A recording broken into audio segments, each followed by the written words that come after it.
welcome to the stream. Hello. A good day. Happy Tuesday. Welcome everybody. We're back. We gotta play Indiana Jones games. I don't know about you guys, but I want to play some Indiana Jones games today. So we're gonna do it. We're just gonna do it. Let me say hello to everybody. Hello, welcome to the stream. Happy Tuesday. I'm very tired, but that's fine because we have some exciting Indiana Jones gaming to get to. Hello, everybody. Hello, Space Hopper Copter. Hello, Dino, please. Welcome. Hello, Noru. Welcome. Hello, Dracados. Nice Skeleton Pyramid. Welcome. Hello, SGBU. Hello, Alanare, the Gaming Cat. Welcome. Dieter Lavos. Welcome. Cybernet Jack. Welcome. Schubert. Welcome. Headmoon Yoda. Welcome. Smepple Bear. Welcome. Malembla. Welcome. Thank you for the 8-month resub. I appreciate it. We have played that one, Smebble Bear. We've played 10 Indiana Jones games on stream. And we're going to play a new one today. We've played 10 of them already, but there's still more. Vino, welcome.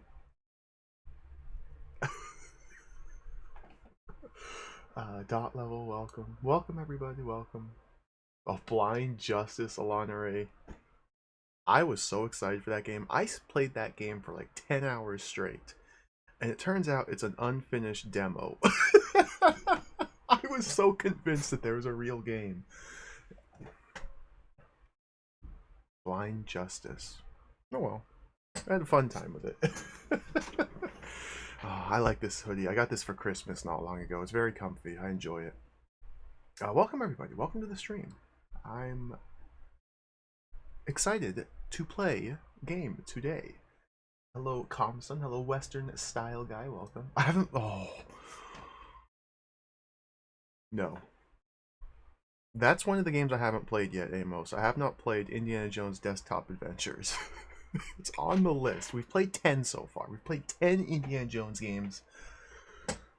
What have we played? We've played Indiana Jones and the Fate of Atlantis, the action game for the Amiga. We've played that one. We've played the 4 on the NES. We played Temple of Doom.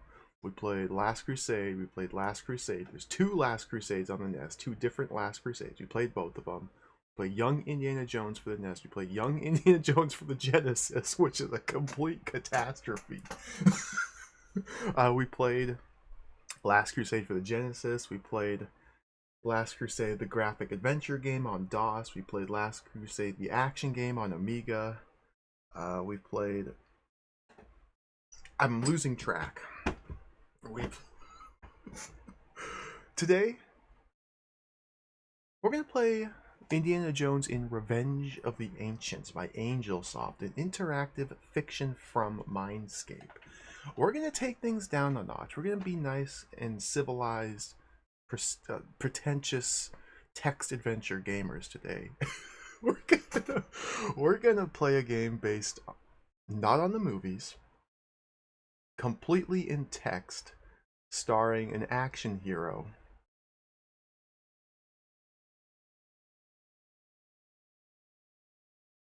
It's an interesting concept. I don't know if it's gonna work or not, but I want to play it. I want to play it, so we're gonna play it. It looks pretty cool. Oh, Krelosh, welcome. Welcome in, everybody. Welcome. This is a text adventure by Angelsoft. Angelsoft was an American company. They got the license to do, for some reason, they got the license to do a bunch of text adventures based on their adaptations of films or novels. I think they did 8 of them, 7 or 8 different text adventures. There's this one. They made a Rambo text adventure. I'm not making this up. They made a Rambo text adventure. They made like 2 James Bond text adventures based on Goldfinger and View to Kill, I believe. They made one based on the Stephen King book, The Mist. They made... there's like 7 or 8 of them. Yeah, they made a bunch of text adventures. I've never played any of them before. Hey, Syllogism, welcome. Anson, welcome. Sandwich Hammock, welcome. Yeah, I watched Hippolito Pichardo. Sorry, I'm stumbling over my words. I watched Hippolito stream the Rambo Tex adventure a few years ago, and it was brilliant. I don't remember anything about it. I don't remember like the puzzles or the structure. All I remember is like you'd be Tex adventuring around as John Rambo, and all of a sudden you see gunshots, and so you have to type "shoot dude." You're just like, got him. And then you move on to the next room. Oh, somebody's shooting at you. Type shoot dude. Brilliant, brilliant, brilliant. We're going to play Indiana Jones and Revenge of the Ancients today. My understanding with these games, these Angelsoft games, is rather than like Infocom style or Level 9 style adventure games where there's big expansive worlds to explore, items to collect, puzzles to solve, things like that. This is structured more like kind of in a linear fashion, focused on like set piece puzzles sort of thing. It'll be interesting. It'll be interesting. I like text adventures. Adventure games in general are one of my favorite genres. They're just very, very relaxing, very fun, very calm, just very good. I just love adventure games, even text adventures. So we're going to play this. There was some action you had to do, but it had to specify that you had to do it carefully. Good. Good. Shoot dude carefully. Rip man's throat out carefully. Maybe we'll play the Rambo game on stream. If I like this game, which I'm probably going to do, if I like this, we'll have to play other Angelsoft adventure games. I know Jiggy played the 2 James Bond text adventures by this company. I haven't watched those VODs because I want to play them myself. There's so many. Oh, there's so many. So many games. Hey, Rubber Kitty, welcome. Why is there an asterisk? I don't know. What the heck? Maybe on the back of the box it'll explain it. Oh, time zone. You know, Vino, I have to play through the other high-res adventure games before we get to Time Zone. I played I played Mystery House a long time ago. I've been meaning to go back to early Sierra games and play more of the high-res adventures. Cranston Manor looks really cool. That Ulysses and the Golden Fleece game looks really cool. Time Zone? We'll play it. I don't know if it looks really cool, but we'll play it too. It's in the list. Throw it in the list. It's in the list. It's in the backlog. Throw it in the pile. Just so many games I want to play. So here's the box art. This is not based on any of the films. This came out in 1987. My understanding is this is the final adventure game that Angelsoft released. They did like 7 or 8 of them from 1985 through 1987 for DOS for the Apple II. And I think they're also released for Macintosh. We'll be playing this on DOSBox. And this is the last one that they released, so hopefully that means it's the best. They've refined their craft to a masterpiece. It's not based on any films. It's an original story. We get pictures of Harrison Ford with an open shirt. Very good. We get him in a suit. Very good. We get him in a hat looking at the camera. These are clips from the first 2 movies? I can't place them. We get clips from the first 2 movies. Probably. If we flip the box over, Indiana Jones and Revenge of the Ancients. All I could find is this incredibly low resolution scan of the box. So I think it explains the asterisks in the fine print, but it's completely illegible. Hack your way through the steaming, tangled Mexican jungle. Why is the jungle steamy? I guess because Harrison Ford's running around without a shirt. Fight off the onrush of vertigo as you grope through the treacherous tunnel maze in the treasure-laden Tepoztoko Pyramid. Tighten your grip as you dangle from the wing of an airborne World War I de Havilland. I don't even know what that is. Whatever it takes, Indiana Jones. You must stop the cruel Nazi, Plebenheim. Wait, World War One Nazis? I'm so confused. You must stop the cruel Nazi Plebenheim and his SS thugs from unleashing the power of the Mesotech power key against the world. His vicious bats, venomous snakes, marauding bandits, even for the daring Indiana Jones, this is going to be tough. An all-text adventure that features advanced techniques that allow you to give commands in plain English, fully detailed characters that respond realistically, detailed prose that transports you to the setting. Let's see if we can see what the fine text says. Again, this is the only scan I could find. It's in, Indiana Jones and Revenge of the Ancients game elements and character names and licenses are trademarks of Lucasfilms and used by Mindscape Incorporated authorized user. Oh, thank you thank you, Thompson. We have George Lucas's permission. This is software that challenges the mind from Illinois.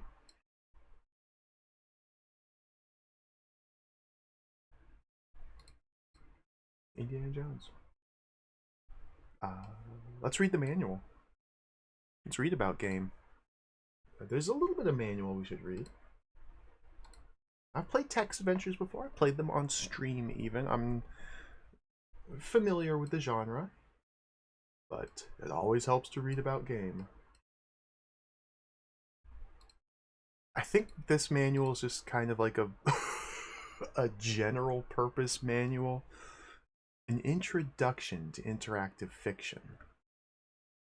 I think they just kind of reuse the same manual in all of their adventure games. Yeah, they wrote the manual in 1985. The game came out 2 years later. So they had to keep costs down by just reusing the exact same manual. You enter a story, and suddenly the strangest things happen. You're somewhere you've never been before, and nearly everywhere you turn there's a decision to be made and intriguing characters to meet. If you're not clever, and careful, your next move could be your last. You've just embarked on an interactive fiction adventure created by Angelsoft for Mindscape.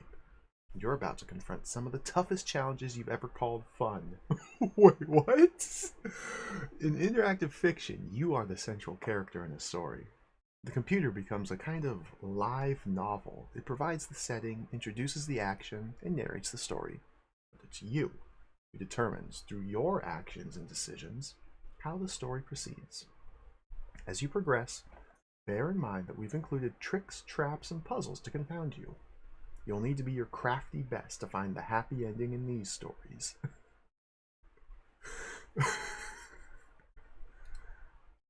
Oh, wow. Moving through the story. While each adventure is unique, all share certain basic elements. A landscape, vehicles, characters, and props. The landscape is the setting for the story. It unfolds as you move through a series of locations, which can range from fancy parlors to mountaintops to parking lots. You may travel through the landscape on foot or by vehicles that you find along the way. Within the landscape, you also meet your fellow characters. Like your favorite novels or movies, interactive fiction adventures are inhabited by beings who intrigue your mind, challenge your wits, fire your imagination. Characters may be a source for obtaining props. Props are objects most often found within the landscape itself. They can help you solve puzzles, but they're often everyday objects which you need as you move through the story. They're really pumping this up. While in a story, you always have several options. You can move within the landscape, manipulate props, ride vehicles, or interact with characters. Interacting with the story is easy. Simply type in your command, question, or response. When you're asked a yes/no question, type Y or N. These programs recognize full sentences as well as single words and abbreviations. Just type in what you want to do when you see the prompt, dash, greater than, dot. You may capitalize and punctuate, but you don't have to. You should, however, use a question mark when you're talking to characters and want to ask a question. When you want to address a character directly, type that character's name and then follow the name with a comma before typing the rest of your statement or question. No matter what you enter, you always receive a response. If you get a wildly unexpected or vague response, you may need to vary your approach or your words to gain more information and unfold more of the plot. See the unclosed reference card for more information about conversing with the adventures. I like the framing here. We are conversing with the computer, the adventure. We are having a dialogue with this program. We're not playing it. We're conversing with it. Now, I've played adventure games many times. I don't need to read all of this. But it's interesting. I like... it's nice. It's nice. Hello, Baines. Welcome, welcome. A guy goes to doctor. He has pain in every part of his body. When you touch your leg, does it hurt? Yes. When you touch your arm, does it hurt? Yes. When you touch your head, does it hurt? Yes. Make your fingers broken. Achy pains. Here's a list of verbs here. Things we can do. We can kill / murder. What? Those are not... Okay. We can kill and murder. We can remove and take off. We can wear stuff. We can trade stuff. We can put things in things. We can examine things. INV to inventory things, etc., etc. Several ways to move through the landscape. We'll just skim through most of this. We don't need to read everything here. I don't know why it says open XJ6 door. Get in XJ6. Is that like a tank? A car? Close XJ6 door. Drive XJ6 north to Miami Bay. Okay. Props can be manipulated. You can put things on things, put things in things. You can read things, throw dishes in sink. Don't do that, they'll break. Break mirror with hammer. Open pearly gates.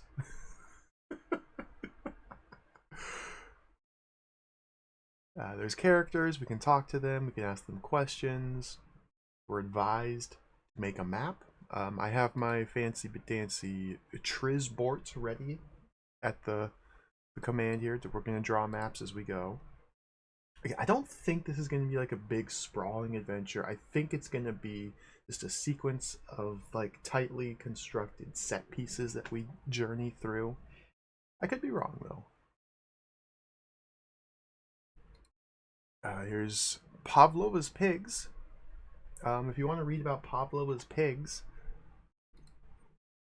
it's a sample game. Gives you a taste of what lies in store. I'm not going to read Pavlova's pigs. There's spoilers for their fake sample adventure game. We can't have that. The reference card that came with it. I have a copy that's specifically for the Apple II. The most important thing in this reference card is this page here. In the bottom right, there's additional commands unique to Indiana Jones listed below. So it looks to me like these may be all of the different verbs that we need to use over the course of our adventure. So I'm going to keep this open and ready in case I get stuck and fumbling looking for what to type, which is a common thing that happens in text adventures. You just don't know what the game wants you to type. You got to guess the correct verb. But here we have them. This is priming us to be ready to use the lasso verb, the crack verb, the cut verb, hiss. We're going to have to hiss. We're probably going to have to hiss at a snake. Swing, snap, shut. Like, I wouldn't think of these verbs when I'm testing things out in the game, so it's nice to have this here. Come with me. Crack. I already said crack. We can get on. We can shoot. And that's that. Let's play it. Hey, Goonie, welcome. Almacia, welcome. A motorcycle, huh? Door? I don't know. Let's play some adventure game. Let's play Indiana Jones in Revenge of the Ancients for DOS. Let's click the game button. There it is. DOS box is open. This will be a nice laid back, casual, comfy adventure game stream. I don't know how long this game is. Hopefully you can just do it in one sitting. How do I, where, oh, we could play Romantic Blue again. We could play Wizardry 7, Crusaders of the Dark Savant. Prehistoric 2? No. Stream? Oh my god. AS Indie. Okay, we can play DOS Castlevania. I forgot I had that installed. Go?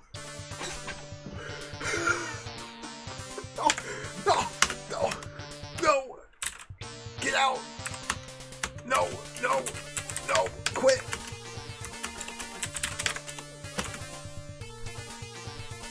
Oh god. Sorry. Regroup. DOSBox? Okay. Whew. We're not going to play DOS Castlevania today. Maybe in October. Maybe once October rolls around, we'll play some DOS Castlevania. AS Indie. Let's turn the cycles down. Let's go to like 3,000 CPU cycles. Game COM, game 000, start bat. Oh, wow. Start.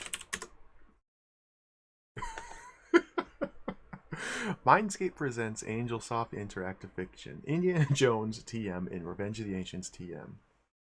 Game elements and character names and likenesses are trademarks of Lucasfilm, blah blah blah blah. Let's start the timer. No graphics, this is pure text. Would you like to resume a saved game? No. Here we go.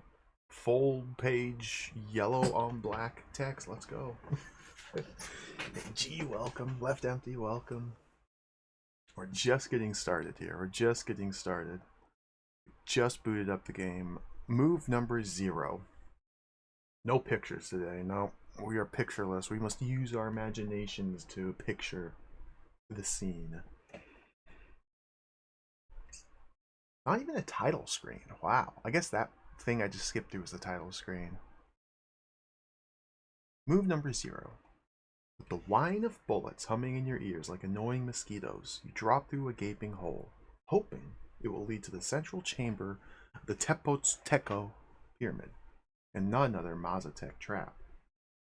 It's about time you found the power key and got it back to the army types in DC. As your boots hit the solid stone floor, there's a scraping and sliding noise as a massive stone jams into place above you.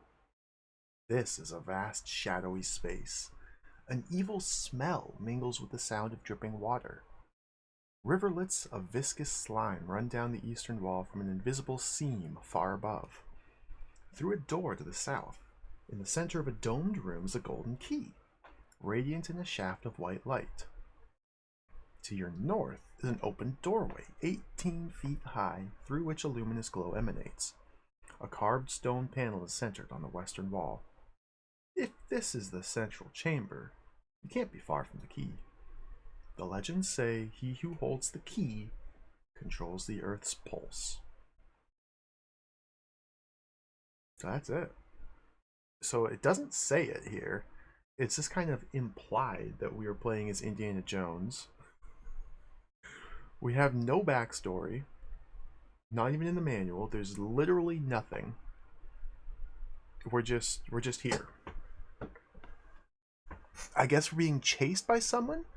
Whine of bullets humming in my ear. So people are shooting at me.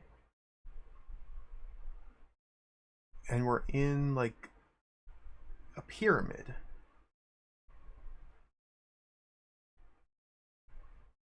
Searching for a power key. I don't...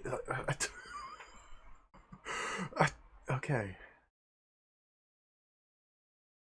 So I played this last night. And I died in like 10 turns. I guess we're trying to find the key. He who holds the key controls the Earth pulse. So if we type, I don't know, look. Like, I just need to figure out how this game works. Okay, this is the same paragraph of description that was up there. Marion Ravenwood would have enjoyed this. Too bad you had to leave her in Mexico City. When some of Pliebenheim's men entered the hotel bar, she let them buy her a drink while you gave them the slip. You got away that time. That damn Nazi Pliebenheim has been hot on your heels the whole way. Okay. Take key. Cylinder's not around. So we're in a room, we have two different exits. We can go north or south. And then there's something on the west wall. Let's look at this stone panel. Look, stone panel.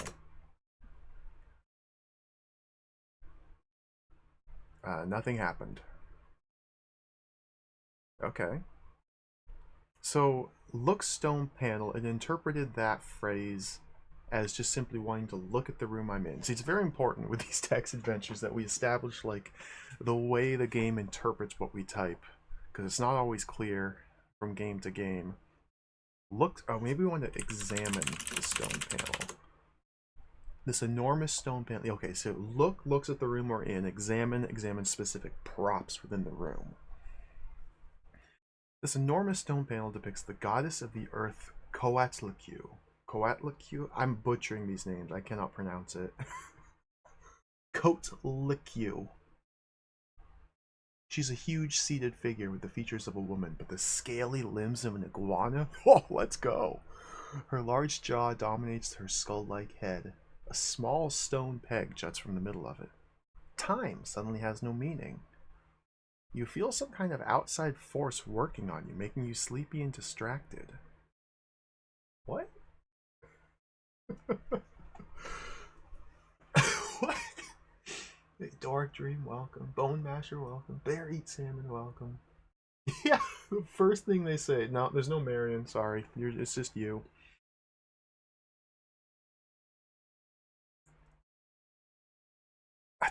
So there's a small stone peg. Okay, let's examine this peg. Examine the stone peg. Your first glance saw all. You trip over your own feet, then regain your balance. What?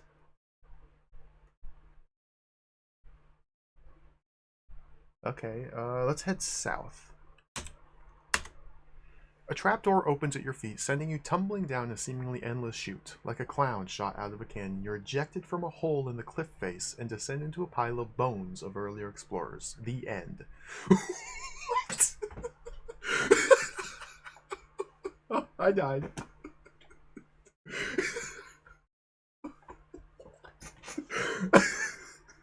They don't make them like this anymore. Alright. So you begin the game in a room with two exits. If you take one of those two exits, you die. Game over.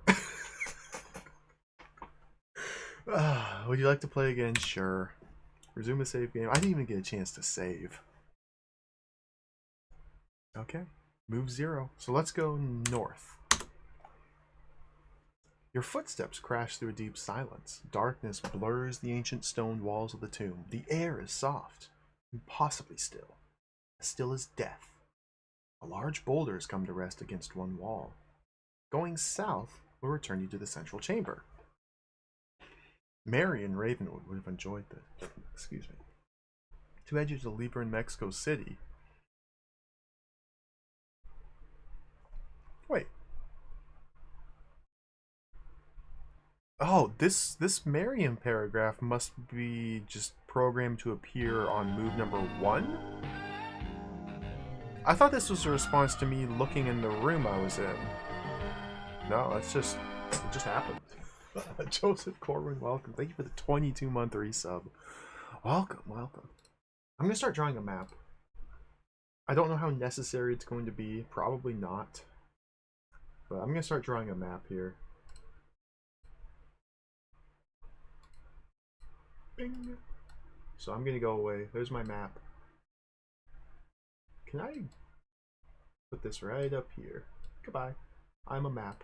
Hello.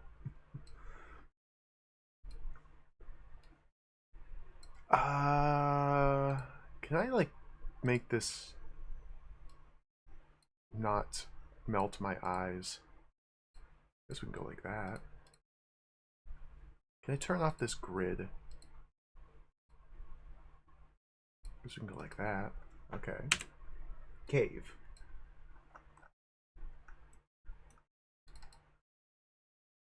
And so we start in the start room. We have 2 exits. We can go north or south. Boing and boing. Going this way kills you. Going this way kills you. And now we're up here. In the starting room, there's a statue, or there's a stone panel on the wall. Stone panel on wall. Let me change the text color real quick.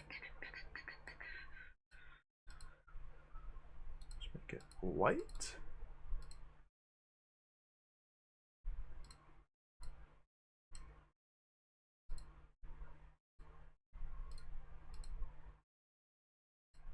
Okay, it looks good enough. I don't know what this fake line is here. But... So here's our current map. Wait. Let me change these. I probably should have set this up ahead of time, but I didn't. There we go.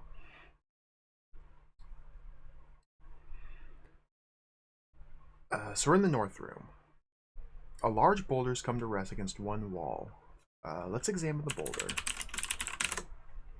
This man-high boulder is a sprung booby trap, complete with the skeletal remains of an errant looter beneath it. The bones of his hand rest on the smooth boulder, testimony to the looter's last grasp at life. Cool. Push the boulder.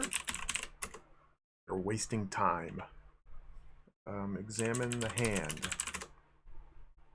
This is the chalk white skeleton of a hand. The fingers are unusually long and delicate. Take the hand. The hand breaks away from the skeleton's wrist with a dry snap. What do I... You're holding the hand in your hands and have the bullwhip, the gun, and the hat on your person. For a minute you forget where you are. Your eyes and nose are burning. Okay, so there's a skeleton hand to the north. Skeleton hand to the north. We start with a bullwhip, a gun, and a hat. We can carry stuff in our hands, and it seems like we have our pockets in our hands, like 2 separate states that items can be in while they're in our possession.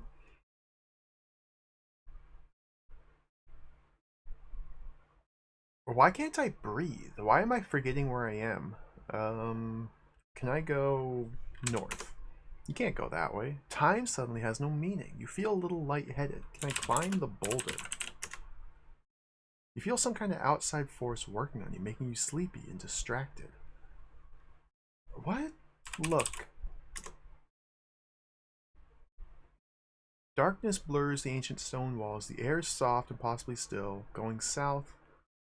It's becoming more and more difficult to breathe. Your throat burns as if someone has poured sulfuric acid down it. For one frightening moment, the wavering image of an ancient Mazatec priest appears, and it fades away. We're being, like, cursed or something. We've broken into, like, an ancient burial pyramid tomb, and we're being cursed by curse. How do I use my skeleton hand? What? Look. I died. Evil smell. Okay, there's an evil smell. I think we're being gassed. There's an evil smell that mingles with the sound of dripping water. Dude, this game's a little bit jacked. A little bit of a rough start here. Through a door to the south, you can see a golden key, but trying to travel south gets us killed. North is an open doorway. There's a luminous glow emanating through the doorway to the north. And a carved stone panel centered on the western wall. You fall to your knees, your eyes can no longer stay open, and your mind races as you try to discover the cause of your difficulties. You flash back to the wall in the central chamber. The stench in the color of the foul water. Looks like you've succumbed to an ancient Mazatec trap, Indy. The end. So yeah, this is... You have 10 turns from the start of the game to solve the first puzzle, otherwise you die. They're giving me clues here. The wall in the central chamber and the stench in the foul water. So obviously there's some sort of poison gas or something happening here, but let's play again. No save game. What does the text tell us about the wall again?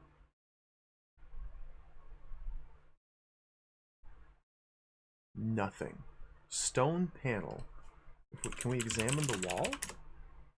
Your first glance saw all. Okay, let's go north. Let's take the hand. Go south. Examine the panel.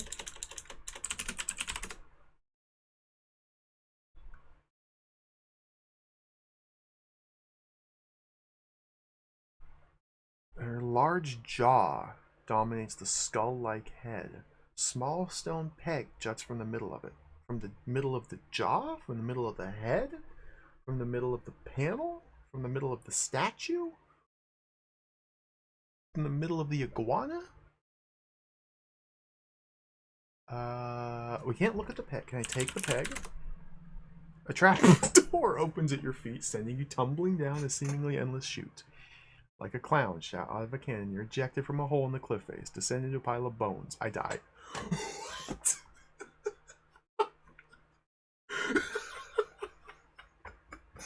This game's impossible. Okay. This game's impossible. Stone panel, let's see. Peg? Small stone peg kills you if you take it. Play again. So we have to try and disarm this trap. We do have a hat and a gun and a bullwhip. We can get a skeleton hand as well. What are you even supposed to be doing?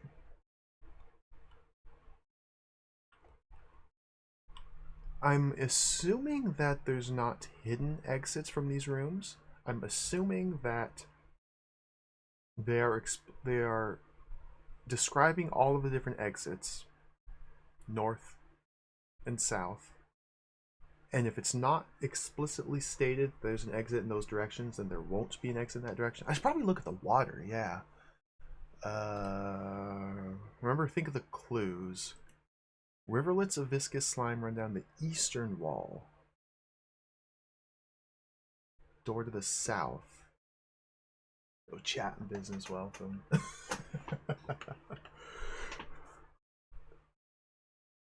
Examine the water. Your first glance saw it all.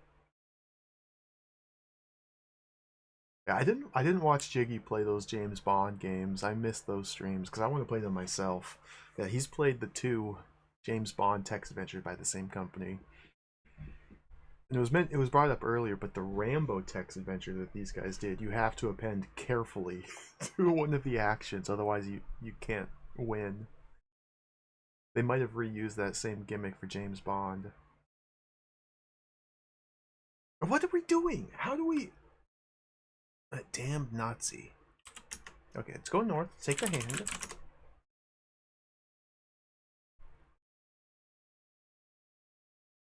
Darkness blurs the ancient stone walls. Okay, go back to the south. Examine eastern wall. Your first glance saw all. Examine the hand.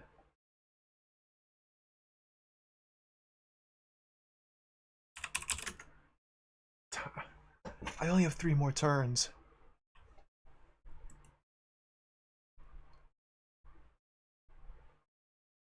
Riverlets of viscous slime. Can I lick the slime off the wall? Let's have a little more panache, Professor.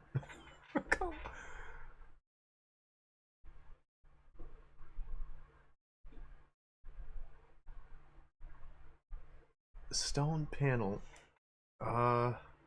Use hand to grab peg. Oh, I died.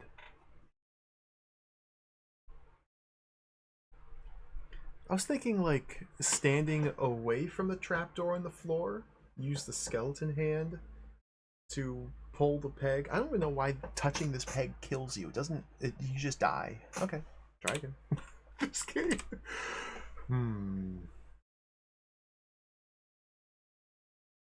High five the hand. That's a good idea. Okay, there's a jaw. Examine the jaw. The huge hinged jaw bulges from the carving. Open the jaw. A recessed button. Push button. You can't reach the button! Okay, go north. Get hand. Go south. Push button with hand. Your finger's too fat! Push button with skeleton hand. Your finger's too fat!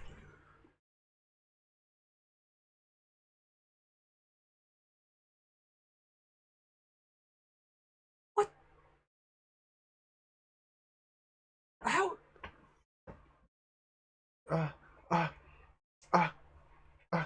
Use. I have one more turn. Okay, let's check my inventory. I'm holding nothing in my hands? I thought I took the skeleton hand. Where'd the skeleton hand go? I thought I picked up the skeleton hand. I died.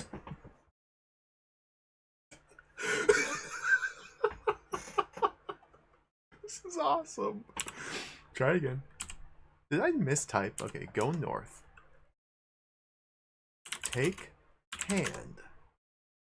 Inventory. You're holding the hand in your hands. Okay, go south. Open the jaw. Use hand to press button. A click. And then for a moment, the central chamber falls utterly silent. I must have mistyped or something. The silence is broken by the sound of a stone grinding against stone. The entire carved panel folds inward on itself. The mouth appears to laugh. The jaw flaps wildly. When the dust clears, the open panel reveals a dark tunnel to the west. A vast black cloud of squealing bats swoops out of the tunnel and dive bombs straight towards you. Duck for cover. Speaking in tongues won't help.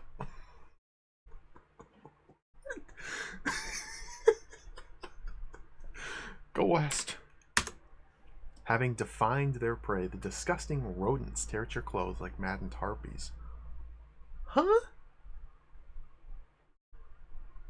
Did I go west? Whip the bats. If you want to know something about the bullwhip, try a different approach. I wanted to use it! One of the bats wheels out of formation and swoops past your line of sight and claws at your chest with tiny razor-sharp feet. The bat inches toward the tender flesh of your neck. Rip bat off my chest and throw it against the wall. You can't throw the bullwhip while you're wearing it on your shoulder. Excuse me? The entire swarm engulfs you, knocking you to the ground. Despair knots in your chest as the bats claw at your flesh. Your neck smarts as the tiny fangs of the swarm puncture it. Then blood begins to pulse from you, the center of a nightmare death fantasy. This nightmare is all too real. A nightmare death fantasy.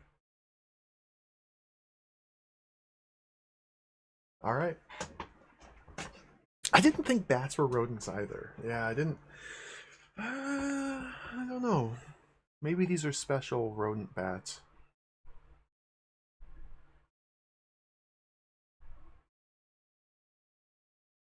Oh, we died. Try again. Go north. Take the hand. Go south. Open the jaw. Push button with a hand. Okay. So now we have the bat situation here.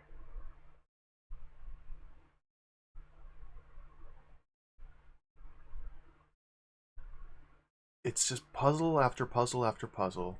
Can we step to the north? Can we run away from them? The bats hover in an eye-level circle around you as there's sonar. Takes a bead on your position. There's sonar. They have sonars. Hide behind a boulder? Go south. Go west. I died.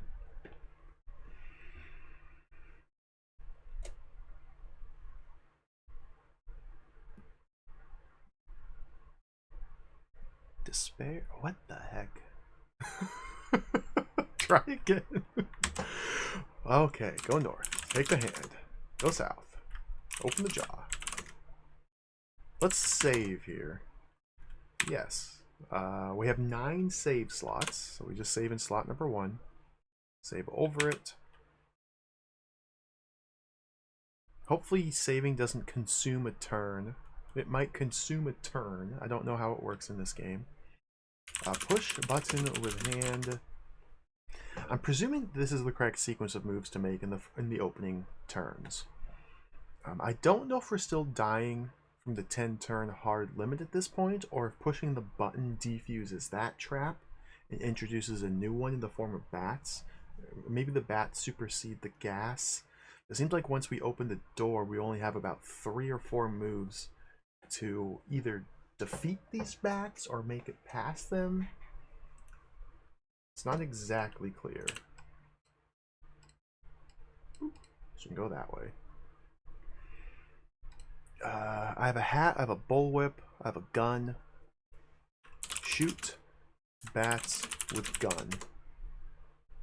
You can't shoot the gun while you're wearing it in your belt. Hold gun. Pick up gun. Shoot bats with gun. You pull the trigger, you hear a click, then nothing. Dead.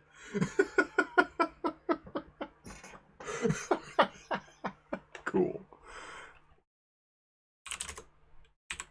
Okay, now we can restore back to here. Push button with hand.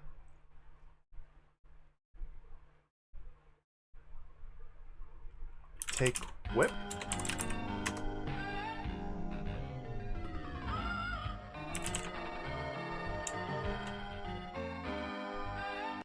Now, if we think about it, Jiggy, welcome. Thank you for the 10-month resub. Welcome.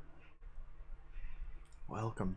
Jiggy played, yeah, I mentioned it before, Jiggy played the 2 James Bond text adventures by this company, so he's well familiar with Angelsoft.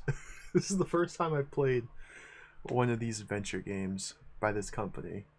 Or at the very opening of the Indiana Jones game, we've died about 400 times already.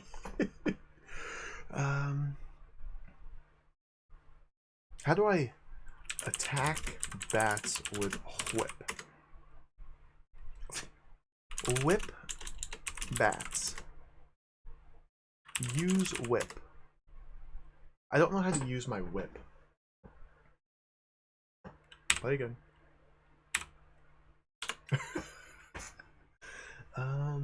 Thinking about it, they are triangulating my position via sonar. Maybe I can make noise. Perhaps I can hiss at them. Maybe I can throw my skeleton hand into a different room and that will attract the bats and lead them away from me. Perhaps I have to type wait carefully. Crack. There was a crack command, yeah. I did read the manual. The manual, specifically the reference card that came with the game, has a list of verbs. Climb, come with me, crack, cut, feel, follow, get on, give blank to blank, hiss, jump, lasso, press, pull, push, put on top, scale, shoot, shut, snap, stay, swim, swing, wait. So let's try making noise with our whip. Push button with hand. Take whip. Crack whip. As you crack the bullwhip, The bats back off en masse and fly into the upper recesses of the chamber. You just have to start whipping. Just just whip it. Not anything in particular. Just whip it. Oh, beautiful. Okay, let's go west. With the opening to the central chamber gaping to the east and the small tunnel opening tapering downward to the west, this triangularly shaped room reminds you of something. Something unpleasant. Dude, we're gonna die again. You hear a cracking noise, the walls vibrate, the carved panel swings back into place. So we are in a triangularly shaped room. Angularly shapy room, and this seems to be a one-way path. Because I can't go east. Nope. Okay. The walls are vibrating. We're probably going to get crushed or something. Examine panel. It's not around. Examine walls. Let's do a save. Slot 2. We might be safe here. We might be able to just be calm and collected and safe here. Move number 13. Let's go west. Though too dark to see, you can feel that you're at a T-shaped junction of circular tunnels. Oh god, we're in a maze. Which leads south, north, and upward to the east. Okay, we're in a maze. Oops, that's not a one-way.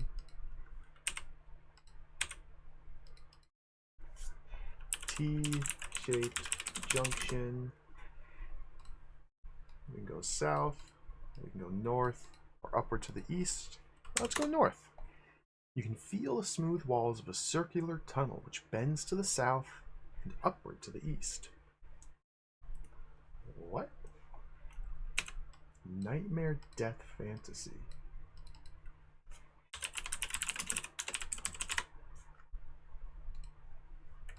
East? You've just dropped into the tomb? Huh? What?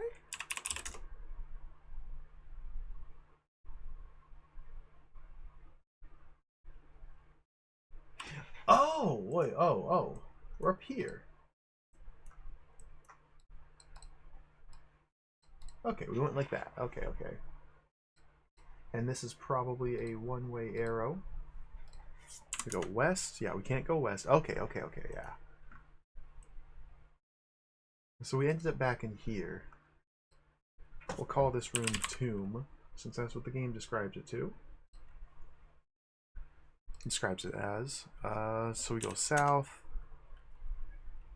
Open the jaw. Push button with hand. I'm dying again. Okay, go back to the west. Go back to the west. I'm lightheaded. Okay, we're in the T-shaped junction now. Let's check out to the south.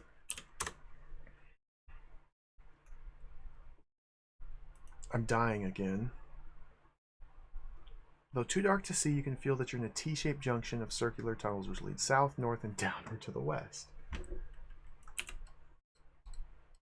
Okay, so it's just T-shaped junctions all around.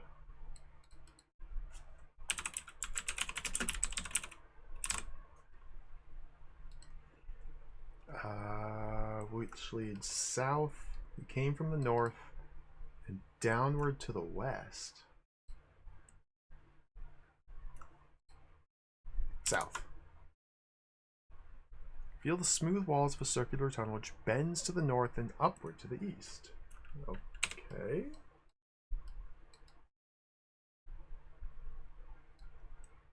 Oops, let's put that there.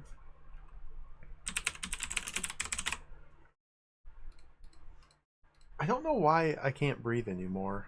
Like, upward to the east. Let's go east. Ancient hush of this domed room causes even a cynic like you to pause. The golden key, glimpsed from the central chamber, shines and glitters in the thin shaft of light beaming down from above. Oh, we're here. Can I go back where I came from? I died.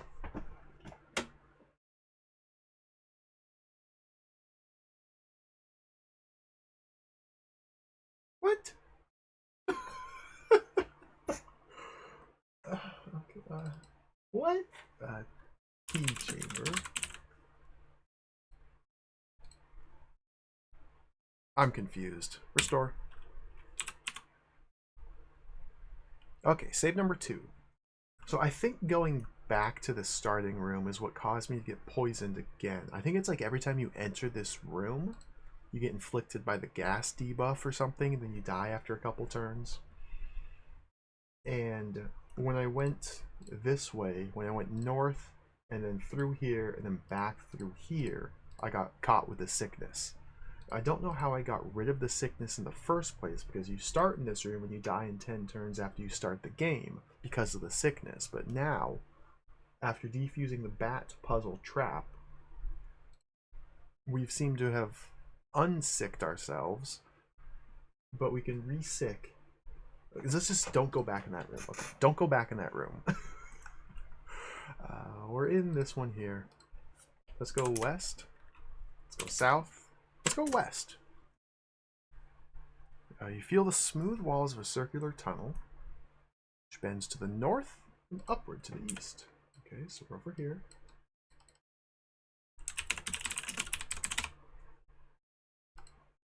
Go north. You're at a T-shaped junction, which leads south, north, and down to the west. What the heck is this?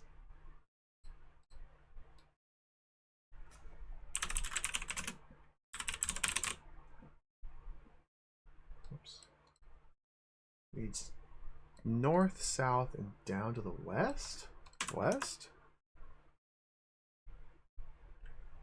T-shaped junction of circular tunnels which lead south, north, and up to the east? I'm going in circles.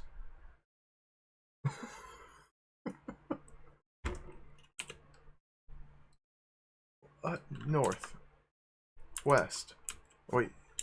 Feel the smooth walls which lead south and up to the... What? East.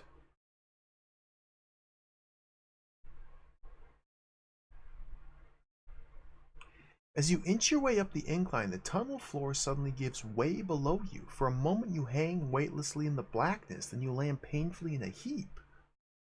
I'm not going in circles. Where you can feel the smooth walls of a circular tunnel which bend to the south and up to the east. And I'm gassed again. This is so confusing. I don't know what's going on. Because I went like there and then east, and now I'm here, and now we go south. Time has no meaning. Let's go south. Let's go east.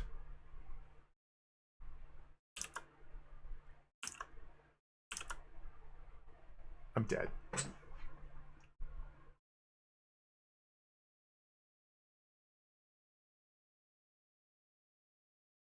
So we have a way to go straight into this key chamber, which seems to be our goal. Perhaps this giant maze of T-shaped junctions and circular tunnels is just a trap, and we're meant to avoid it and just go boop, boop, boop, boop, boop to here.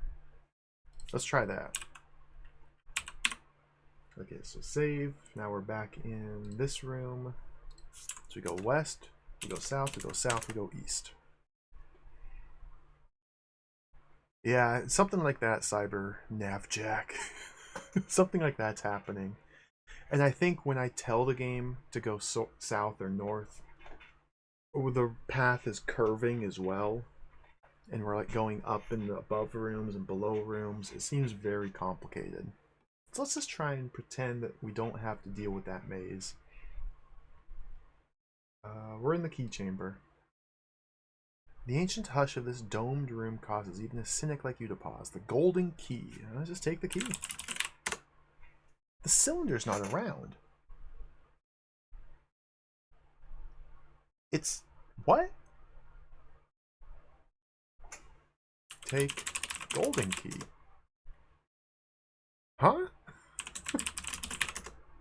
What? It literally says there's a key.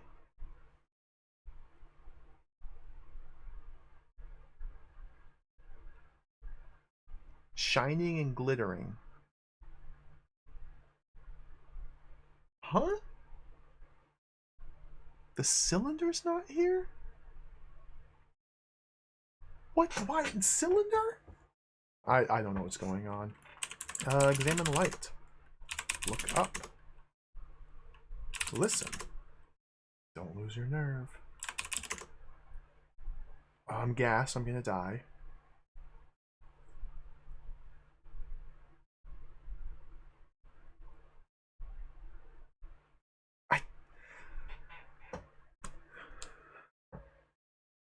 Hold breath. Can we do that? Let's have a little more panache, Professor. Alright, well, I'm dead. Load.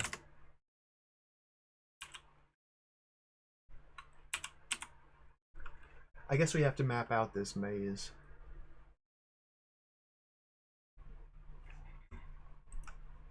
Put that down there.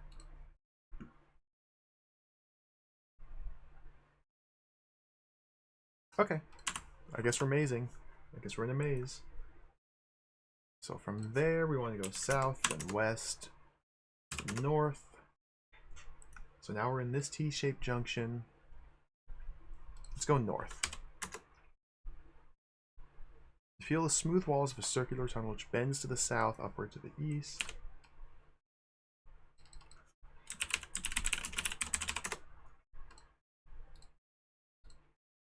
Go east. Oh my god, you can feel the smooth walls of a circular tunnel which bends to the south and upward to the east. Tunnel floor gives way below you. What? Okay, that takes me somewhere. I don't know what room I'm in. Can I drop my skeleton hand? Okay. And then go south.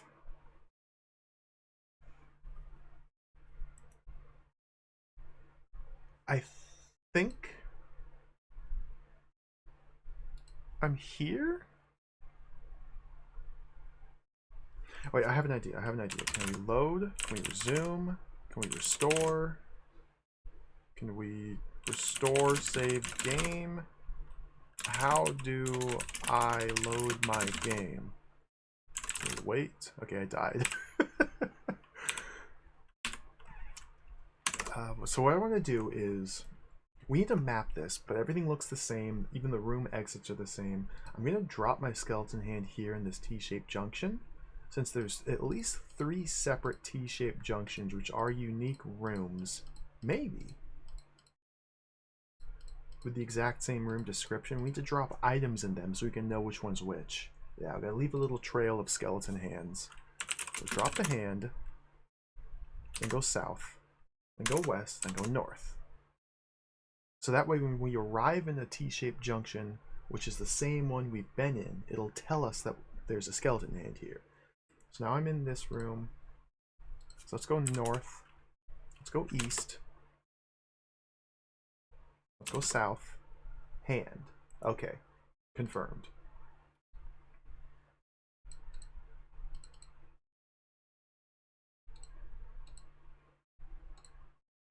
So from this circular tunnel, if we go east, we get dropped into this circular tunnel. Then south from there takes us back to here with the hand. Okay. So now we go south, we go west, we go north, we go west. So now I'm in this room here. This is another T-shaped junction of circular tunnels which lead south, north, and up to the east. Go east.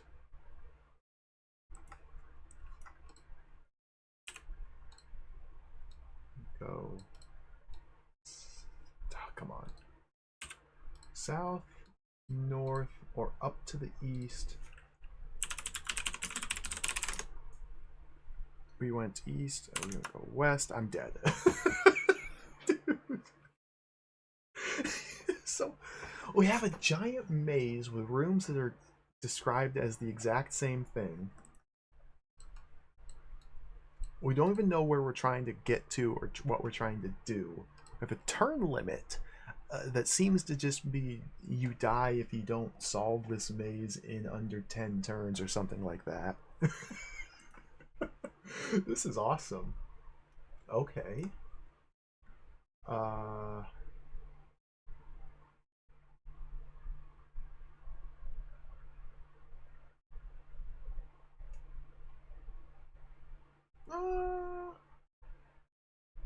Okay, try again.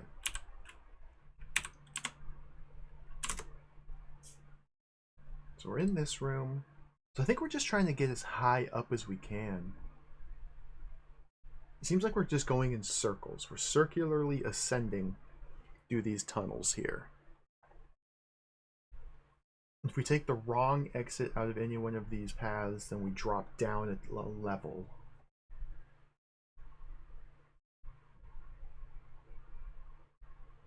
I think I understand. So we go south, we go west, we go north, we go west. So I'm standing in this room. Let's head to the south here. Another T-shaped junction with exits leading south, north, and down to the west. So we don't want to go down. And I need to pay attention to when it says we're going downward or upward. So we're here. This is T-shaped. Leading south, north, and down to the west. Let's go south again. Smooth walls of a circular tunnel.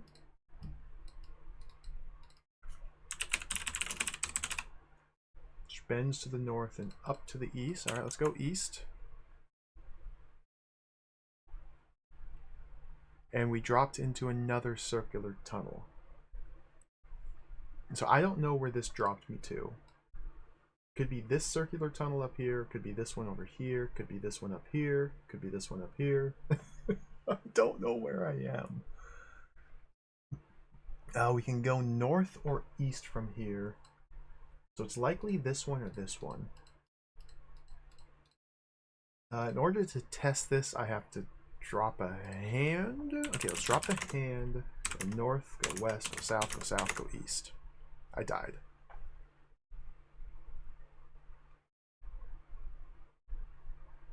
What is happening?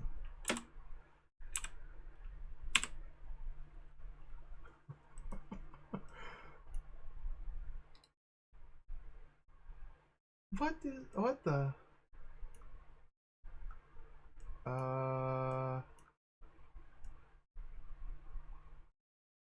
Okay. Let's go like this. Go west, go south, go south. We're in this circular tunnel. I'm gonna drop the whip here.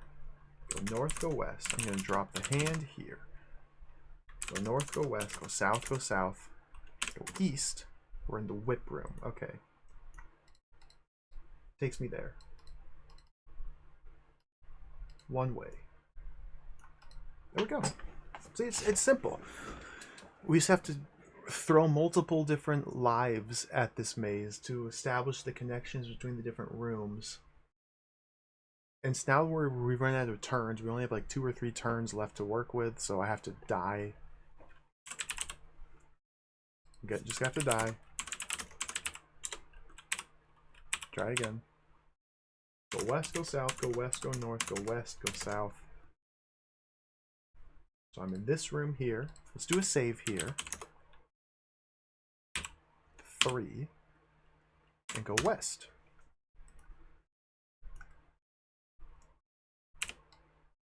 So we're in another circular tunnel. I hope I'm on the right track. North and upward to the east. Okay, let's go north. What is it? A T-shaped junction. Time has no meaning.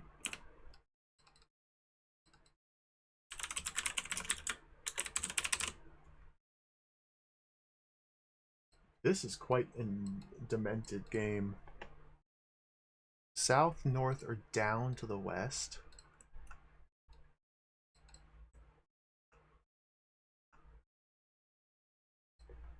West. I died.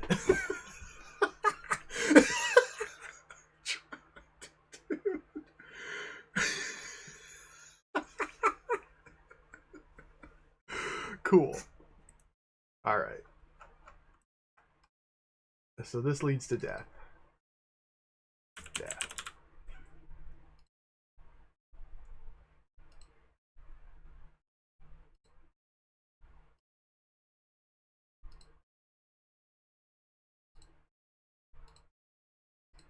Death.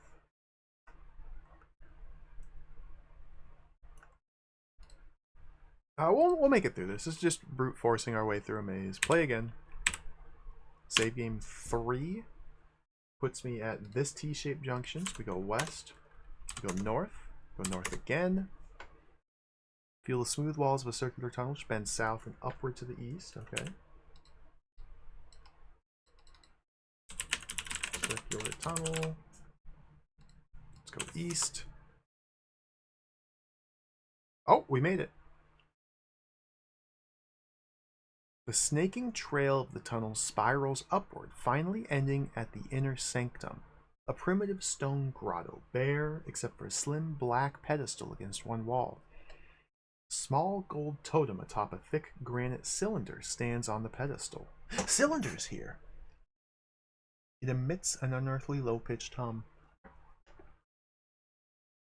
I don't know what to do about this gas situation.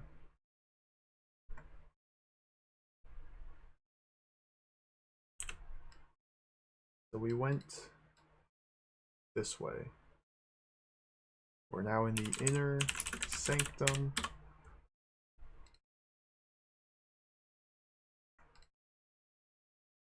I didn't map out the connections from this room. I don't think there's going to be like any objects we're supposed to find here. Inner sanctum.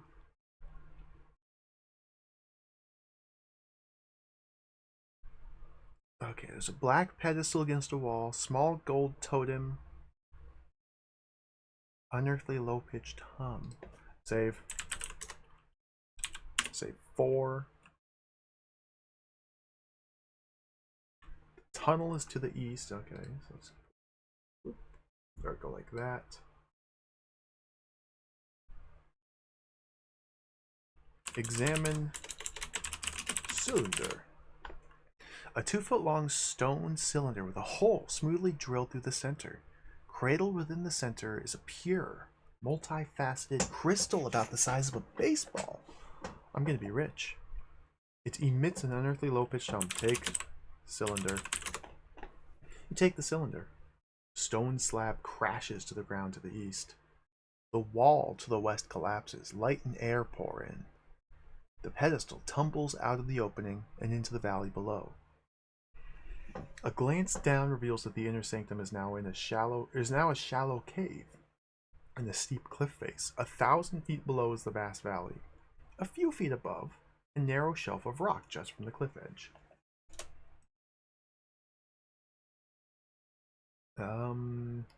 Okay. Jump to cliff edge. I died. You fall. While waiting for the impact, you reconsider your decision to give up the pleasant sedentary life of a professor of archaeology. Splat. Good.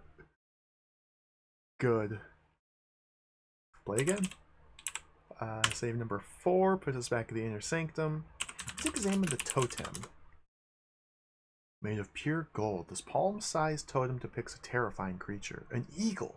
Wings folded, with the scales and head of a snake. Set in the jaws of the snake is a cylindrical stone. Examine the stone? Quick look was all you need. Or is that the cylinder?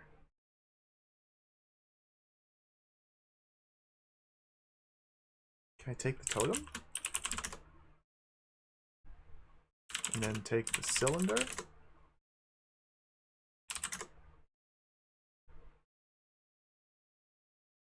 You're holding the cylinder, the bullwhip, the totem, and the hand in your hands, and have the gun and the hat on your person.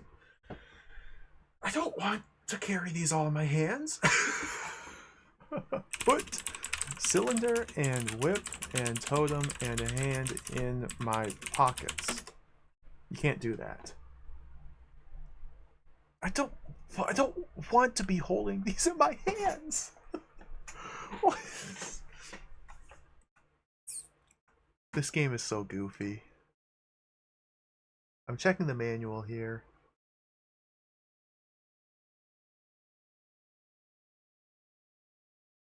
Press? Give blank to blank? Snap? Swim? Jump? Lasso? Oh, wow. Wait, the massive slab begins to inch towards you. I didn't notice that. The massive slab continues to move west, forcing you closer and closer to the mouth of the cave. Oh, no.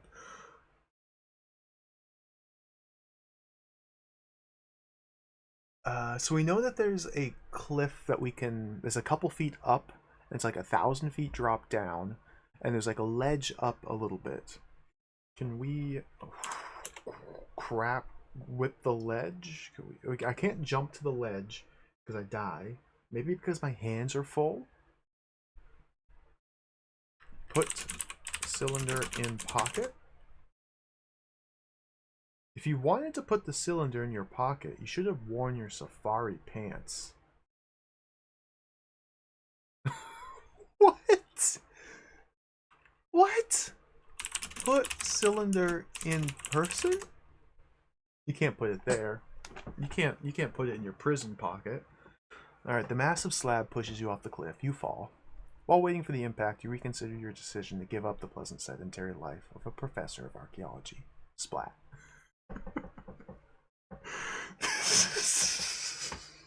Okay. Yeah, we have to do some more science. Play again. Yes, 4. We need to figure out how to free up our hands so that we can grab the ledge that we're trying to jump to. I presume is the intention. My hands are full, so I cannot jump to the ledge and pull myself up because I'm carrying a whip and a skeleton hand and a totem and a cylinder in my hands. And I can't free up my hands. Or holding the bullwhip and the hand in my hands. I have the gun and hat on your person. So apparently these are on my person, not in my pockets. But I can't put objects onto my person. How? What? How do I... The bullwhip started on my person. And then I picked it up and put it in my hands when I cracked it to scare the bats off. So where did it come from, and how do I return the bullwhip to its initial position? Wear bullwhip. You wear it on your shoulder. Okay. Wear hand. You wear the hand in your pocket. Oh my god. You have to type wear. You don't put it in your pocket. You have to type wear it, and then it puts it in your... Okay. Gaming.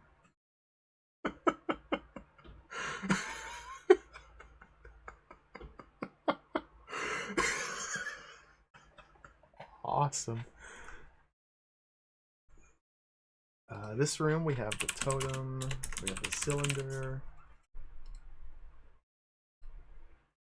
Put that over there. Take the totem. I died.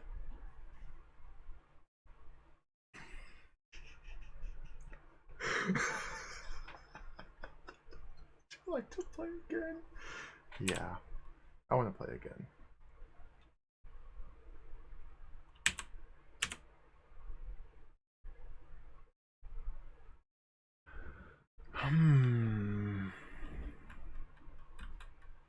So taking the cylinder is what causes the pedestal to fall and the wall to open and the other wall to start pushing us towards the cliff. I think that also lets fresh air into the room so we no longer are dying of gas. Turn limit here is very demanding, so let's wear the whip. Okay, we still have a few more turns. Let's wear the hand. We may be able to just simply drop the hand at this point rather than continuing to wear it or hold on to it, but I don't know. Let's take the cylinder. No, take the totem first. And now take the cylinder, because if I don't take the cylinder on this turn, I'm going to die from the gas. Okay. And now can we wear the totem? Can we wear the cylinder? You can't wear the cylinder. Okay. So it's specifically the cylinder is unable to be stowed in a pocket. It must be held in our hands. But the totem, we can wear it in our pocket. Okay, so can I undo that last turn? Of course not. This is not an Infocom game. So I have one hand free. The other hand has the cylinder. I think I'm on my last turn. Let's jump to ledge. I died. Play again. This is mean. It's like everything so far has been a very strict sequence of events that must happen within like 5 to 10 turns. And so you can't spend turns examining your surroundings or testing different things, because doing so just gets you killed. You run out of turns. So you just have to like save scum the crap out of it, it seems like. Spend many different lives determining how to overcome the next obstacle, and then restore and do it as efficiently as possible. Like, I don't know. Like, I wanted to reread the description of where the ledge was in the cliff face. Maybe we just have to, like, jump up or go up. Something simple like that. I don't... So we just take the totem. And then the cylinder.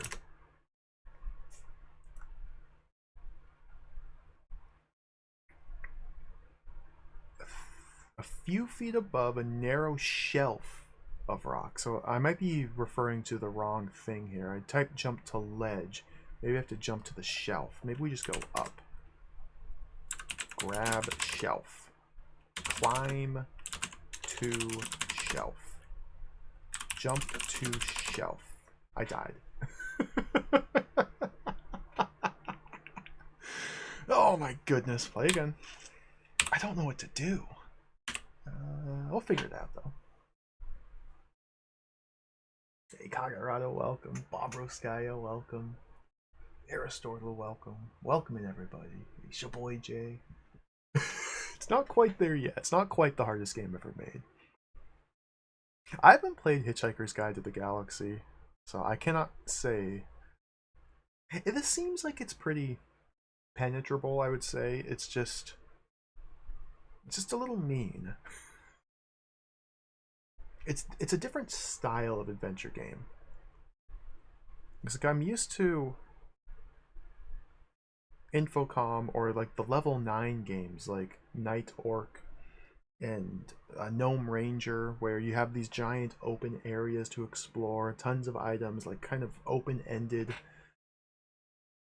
puzzles to be solved in scattered different locations. This is just a sequence of events that you have to figure out precisely what's required to overcome the next challenge. And then immediately you're on to the next one, and immediately on to the next one.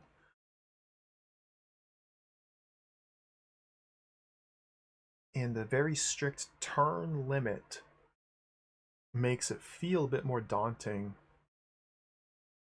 But since you can just save and load, it's not really that big of an issue. It's just punishing, but not really. I don't know. It's an interesting game. Yeah, you basically have to follow a script very precisely, or you just lose.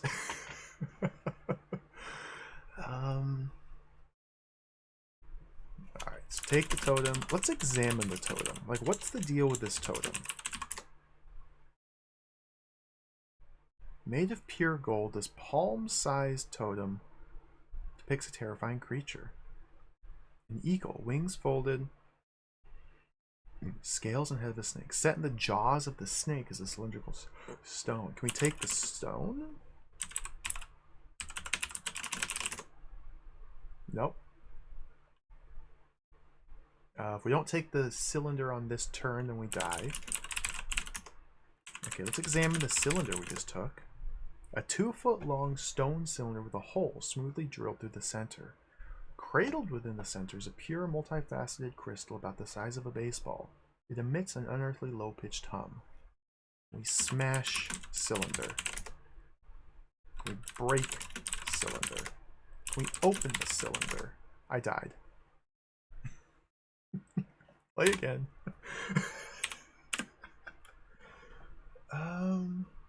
We just have to escape. I'm trying to do things with the objects in this room. No, the primary concern is splat.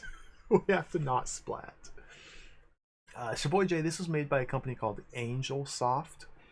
It's an American development team from, I think, New Jersey. They only made a handful of adventure games. They made, I think, 7 or 8 of them. Most of them are based on previous works. They're adaptations of, like, this is an Indiana Jones game. They made 2 James Bond games, made a Rambo game. I think they had a couple, like, original games, but most of their games are based on other works. This was the last game that they made, too. Okay, I guess we just do this, do that.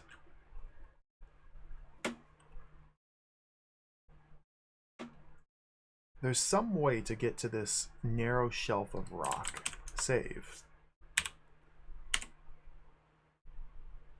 I don't think saving takes up a turn. I think saving is safe. Okay, look up. Climb the cliff. Climb up. Examine the shelf. I'm dead. Look down. You fall. What? Indy? I'm just trying to look. Alright, he died. I think it did interpret look down as just simply trying to go down instead.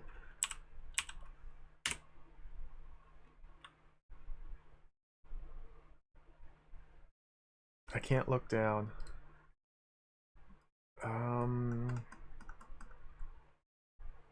Lasso. Lasso the shelf. How are you going to do that? Lasso the shelf with the whip. You can't lasso that.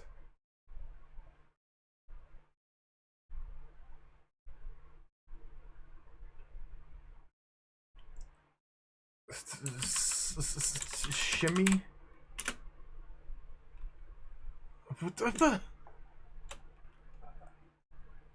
A few feet above, a narrow shelf of rock juts from the cliff edge.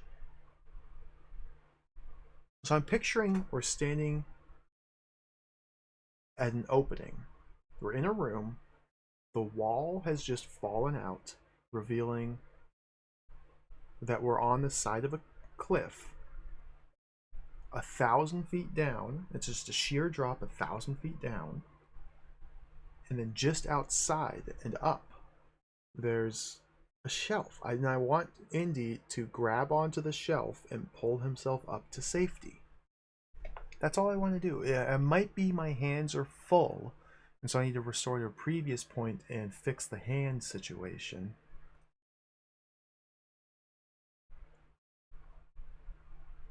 Yeah, I don't think so, Shaboy J. The Rambo text adventure has you typing "shoot dude" about 4,000 times. So I don't think they explore the themes whatsoever. Yo, Prozale, welcome. I don't know if we can. I'll try it. Examine the shelf. A quick look was all you need. Examine the rock. Try looking around instead. I died.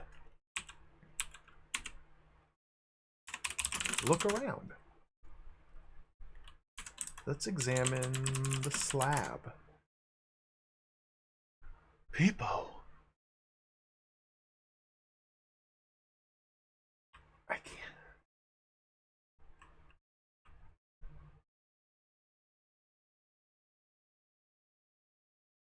Climb cliff.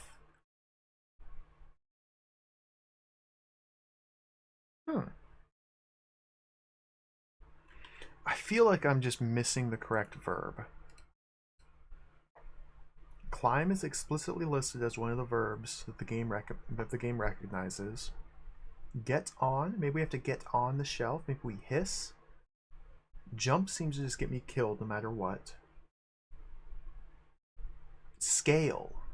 Oh, maybe we have to scale the cliff. We can't climb it. Maybe we have to scale it. Scale cliff. Let's have a little more panache, Professor. Dang it. Try again.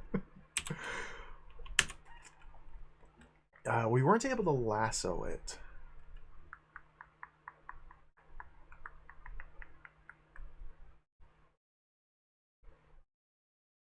Like, it makes sense that we would attach our whip to it and climb up the whip.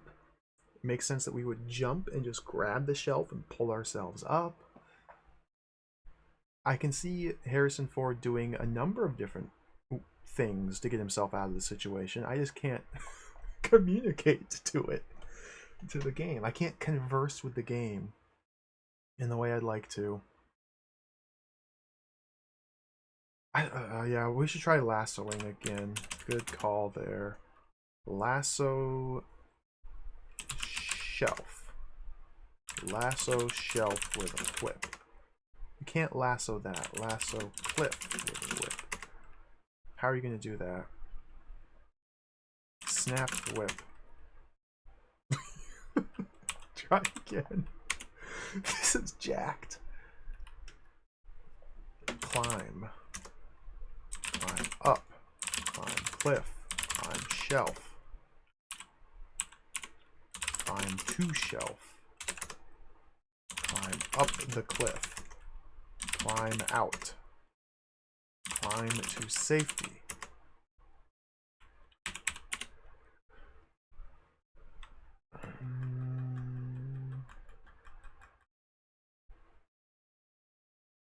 Oh, did I mistype?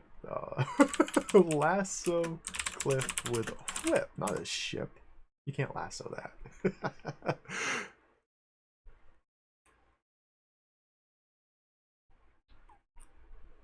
Maybe rock. Maybe we have to lasso the rock. Lasso rock with whip. Yeah. I was imagining like a ledge that you would like grab onto, like rock climbing. No, it's just like it's like a jutting rock. Okay, now climb whip. You grip the whip, test it with your weight, and climb athletically up the cliff face. You drop the cylinder, the totem in the hand. Oh, I lost. Game over. With the flapping of wings that sound like 1,000 sails, the giant eagle swoops from out of nowhere and snatches the cylinder. You continue to climb until you reach the jutting rock. You perch on a narrow platform of jutting rock, suspended like a high diver over the deep green sea of the jungle far below. A high barren mesa stretches away to the east. Near the southern edge of the mesa, tiny ant-like figures scurry around the entrance of the pyramid. You see the bullwhip.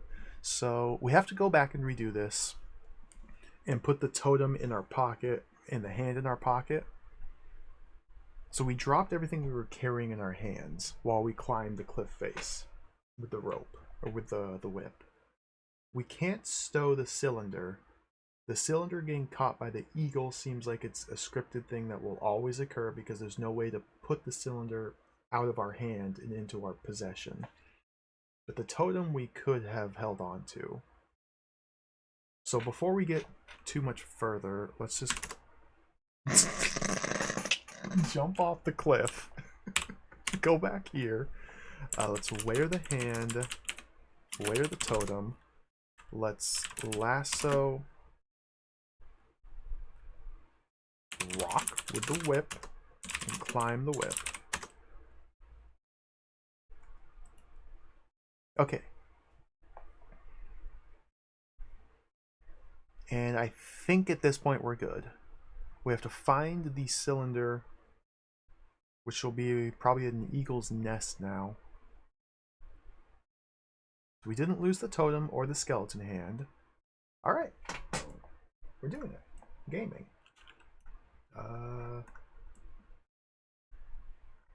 Guess we're just up here now. We are on a narrow platform of jutting rock. We went west and kind of like that.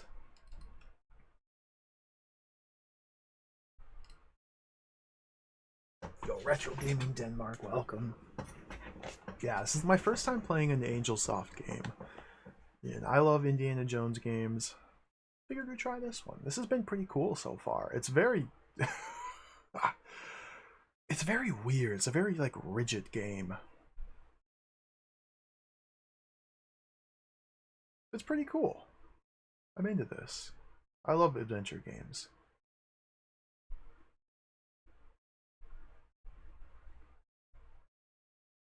Perch? Okay. High barren mesa stretches away to the east. Near the southern edge of the mesa, tiny ant-like figures scurry on the edges of the mesa. Those are probably the Nazis that were, excuse me, the Nazis that were chasing us. So we want to take the bullwhip. Whoops. Want to be tabbed into the game. Take the bullwhip. Where bullwhip? Let's save here. Save 6.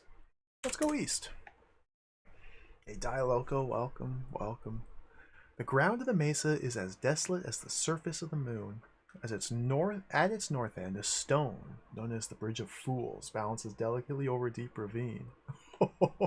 On the far side of the bridge is a dark, writhing mass. What? Beyond it's a white wall of mist. The pyramid's a solitary wedge on the mesa far to the south. The flat, dark shapes of men swarm about looking for something or someone. One stops and gestures in your direction. They mass together and march across the mesa towards you. To the east, the mesa ends in a steep rise. To the west is the jutting rock. Alright, so again, we're immediately being chased. We had one turn, one screen of safety. Now that we've moved away from our solace, we are immediately being chased by enemies again. Good. Went that way. This is the ground. I'll just call this the mesa. I guess we're going to the Bridge of Fools.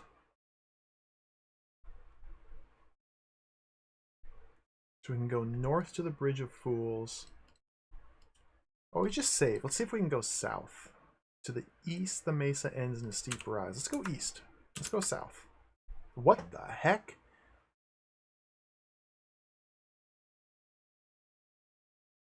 The southern mesa is as bleak as the northern mesa to the north. Good writing. Rocks jut at strange angles all around to the pyramid. To the south, which stands like a squat space vehicle on its landing site. To the east, a mountain pass snakes down the mesa's southern slope to the tiny village and dense jungle. Plebenheim's here. Plebenheim arrives, pointing his Luger at you, one of Hitler's most devoted lackeys. Plebenheim's vicious, superior manner has alienated most of his fellow archaeologists. The cold, fanatic gleam in his eyes is magnified by his wire-rimmed glasses. He's surrounded by SS louts who look eager to kill. They brutally frisk you. I believe you're already familiar with my friend, Don Ramon. Plebenheim gestures toward a small, wire-bodied man. Clutched in his talon-like hands is the power key. His deep-set eyes look up at Plebenheim adoringly. I don't think I want to go this way. I think I want to run from these guys. Let's explore this. Whoa. What the heck is going on?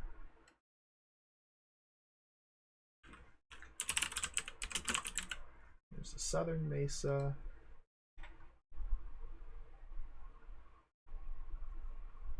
To the east, there's a mountain pass.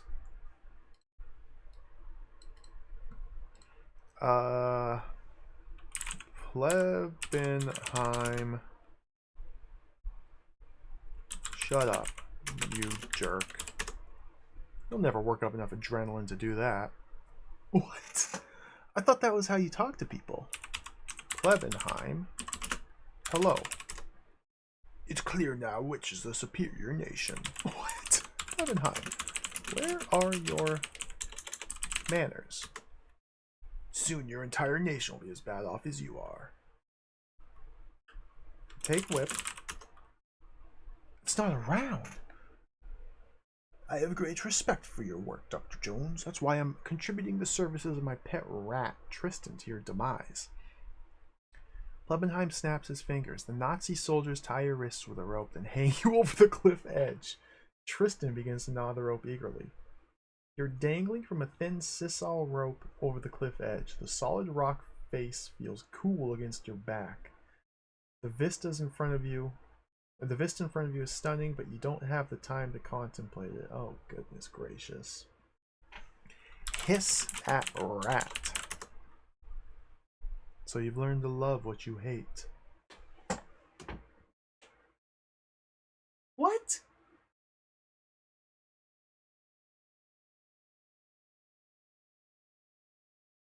Plebenheim strokes the white rat lovingly as Tristan chews the rope hungrily. The rope's getting ragged. You can hear an airplane in the distance. Shake violently. Soon your entire nation will be as bad off as you are. Tristan chews the rope at an alarming rate. Only a few strands remain. Plebenheim smiles down at you. The airplane sounds closer. You can hear the engines beat. Shout for help. What? I'm thoroughly enjoying your last moments. You amuse me. The last strands of rope give way with a sickening snap. You drop through the air. With your legendary luck, the de Havilland swoops just in time and you land neatly on the upper wing. Excuse me? As you slide into the passenger seat behind Mary and you quickly don the filthy goggles she hands you. When she lands at the nearby airfield, the enraged owner curses at her for having the plane for so long and then hurriedly gasses up and takes off. You face a landing strip of crumbling concrete and a clearing gouged out of jungle. A tattered wind sock hangs limply from frazzled rigging. Like a misplaced dream of progress, a black ribbon of newly paved road shoots straight through the jungle to the north. To the west, a sand road winds into dark jungle. The sheer cliffs of the Tepotsteco Mountains rim the horizon like a tribe of mute giants. Marion's here. Marion's a tall, dark-haired, loose-limbed beauty in her mid-20s who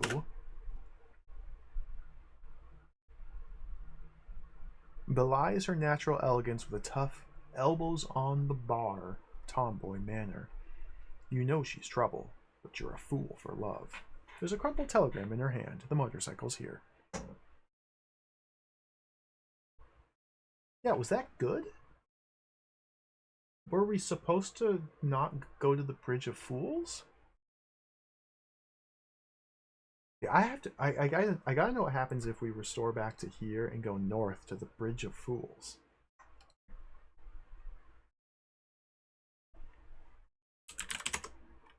Let's go save number 7. I don't know how to restore my game, by the way. Oh god, what am I doing here? I should have gone to Africa with Ernest Hemingway.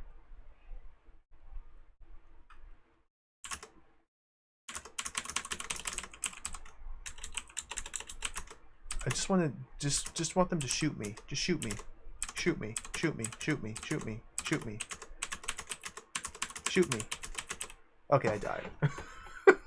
Yes. Go back to save 6.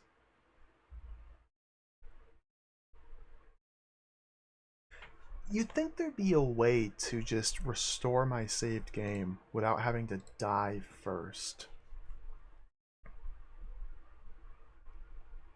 There is. You have to type restart. Okay.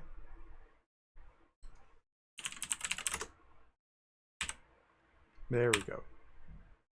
To restore my save game, you have to type restart. Of course, of course, of course.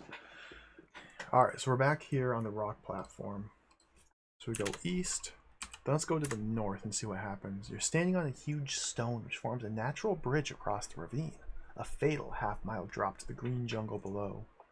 Several snakes coil languidly around your feet. They stare with inscrutable black eyes, but so far none tends to strike. To your north, all is shrouded in mist. Nazi soldiers advance across the mesa to the south.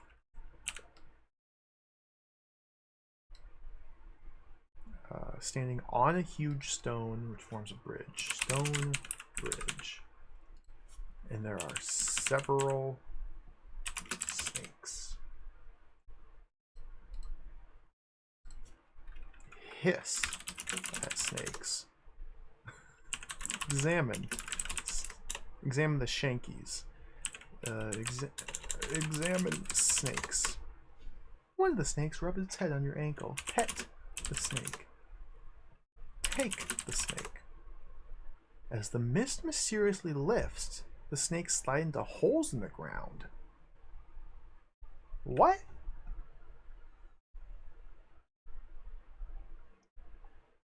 You stand exposed to the ant-like men who are yelling and pointing at you from the mesa to the south. North?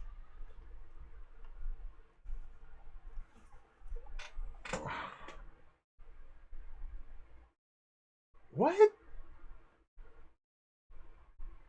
To the north and east, the ragged peaks of the ancient stone mountains tower over the grassy meadow. A cliff edge marks its western border. South of you is the Bridge of Fools. You can hear the airplane. What?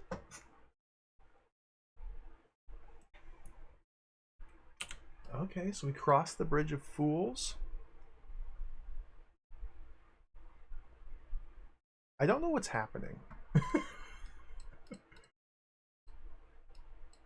I guess the snakes were a trap, and we had to face our fears and try and take a snake to defuse the trap. Like, were they fake mist snakes that turned back into mist and went back? What? Is it an ancient mystical trial? I don't know what's going on. We are now here. I guess we're in a meadow? Let's go north. That won't get you anywhere.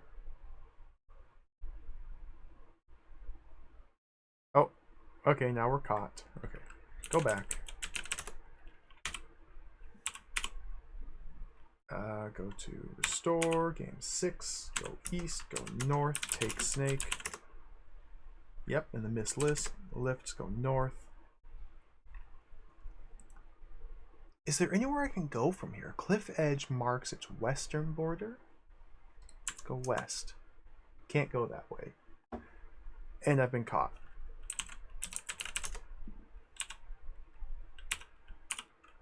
What the heck?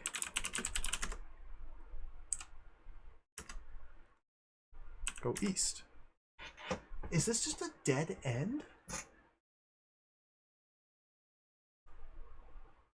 Maybe we can climb up.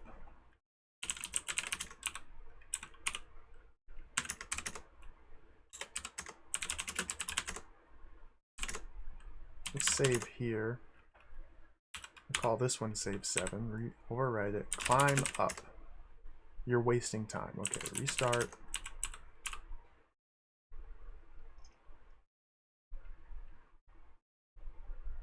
Cliff edge marks its western border, and south of you is the Bridge of Fools. I'm so confused. Is there any reason to go this way and cross the bridge?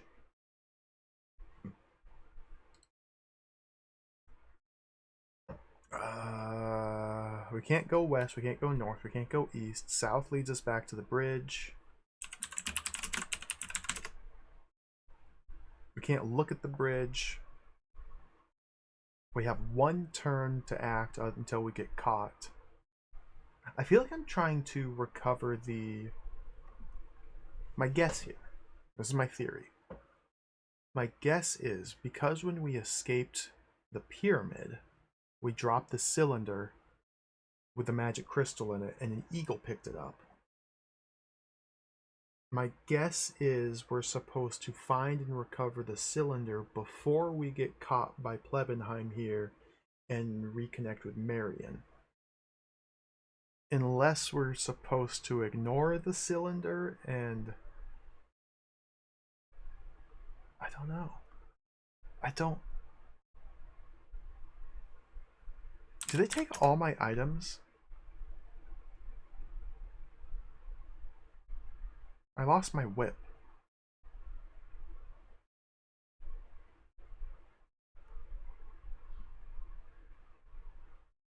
You're holding nothing in your hands. Have the hat, the totem, and the hand on your person. I lost my whip. Wait. Go back to 6.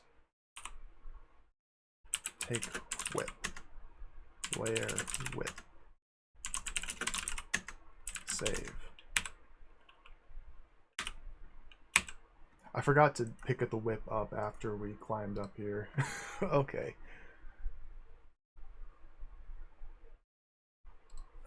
So if we go east, then north,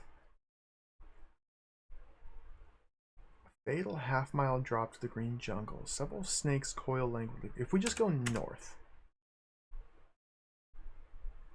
you're wrapped by chilly, clinging sheets of mist which blur the borders of the meadow, but not the small figure sitting in the middle of it. Sunlight gleams around him, and for a moment his face resembles a cobra's. Snakes circle around him. Don Pedro is a small, tubby man whose round face is continuously animated. His dark eyes radiate intelligence and humor. His manner is warm and direct. There's something that makes you think that he is living a delightful joke. What the heck? So this room up here, this meadow, changes states depending on if we pick up the snakes or not.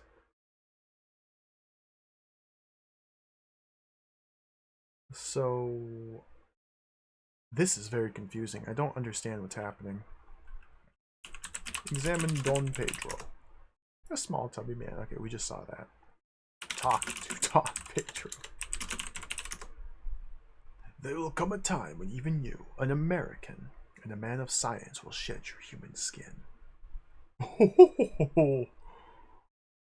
Is that a promise? I'm gonna skeletonize? Okay. Don Pedro. When will I skeletonize? A warrior with a task such as yours should maintain humility and not offend his women. What? Take whip.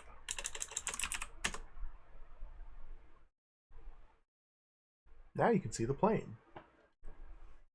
It's a 1917 de Havilland with a woman in the cockpit. Her coppery brown hair streams out behind her. She's flying into the ravine under the Bridge of Fools. What is happening? Crack whip. Don Pedro, what is happening? It's only fear that limits your vision. As the mist mysteriously lit... we got caught! Don Pedro disappears, the snakes slide into holes.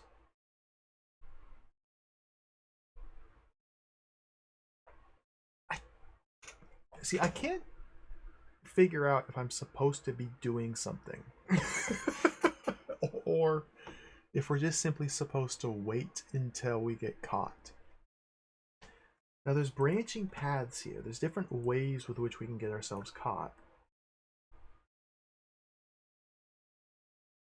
Is there something I'm supposed to do with Don Pedro? Only here if we walk through the mist. Is there something I'm supposed to do with the bridge?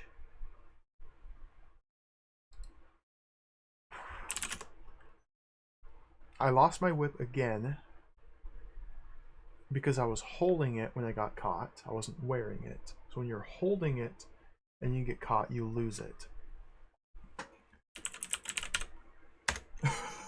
Restart.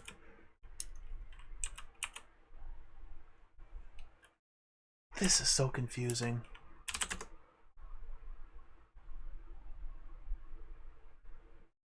Oh wait, maybe they just take my... Okay, if I go south, inventory... No, they simply always take the whip and the gun from you. I didn't realize I lost my gun as well. So it feels like we're supposed to... Okay, I think I know. I think I know. If we get caught by Plebenheim, it's a fail state. It's a Walking Dead situation because they take our whip and gun, but the game continues to the next zone. However, if we're able to escape Plebenheim and not get caught, then we don't lose our whip and our gun, and we can progress with the story while maintaining possession of whip and gun. Now there's a turn when the plane flies under the stone bridge. We probably have to jump off the stone bridge onto the plane, just like Indy would in the movie. So that way we can move to the next scene while still maintaining possession of the whip and gun. That's my suspicion here. So let's try and make that happen. I'm thinking the Don Pedro stuff is just kind of... I don't know. I don't know what to think about that. So game number 6 is on the rock platform here with our whip in our possession. The totem. I think we're going to pick up the cylinder later on. I think that's going to come into play later. I'm not going to be searching for it now. We go east, we go north. So we're standing on the bridge. Let's just wait here, and wait here, and wait here, and wait here, and wait here. And now jump off bridge. You're falling gracefully through the air. With your legendary luck, the Devil Hand swoops just in time. You land on the upper wing. So I think this is good.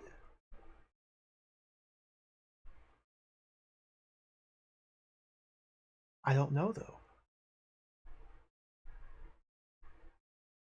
So this gets us to the next part of the game without losing our weapons. But it's very possible that we have a couple turns to play with and we're supposed to use those to do something important with Don Pedro. So we'll have to keep in mind that it's possible we're currently in a failed state and we cannot beat the game from here. It's possible that everything's fine. But let's continue on, I think.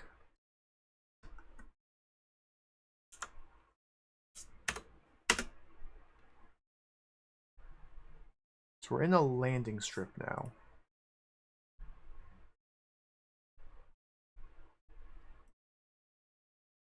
I guess we just start mapping a new area over here.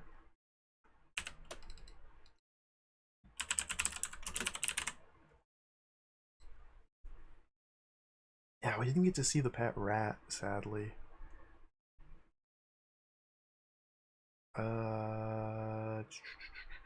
Okay, we can go north. We can go west.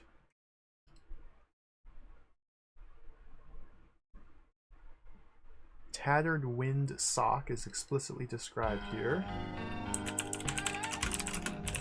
Tattered wind sock.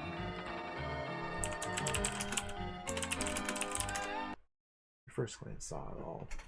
Duke Donuts, welcome. Thank you for the 38-month resub. How's it going, Duke? We're playing Indiana Jones Text Adventure today. This is a very interesting game so far. No graphics. Everything you do kills you. This is an interesting game. Thank you for the resub. What the heck? Is that Babar? Is that Babar the elephant? That's Babar the elephant. Cool. Swagger.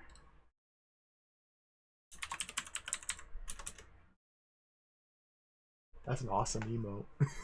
I love it. That's a good one.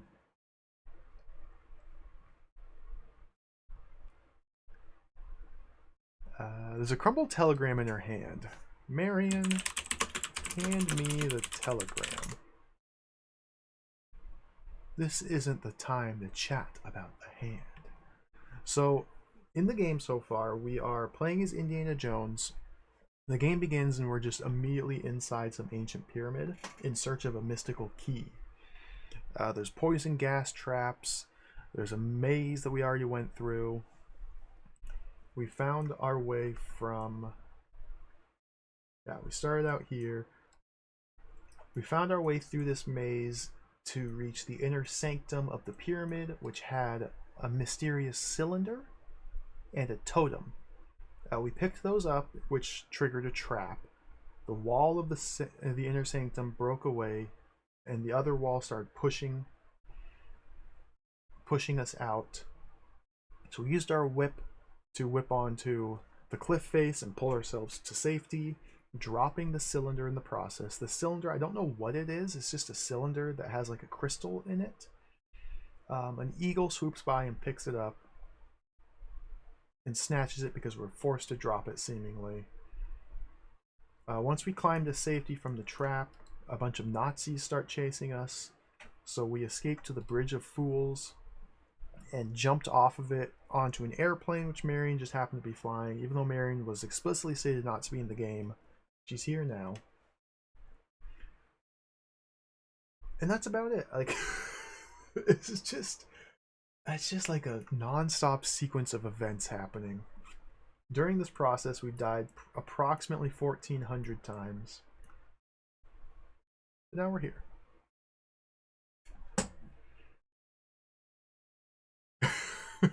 I play only the knockoff Indiana Jones games. You should check out Crystal Skull on the Amiga. That's one that I might play.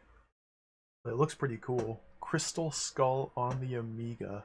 It's a public domain Amiga game with like an isometric little perspective where you play as, I don't know, Nevada Smith.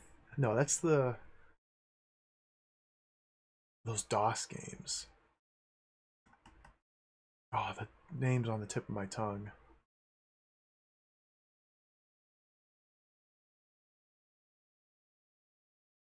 Do you play as Nevada Smith? It's DOS game. God, what is it? Paganitsu. Those games you play as Nevada Smith. I still gotta play Paganitsu. I still haven't played that yet. Yeah, the Robin Hood Amiga. There's a ancient Roman game that uses that same engine as well that looks incredible. And so many game to play. So many game. Take telegram. Oh, the Nazis are coming. Marion, give me the telegram. Here's the telegram. Oh, I died. Platoon just arrived. Despite the Mexican heat, the uniforms of these Nazi soldiers are crisply ironed. The weapons they're pointing at you are equally well cared for. 2 of the Nazi soldiers grab Marion. Then the rest carry out their orders and shoot you on sight. The end. So this is the game in a nutshell. Everywhere we go, every new room we enter, we only have like 4 turns with which we can work with until we just die. It's just everywhere we go, we're almost dead. You're constantly on the verge of just instant death.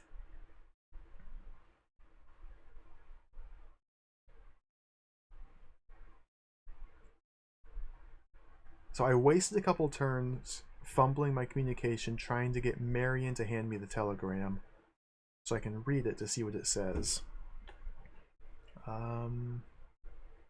Like to play again? Yeah. What are we on? Save game number 7?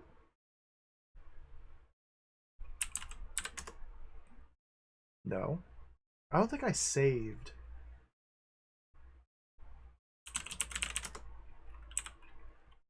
Let's go back to game number 6.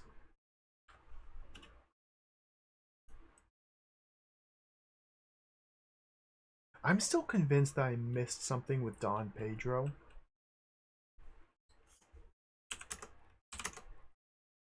But if we just stand on the bridge here, for enough turns. Marion flies under it in her airplane. We can jump to safety. But we have like 4 to 5 turns to work with here. It seems unlikely that we're just meant to wait and do nothing. So let's just wait and do nothing. Okay, jump off bridge. Okay, save. We'll call this one save number 7. Marion, give me telegram. Read telegram. Indy, Plebenheimen area. Do not let power key fall into his hands. Solstice near. Could spell disaster for US.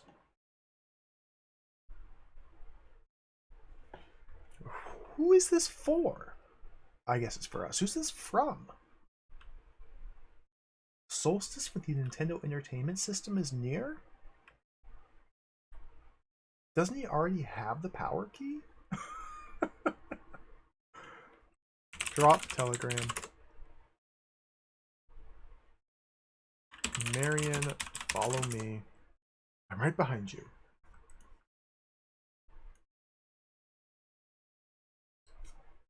Go west.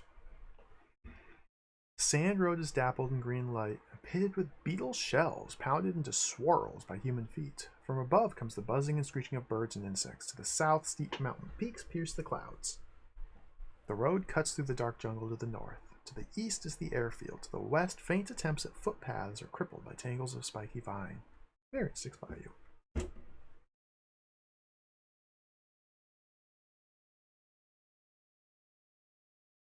Ancient Roman? What's this ancient Roman game? Ancient Roman. Power of the Dark Side, Ancient Roman for the DOS? Or for PlayStation?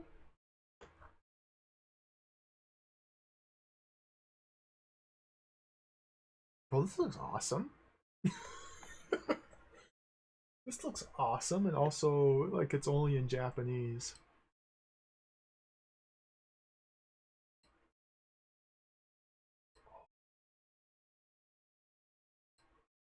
I would love to play this game. Somebody fan translate it for me. And I would be happy to play it.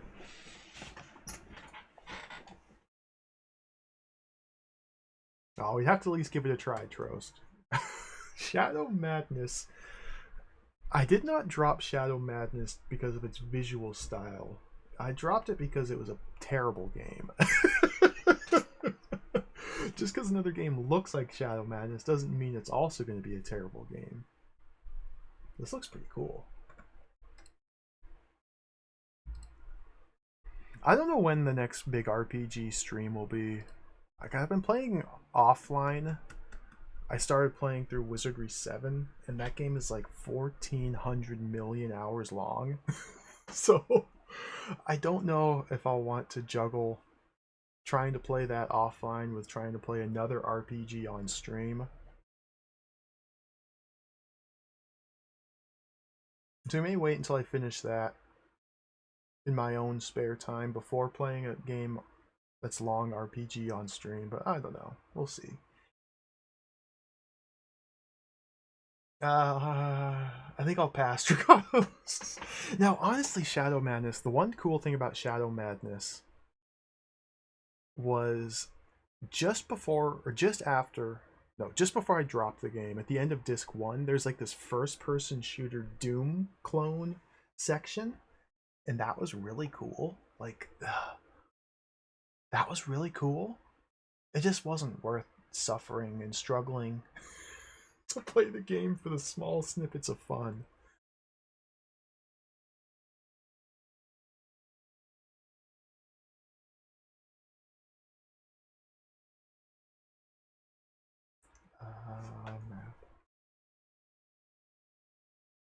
I'm happy I'm not streaming Wizardry 7, Duke.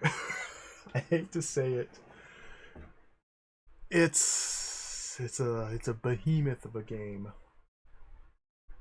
It would be like Gerard 5, where it would take like an entire month, I'm afraid, and a lot of time is spent fighting endless combats with dozens of enemies and just simply drawing maps. I'm enjoying it.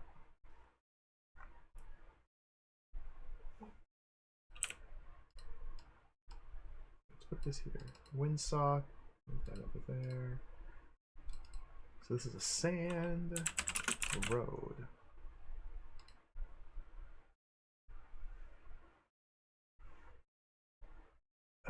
We can go. There's a road going north. East to the airfield, to the west, faint attempts at footpaths are crippled by tangles of spiky vine. So we need to find a way to open up this path to the west. Vines. Make a note of that. If I type west, that's a dead end.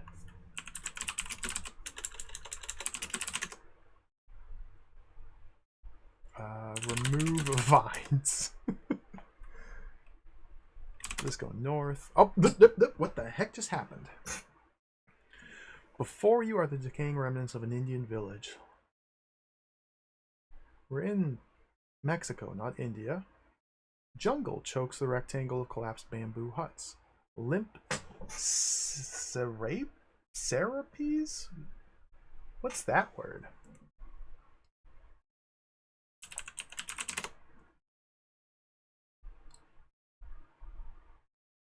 I've never heard. Oh, it's like a blanket.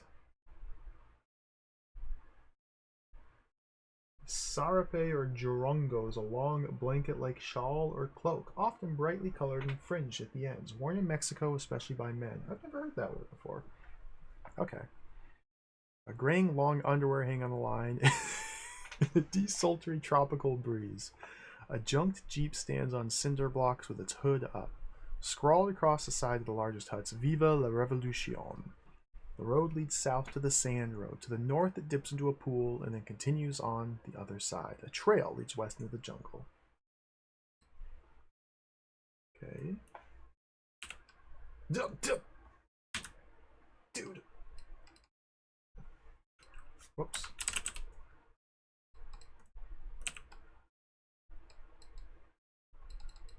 So this is the village. There's a path to the north. West into the jungle. Okay, Benito's here. The first thing you notice about Benito is the gleam of his large crooked teeth. His teeth are spoilers, reminiscent of the grill on the Mexican bus. The second thing you notice is the bright red cloth wrapped around his protruding stomach, and the wicked gleam of his knife. He stands bareheaded in the sun. Benito and his gang of 24 banditos will do anything in the name of La Revolucion. Marion stays with you. Bandito leader winks to his compadres and dispatches you with a knife thrown straight to your chest. Pain shoots through you like fire. As death closes in, you feel the banditos eagerly searching for gold. I'm dead. The end. What? Dude. Oh. Okay. Indiana Jones. Yes.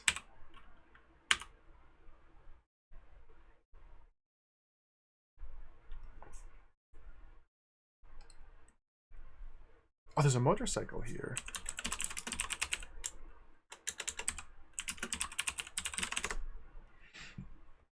The block-shaped, long, straight-back lines of the body and the high forked handlebars give this Harley-Davidson motorcycle a racy look. Although from its army drab color and its beat-up bathtub of a sidecar, you suspect it's been around since the Great War. Vehicles! The manual advertised vehicles. Ride motorcycle. To ride the motorcycle, first get on, then type just the direction you wish to go. Get on motorcycle. Oh yes, dude. Drive north. This is sick. A black ribbon of new road connects the airfield to the south, the crossroad to the north. Vines and twisting tendrils creep across soft, fresh asphalt, menacing as muggers in a steamy subway tunnel.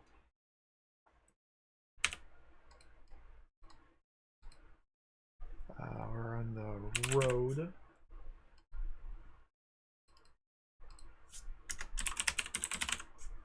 You get to drive vehicles in this game. There's a crossroad to the north. Okay. Vroom! Nazi platoons approaching from the crossroad. Let's just plow right into them. Oh, I died.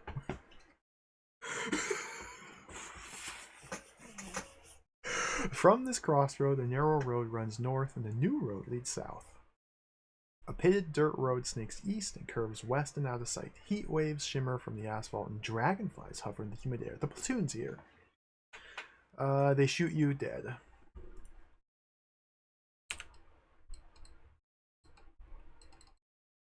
So this is the cross road. There's another path north from here. Pitted dirt road snakes east and curves west out of sight. But the Nazis are here, so I can't go that way. Alright, well, I guess we just take the motorcycle this way into the village.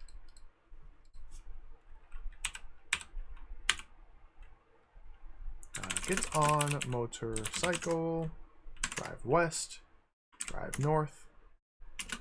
I died.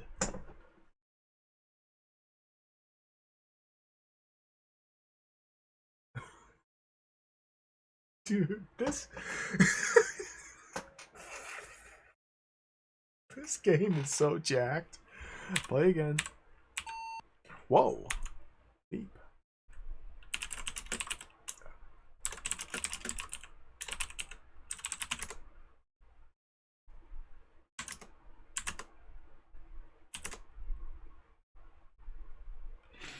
Oh, no, the Nazi platoon is marching. Oh, they're moving. So we have to, like, avoid the platoon while we try and escape. Interesting. Okay.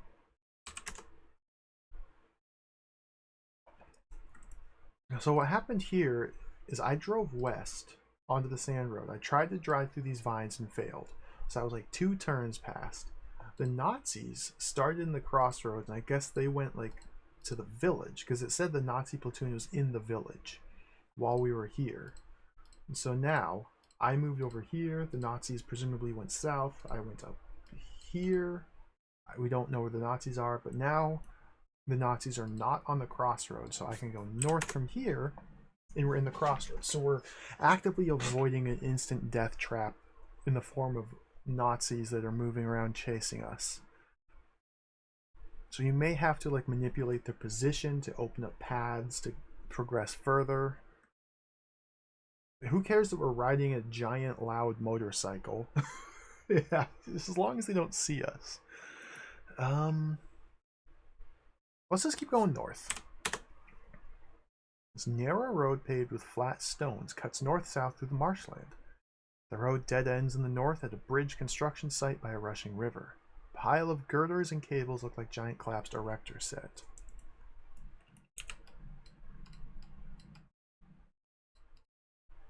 Okay, so we are in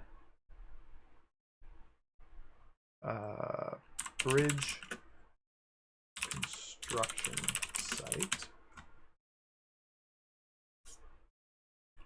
Go north. Go east. Go west. Look. Examine pile.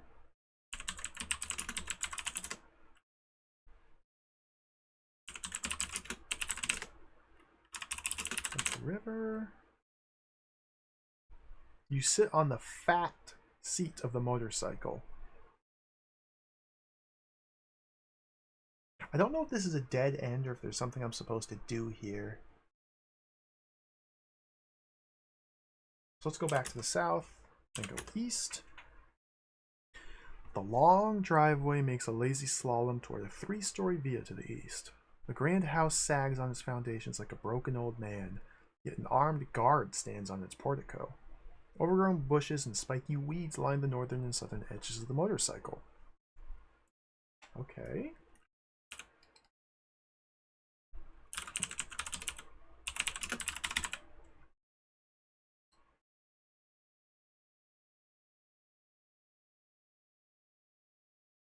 An armed guard.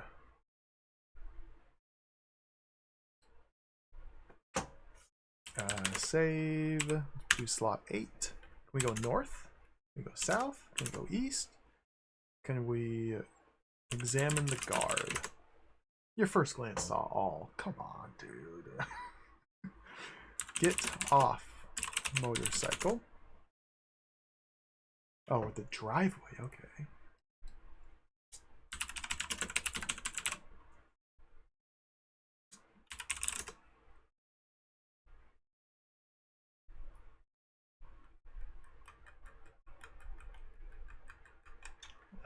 Examine the house. Guard. Hello. Don't lose your nerve. Do I just kill this man? How do I talk to him? How do I interact with this guard? Can I say hello? To go to house.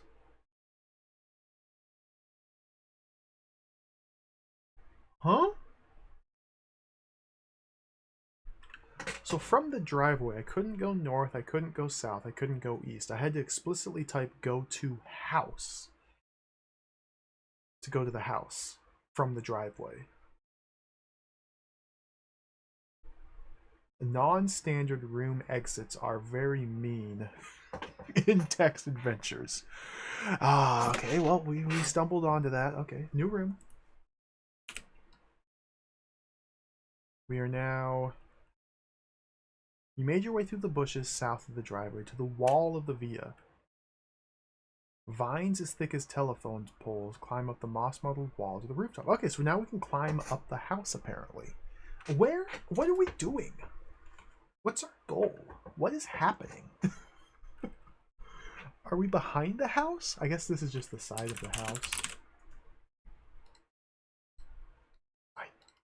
And that is explicitly go house, not any direction, just go house. Okay. Marion, stay here. You're not gonna leave me, fine.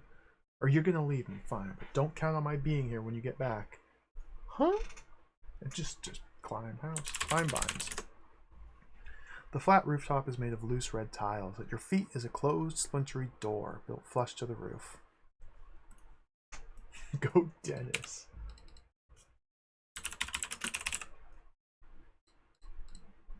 Boop.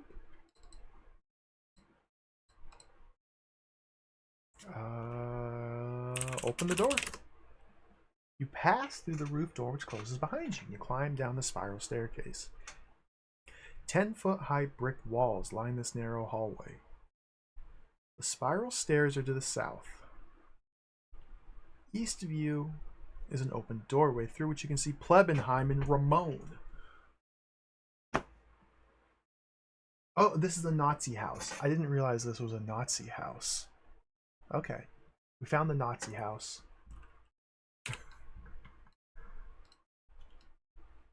The stairs are to the south. Okay.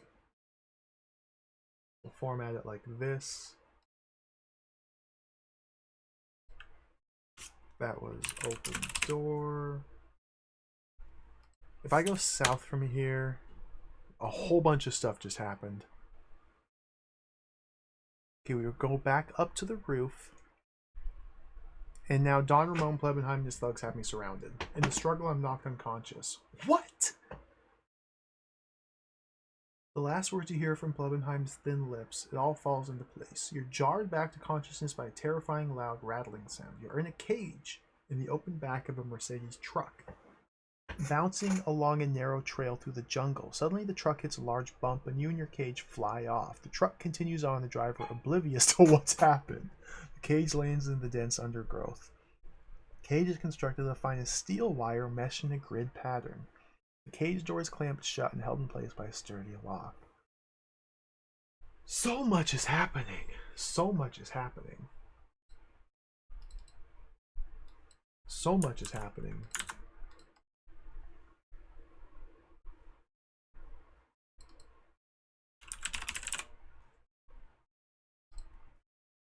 So to recount, from the landing strip, we hopped on a motorcycle, we cruised around in circles until we were able to go up to this crossroads and east to the via. From here we had to type go house to go to the side of the house. We abandoned the motorcycle in the driveway. I left Marion here while I climbed up these vines to the roof of this via.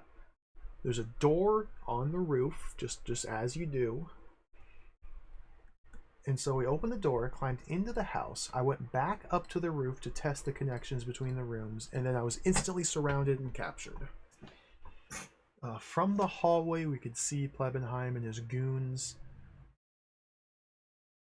And now we're caught in a cage in the middle of the jungle after falling off the back of a truck.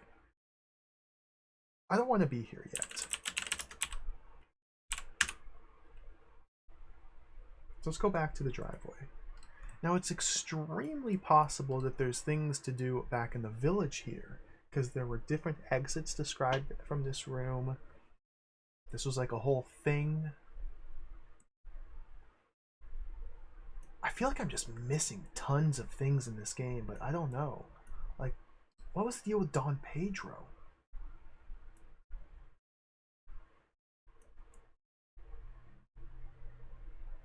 There's no score in this game, so I can't like gauge my progress through any sort of metric like that.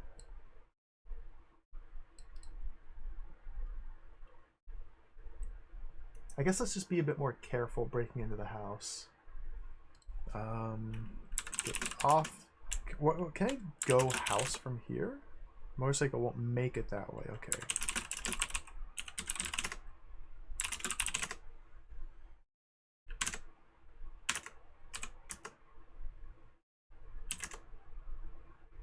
Oh. Oh. South. South of the driveway leads us to the side of the house.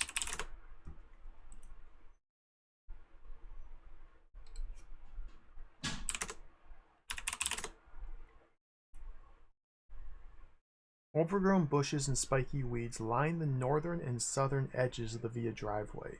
So that's supposed to be the indicator that we can walk south. Oh, that's mean.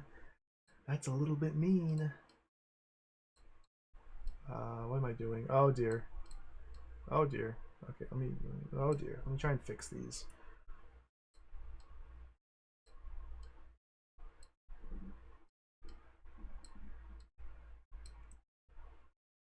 Go house, or we can actually just get rid of that.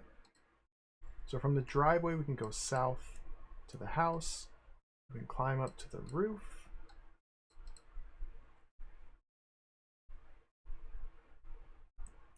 Okay. We can't go north from the driveway. I can go north from the driveway. Dense fetid bushes. Okay.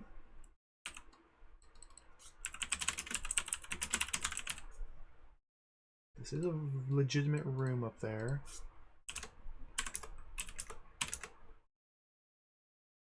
Climb vines. Open the door. So now we're in the hallway. East of you is an open doorway through which you can see Plebenheim and Ramon. Hide? Go hide yourself. Oh my goodness. Okay, now we're caught.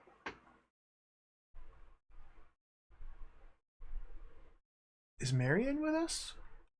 What happens to Marion? Oh,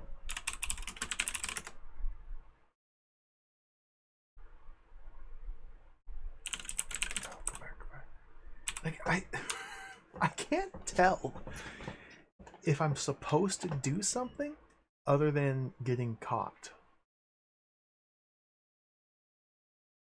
It's very unclear what I'm supposed to be doing in this. Like, what the heck? We're supposed to. The telegram told us we cannot let the power key fall into Plebenheim's hands, but he already has it.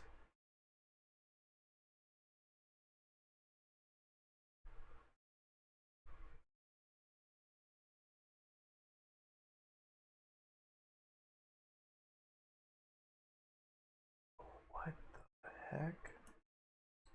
Go south.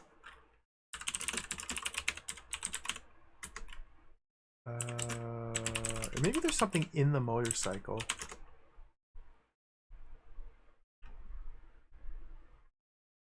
It's a Harley Davidson. Open seat. Lift seat.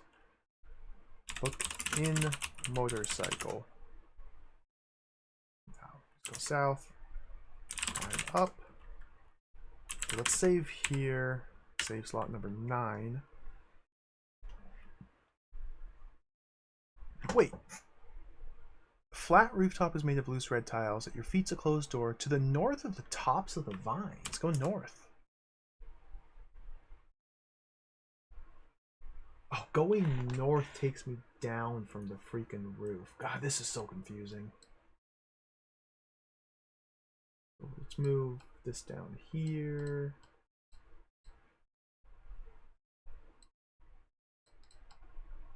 But south from the hallway takes me back to the roof. Oh, I don't know how to draw this freaking map. It doesn't matter.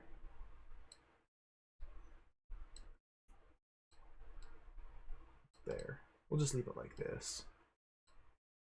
So going north from the roof takes me back to the side of the house, which is the same as down. Let's just open the door. Go south. Go up. Take whip. Open door. Save. 9. Lasso power key with whip. You can't lasso that. Oh, we're surrounded.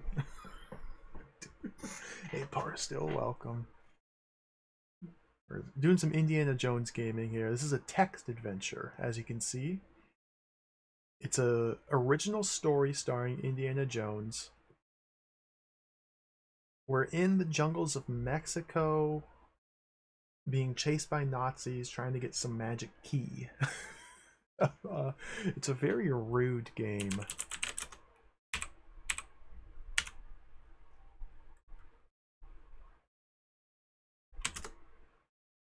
Let's go into the room that Plebenheim's in. The dirt and dust of years has settled on the floor of the basement. Several pairs of footsteps lead through the archway in the eastern wall. Your footsteps lead from the archway in the western wall. A battered table graces its center. On this is the Mazatec power key. It emits an unearthly, low-pitched hum. A large animal skin adorns one wall.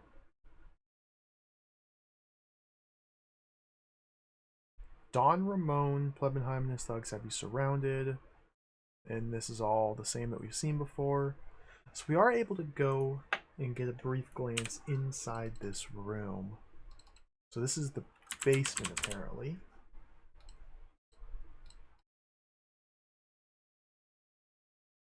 Your footsteps lead from the archway in the western wall. There's a path to the east as well. There's a table in the center of the room. Table with the power key on it. There's also a large animal skin.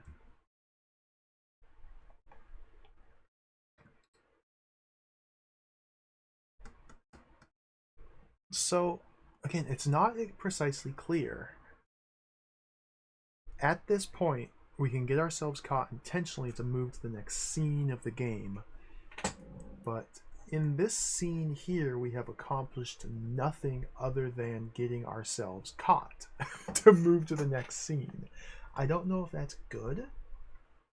Like, is that the entire purpose of this whole sequence of events here? These rooms? Simply to move to the next sequence? I feel like there's supposed to be items to collect, things to do. And if we just move on to the next area, then we're in a failed state.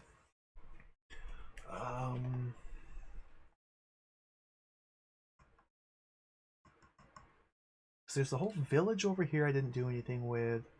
A Nazi platoon marching around. A guard in the front of the door. What if we jump off the roof on top of the guard and just bash the crap out of him? Let's try some violence.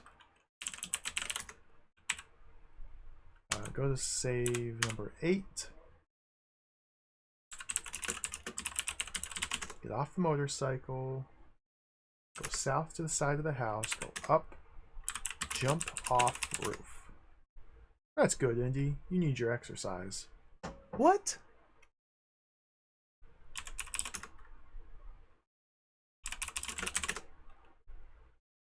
Oh my god.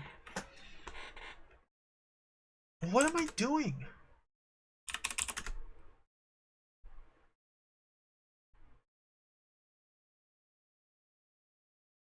Okay, lazy via to the east. Grand house sags on its foundations like a broken old man, yet an armed guard. Go to Portico. I've returned to the southern bushes. No, I haven't. That's all they... Overgrown bushes and spiky weeds line the northern, the crossroads.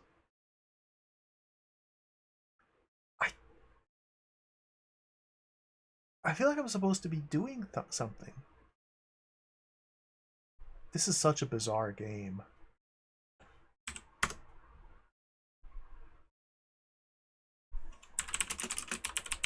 Get on the motorcycle. Rev engine. I need a drink.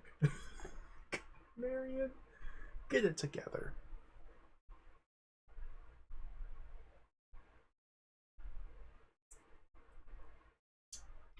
It's like I could just move on to the next area, trapped in the cage zone. And maybe that's what we're supposed to do, but I can't help but feel like that's a bad idea. My spider senses are tingling. The gamer's intuition tells me I should do something other than simply move to the next zone. I need a drink. So entering the village seems to have just instantly gotten me killed. However, maybe I can do something there. Okay, let's go west. Can I go west again? You can.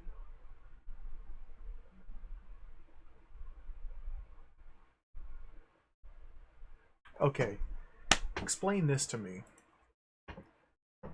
From this crossroad, a narrow road runs north and a new road leads south. A pitted dirt road snakes east and curves west out of sight. Heat waves shimmer from the asphalt and dragonflies hover in the humid air. I did not realize that meant I could leave that screen going west. I thought the pitted dirt road left to the east and then snaked around to the west. I thought that road curved. But no, that actually means that this room, this crossroad, has 4 exits, which makes sense. It's a crossroad, cross 4 plus sign. That's written terribly. Okay. New room. This broad dirt road curves like a drawn bow from the pool in the south to a crossroad in the east. What? No, the crossroads to the east, pools to the south of us. An old tree offers cool shade. One of its branches extends over the pool.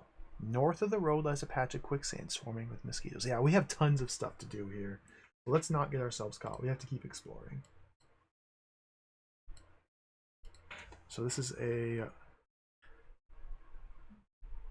broad dirt road.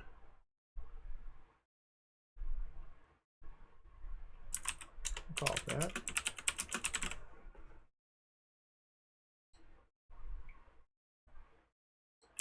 Let's do another save here. Save 9, overwrite it. If we go south from here, you rev the engine and splash into the pool. The motorcycle makes it about 1/4 the way across before its engine sputters and dies. Suddenly you sense movement beneath the water. Several pairs of reptilian eyes surface. Alligators. Marion's in the sidecar. Cool.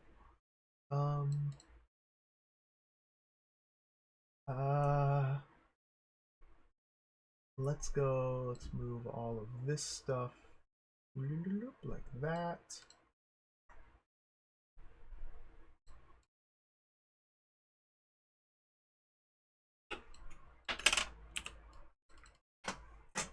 pool. North. Engine's too wet to start. Get off motorcycle. North. Your famous luck runs out. You become lunch for the alligators. The end. This game. Yeah. This freaking game. Okay, broad dirt road. Old tree offers cool shade. One of its branches extends over the pool. North of the pool lies a patch of quicksand.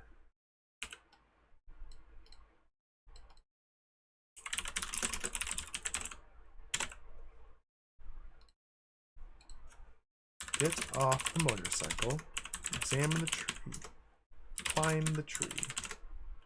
Examine the branch. An old tree offers cool shade. One of its branches extends over the pool. Climb branch.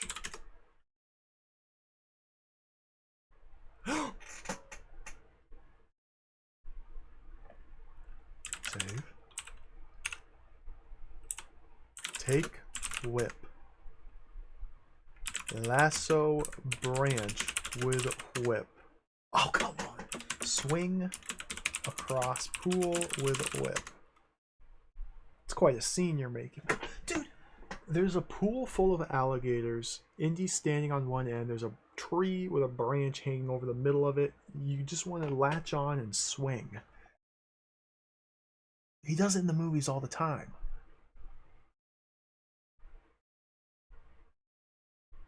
How do I do this? How do I do this? How do I do this? Climb up tree. Shake tree. Jump on alligators' heads. Jump to branch. You jump up and grab the branch. Something fell out of your hand. I dropped my whip. Oh, I dropped my whip. Jump down. Take whip. Where's the whip? The whip's gone. Jump to branch. Take whip. The whip's gone. Your hands slip, you hit the ground. Your first thoughts to me, never sit again. Where? Restart. Nothing in your hands. Okay, jump to branch. Boom, we're on the branch.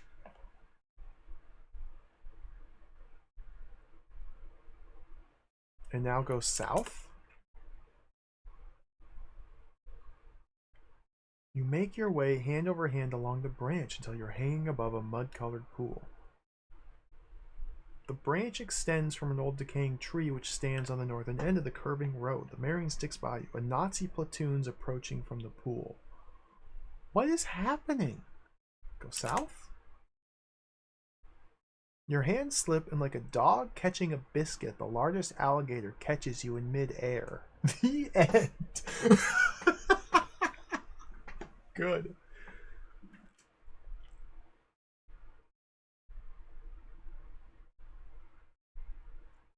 We just got munched. I can't... Probably my biggest issue with this game so far is it's never clear what I'm supposed to do. Like, the authors of this game obviously had, like, ideas and, like, set pieces in mind that they want the player to live out or enact, but they don't seem to have left guidance or clues for the player to figure out what those sequence of events are to guide me in the right direction to do what it is that they want me to do. Like, where, how, what is happening? Am I trying to get to the village? Is this just like an elaborate sequence of rooms to avoid the Nazi platoon with different paths through it? And my ultimate goal is simply to get back to the Via? Am I supposed to be able to steal the power key before getting caught in the via? Am I supposed to cause a distraction outside of the via to lure Plebenheim out of it, so we can then sneak into it, break in through the roof, and steal the power key? Is there any reason whatsoever to deal with the pool and the alligators and the Nazis in the village? Is this all just misdirection? Meant to distract me from my goal of acquiring the power key? Because we did get the telegram from Marion addressed to us from the United States saying we cannot let the power key get into the hands of Plebenheim, but he already has the power key. So presumably we're meant to steal it.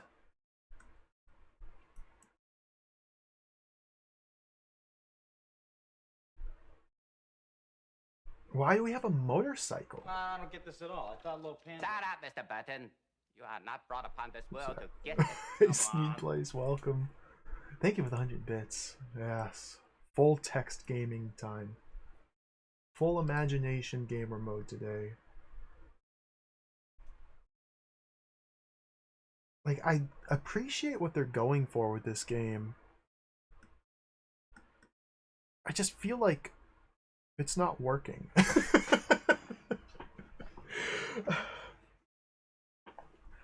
And this is kind of what Jiggy was talking about earlier with his experience from the James Bond games. And I bet you could go back and watch Hippolito's VOD of Rambo 2, and it was probably a very similar experience to this.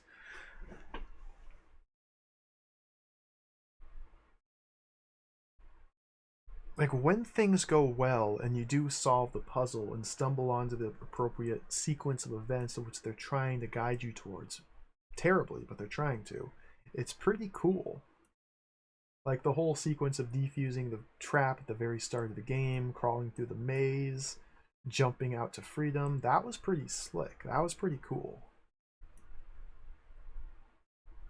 I still feel like I missed something back here with this whole Don Pedro Bridge of Fools situation, but we can always come back to that later.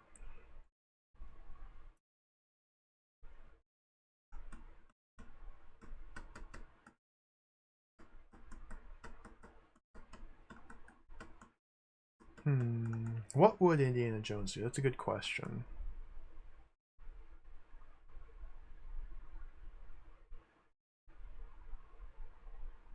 I don't know.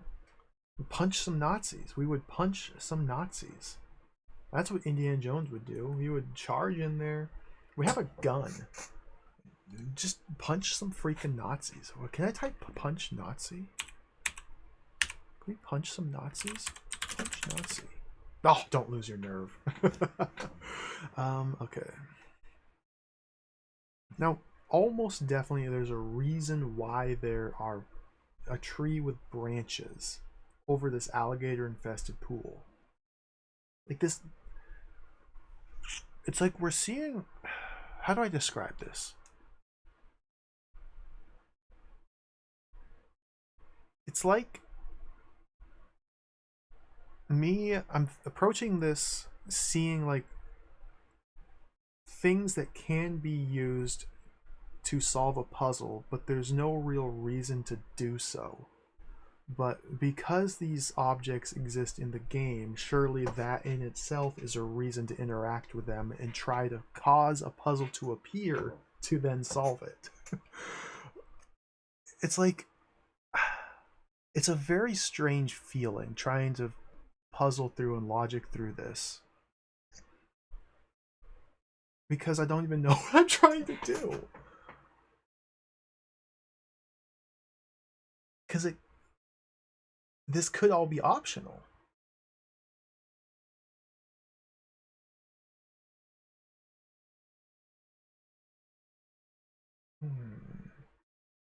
Let's think about it.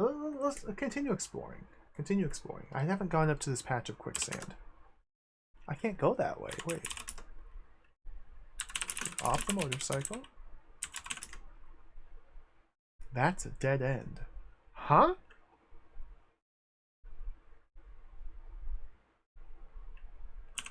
Examine quicksand. Your first glance saw all.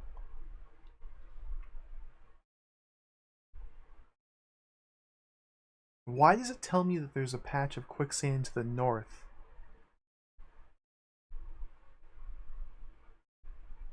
Surely that means we can do something with it, right? They wouldn't just put in objects or props, as they call them, into the game world simply to flesh out the environment. Surely they have a purpose. I can't go north. Go quicksand. You've returned to the crossroad?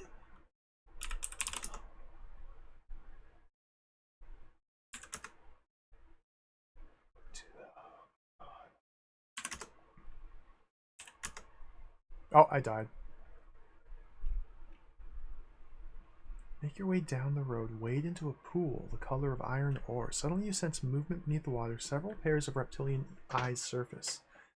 Alligators. Your famous luck runs out. You become lunch for the alligators. Would you like to play again? I can drive the motorcycle into the pool. I guess this isn't actually a room. Delete that. I can drive the motorcycle into the pool and survive. If I walk into the pool, I die. I can climb the branch over the pool. What am I doing? Yes. Jump to branch. Let's just wait here and see what happens. Your hands begin to slip. Oh. Okay, jump to branch. From the branch, we can go south.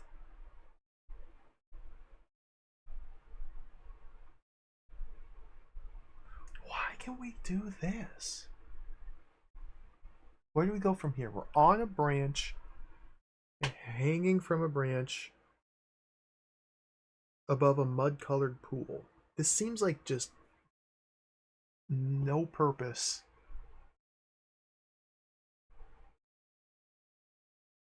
Go back to the north. Let go. Push tree.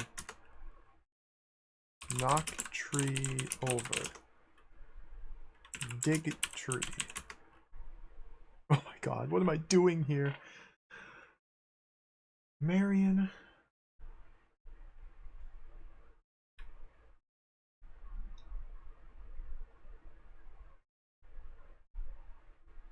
What are we doing here, Marion? Marion. What are we doing? I need a drink. You and me both, Marion.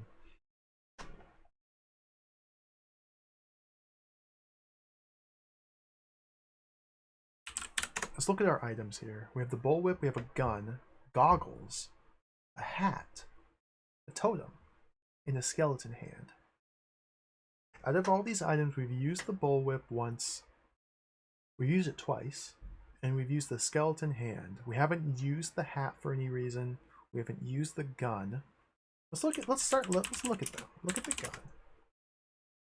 Your backup weapon, the Smith & Wesson Model 25 revolver, has a rotary action, holds 6 bullets. All 6 chambers were empty during your gun battle with Plevenheim. When did that happen? What? I had a gun battle? Did this occur before the events of the game? What? Reload gun. I have a gun with no bullets. And we don't have ammo. Okay.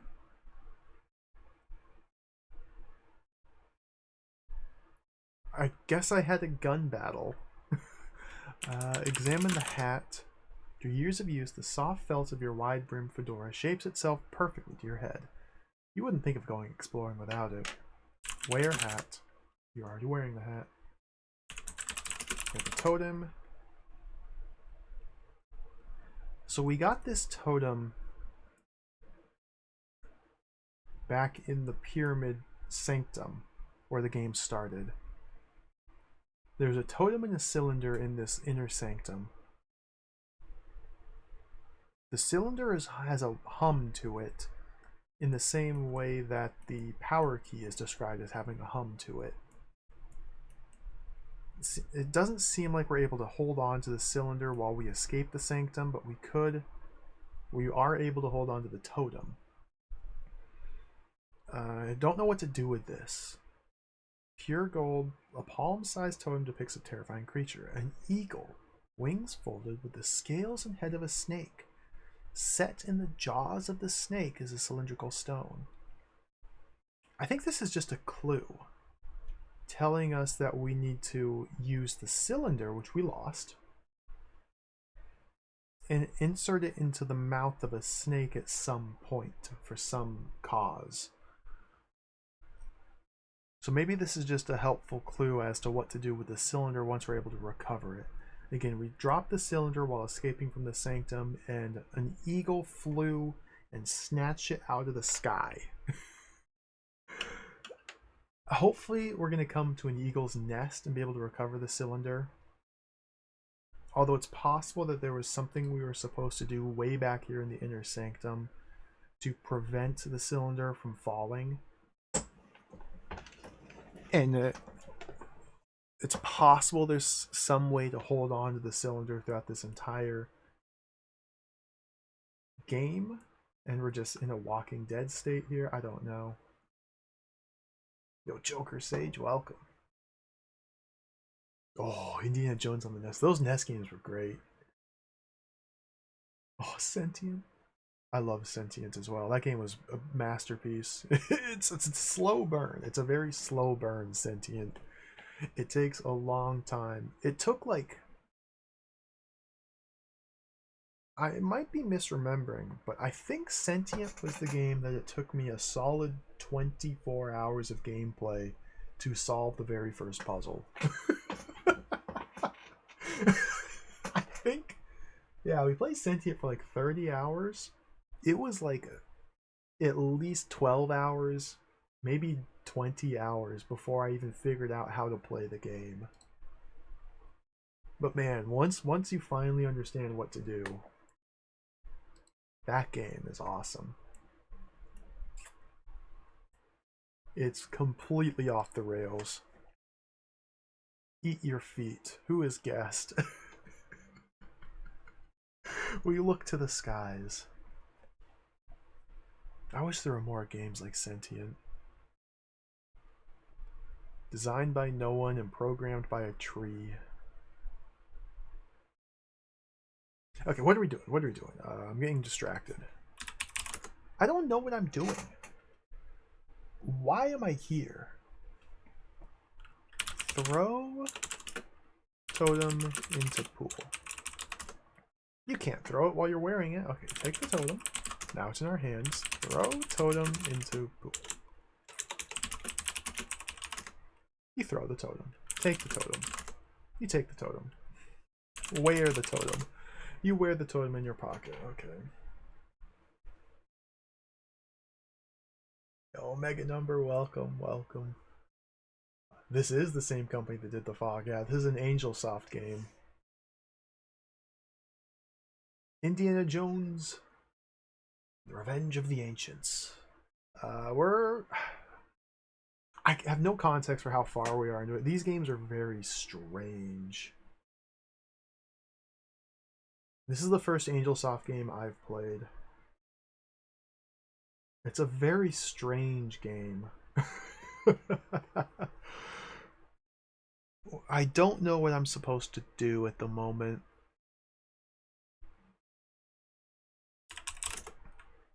It's...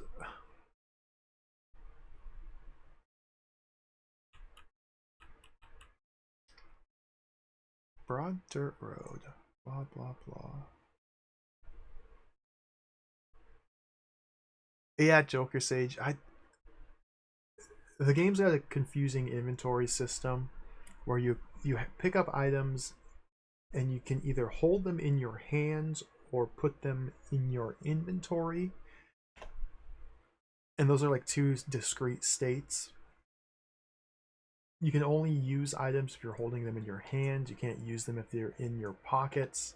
The only way I've found to communicate to the game to take items from your hand and put them in your pocket is to type "wear the item." It works. It doesn't make sense, but it works.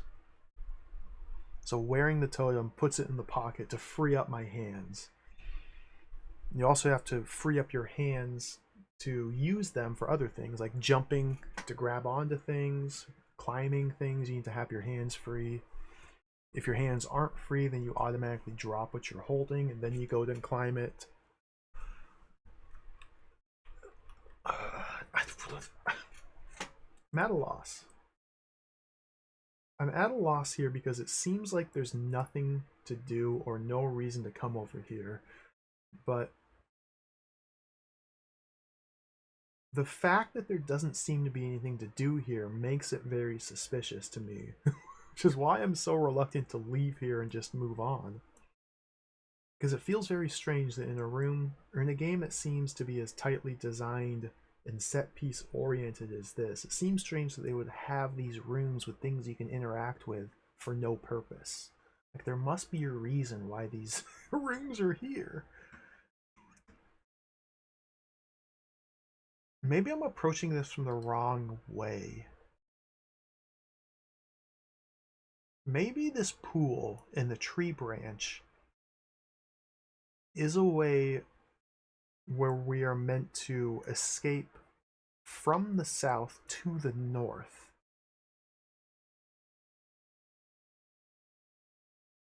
Because the branch,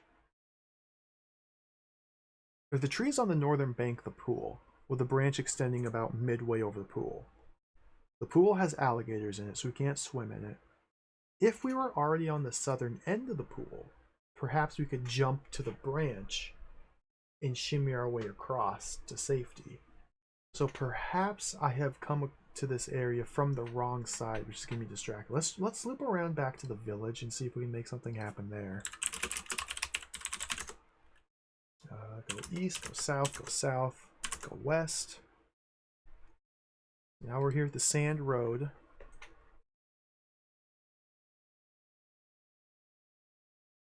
To the south, steep mountain peaks pierce the clouds. The road cuts through the dark jungle to the north. To the east is the airfield. Let's get off the motorcycle. Slot 9. Can I go south from here? Can I go west from here? Can I go down from here? Can I go up from here? If we try to step north, you simply die instantly. Benito is here. Why does Benito kill me instantly? And is there a way to avoid getting killed? He throws a knife straight into my chest and I die.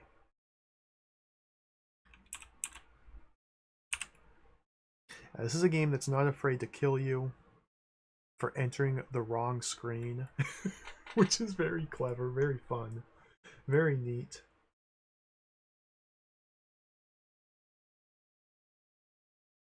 Like,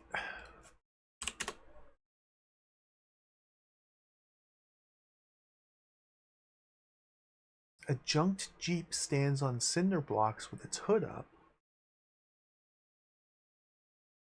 To the north, it dips into a pool, then continues on to the other side. A trail leads west in the jungle.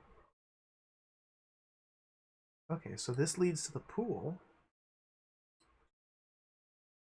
Well, why does this room exist? Surely this room does not exist simply to get me killed for entering it.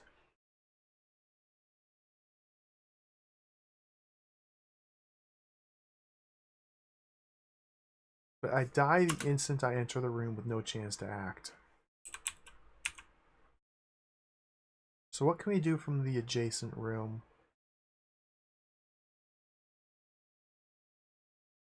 To the south, steep mountain peaks pierce the clouds. The road cuts through the dark jungle to the north. To the east is the airfield. To the west, faint attempts at footprints are crippled by tangles of spiky vine. Can't go west.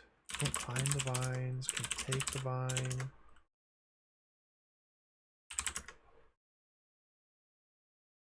And all of this may be unnecessary because, again, we can go to this via up here, get caught by the bad guy, and get transported to the next scene where we're in a cage on the side of a road.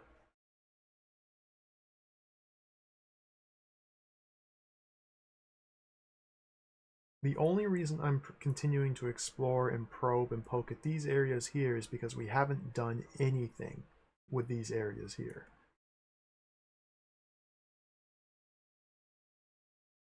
The fact that I haven't done anything makes me think that there is something I'm missing. Oh my god, this is insane. Like, I have no loose threads or like active puzzles I'm trying to solve. It's just like I feel like I'm missing something. Yo, MP83, welcome. I love text adventures. I'm a huge fan. I want to play more. Every time I play one, I'm reminded how much I like them and I want to play more of them.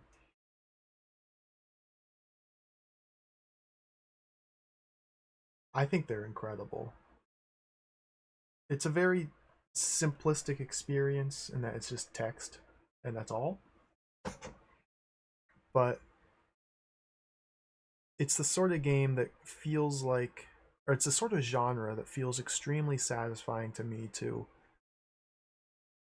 kind of get into the head of the author, see what they're thinking, work out the puzzles. Typically there's a nice logic to it, and it's fun to untangle and unravel and discern and understand that logic and work through it. Using your imagination to envision the scenes described is quite enjoyable. I don't know, I just like them. I'm a big fan.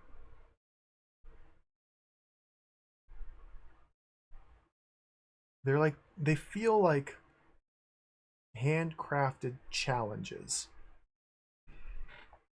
It's like the developer has created this puzzle box for you and given it to you. It's like, okay, here you go. Solve my puzzles, Superman. Fly through my rings. And yeah, I'm happy to do so. It's like it's cool. Even ones that are like very kind of directionless and kind of janky as this, I'm still into it.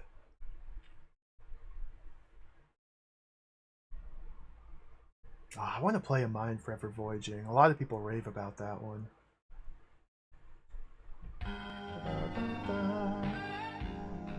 Floor is Lava, thank you for the 42-month resub. Welcome. Welcome. Thank you very much. Yes. The cool thing about text adventures is that there are probably 4 million of them. You could dedicate an entire lifetime to playing nothing but text adventures and you would never run out. There would always be more.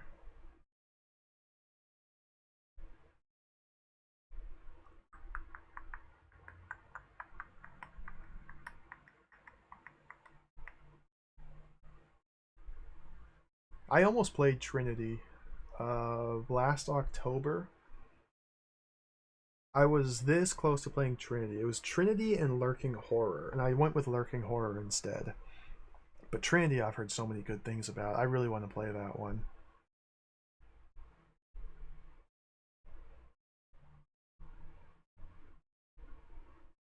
Trinity comes with a paper origami crane in the box that you're supposed to fold. So when I do the inevitable Trinity stream, I'll have to get like a square piece of paper and we'll have to do some crane origami folding before we play the game.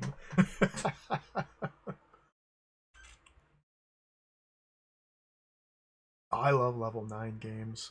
I've only played 2 of them so far. I played Night Orc and Gnome Ranger. Level 9's great though.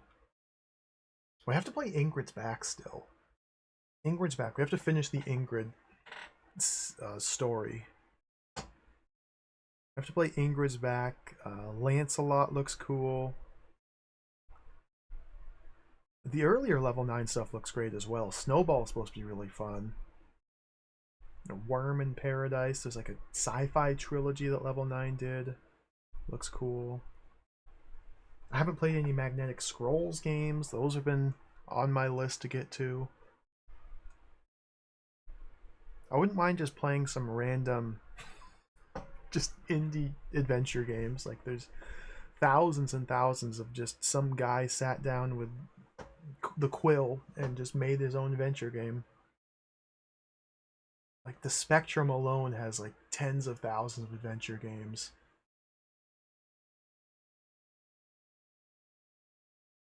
Apple II adventures, just so many games.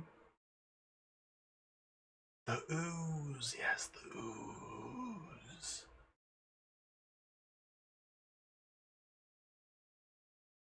Eric the Viking.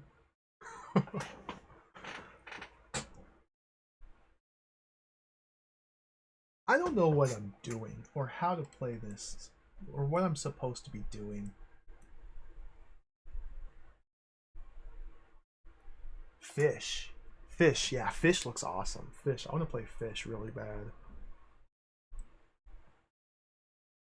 I think that's Magnetic Scrolls. That sounds right.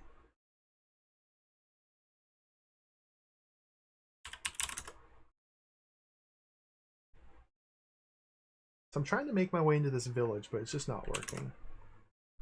I've tried nothing, and I'm all out of ideas. So let's explore somewhere else. Tattered windsock. Okay.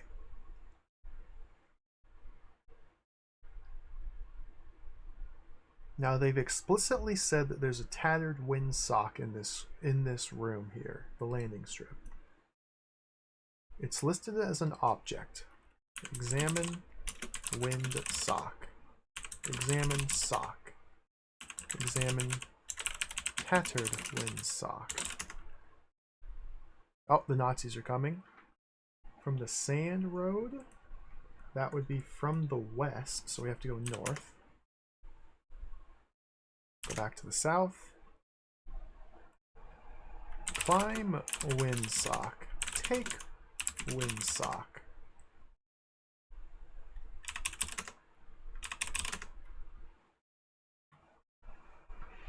Yeah, I haven't played Legend Entertainment games either yet. I remember when I was a kid, my mom was a big fan of the Callahan's Crosstime Saloon novels, and we got the Callahan's Crosstime Saloon adventure game, but that's by Legend Entertainment, but it's also impossible. So I was like just a small kid. I couldn't make it anywhere into the game. It starts with like this giant wordplay puzzle that it was just beyond me. So I never even actually got anywhere in the game. I remember like watching my mom and my brother play it a little bit. It looks really cool.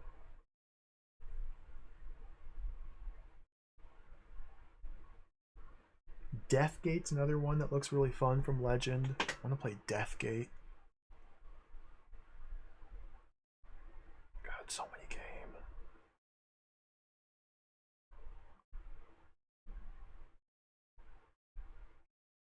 Shannara.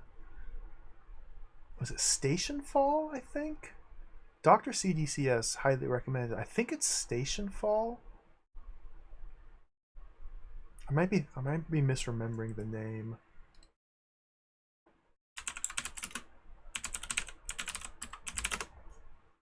It's Infocom. Maybe it was Gateway. Gateway's the one he said I'd really enjoy. Frederick Pohl's Gateway. Because that's like a sci-fi interstellar adventure. There's two of them. Goodness. Gateway and Gateway 2. Deathgate. God. So many games. So you know a game is good when it makes you stop and think about other video games. Is this game canon, Hoffman? That's a good question. I don't know. Oh, Superhero League of Hoboken. Hesh Ballantine played Hoboken recently. I guess it's not too recent now. Played it a while ago. I was able to watch a little bit of that. It looks really good. I wonder if we're supposed to use Marion to help us solve these puzzles. But there's no puzzles to solve!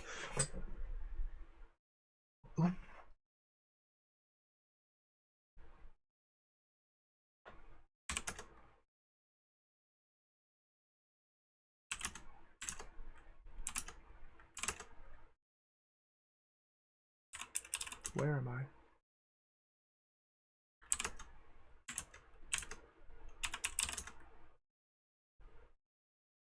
Pile of girders and cables. Look, pile.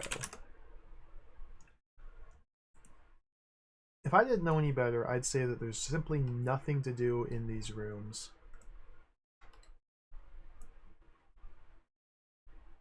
I don't know. Let's just move on. I don't know what to do. Okay, we're back at the driveway. Go south, go up, open the door, wait. Oh, we can wait here. Go east. What?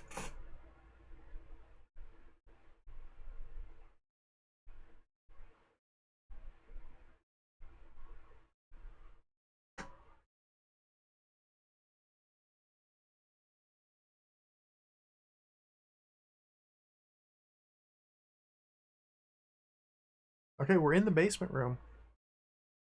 So previously when I tried to enter this room, I got caught. So I guess there's a real-time element here. Plebenheim and his thug were in the basement here with the power key. If, when I arrive at the landing strip, I head straight over here, then we can make it into here just in time to see Plebenheim and his thug hanging out. However, in the current game state, I drove up here, I drove over here, I drove down here, I drove over here, I drove up here, I drove up here, I cruised around, I tried things, I waited, I've passed about 50 turns, and now back in the basement, it's empty. There's no one here. Randomized elements. Oh. Huh. I wonder if this specific instance here is random or if it's just Plebenheim is on like a scripted routine and he only hangs out in the basement for 10 turns or so and then moves somewhere else.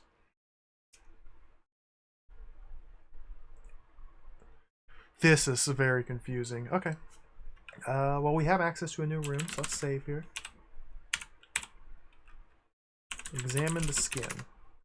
Ancient dried out animal skins. A map! The elaborate illustration has been almost completely faded by time and weather. Oh, garbage, dude. Take the skin. Read the skin. Read the map.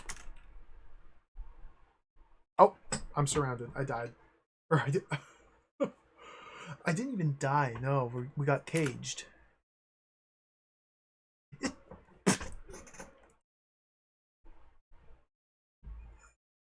Okay.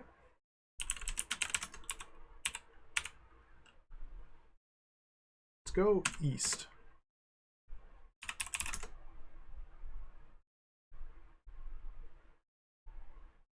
Huh?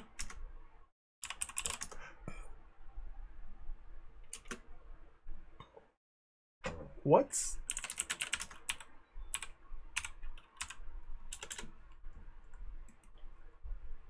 Several pairs of footsteps lead through the archway in the eastern wall. Go east. Nothing happens.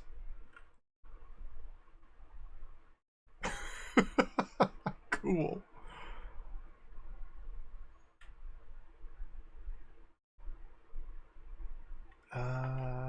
Examine the table.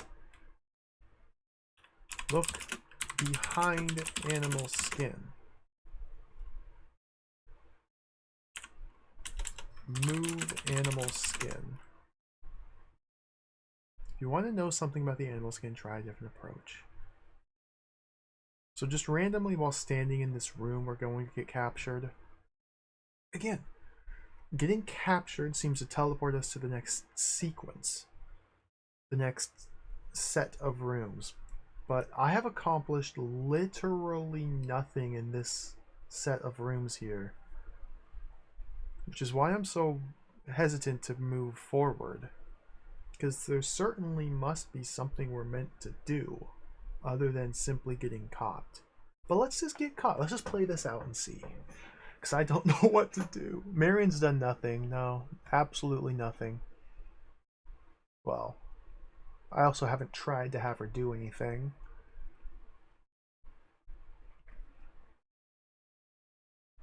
We're knocked unconscious. It all falls into place. You're jarred back to consciousness by a terrifying, loud, rattling sound. You're in a cage in the open back of a Mercedes truck, bouncing along a narrow trail through the jungle.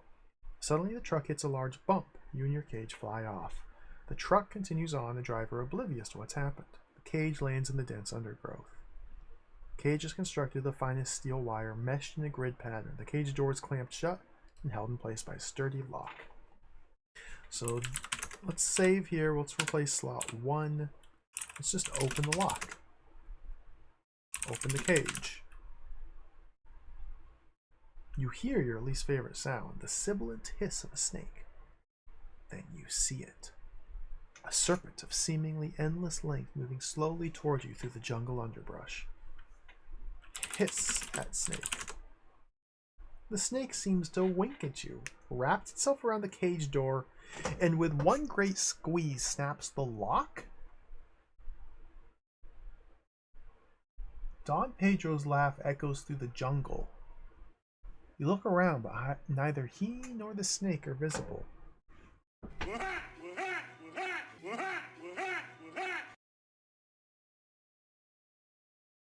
What?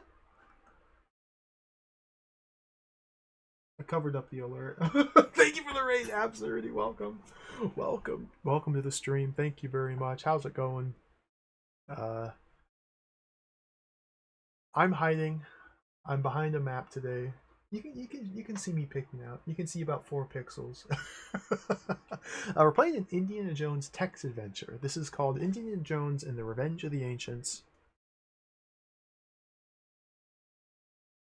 It's very strange. It's a very strange game.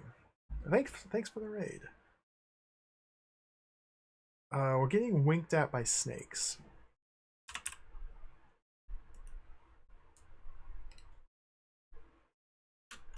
Let me fix this a little bit. Bloop. Bloop, bloop, bloop, bloop. Bloop, bloop, bloop. Guess we're getting winked at by snakes. Okay, so I don't know. This is like a new set of rooms, I presume. Let's look. Exits the cage. You've returned to the cage? No, no, no! Leave the cage!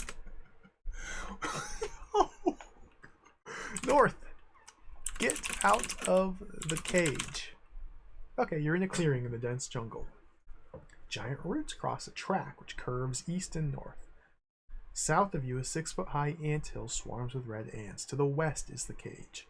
Alright, so I think we're in a fail state at the moment, but let's just continue moving forward just to get some new things. Maybe as we play through and get further into the narrative, we'll come into obstacles that will cause me to have an idea about what we should have done in the past to prevent these obstacles from becoming a problem. I don't know, man.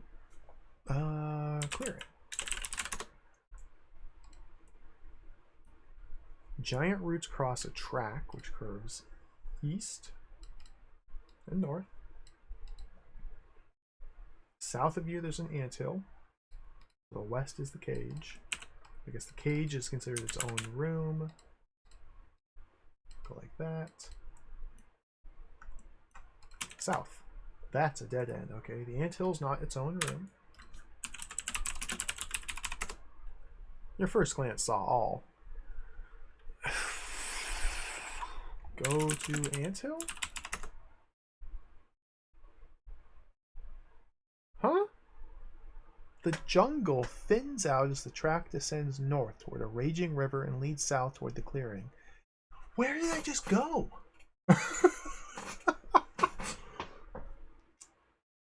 Pick marsh grass presses in on both sides of the track.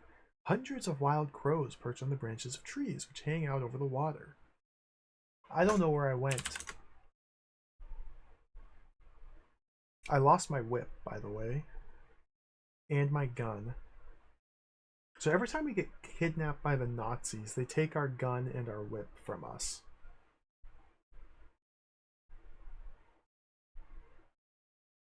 So I'm going to presume that we're meant to figure out how to get to this new area, this new set of rooms, without getting caught by the Nazis. So that way we can end up here with our gun and our whip.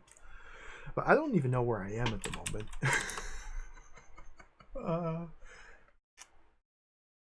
We go south?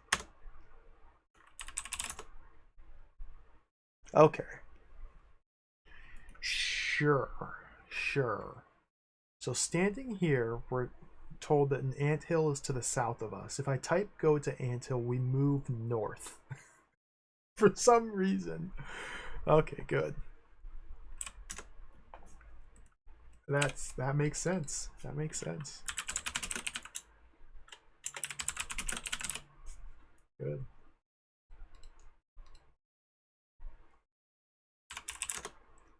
The jungle thins out as the track descends north toward a raging river, leads south toward the clearing. Thick marsh grass presses both sides, hundreds of crows. Go north again, up to your chest and rushing water on the southern side of a river, current tugging at your legs. The river, swollen with summer rain, is thick with ochre silt, which makes it impossible to gauge its depth. Why the heck did that just happen?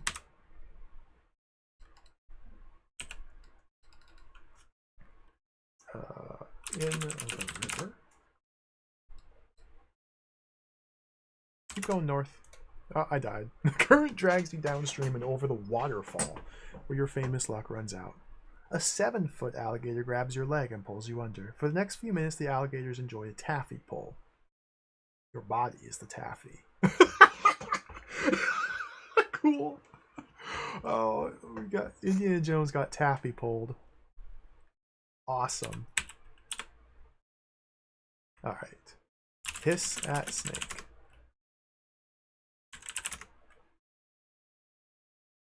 Hiss at snake. Leave cage. Go east. Let's go east from here.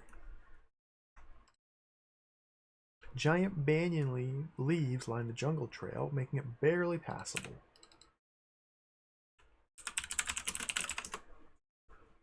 To the west in the distance, a blaze of light indicates a clearing. To the east is the small village. Nazi platoons approaching from the Bandito hideout? Oh, wait. Are we? We might be over here.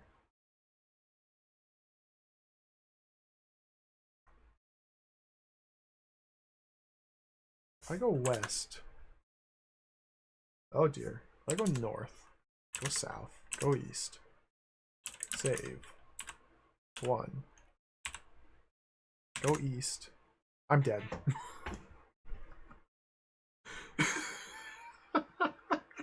Okay, but this confirms. This confirms. These rooms here are, in fact, connected to this. Okay. So let's take all of these now. Shift it over here.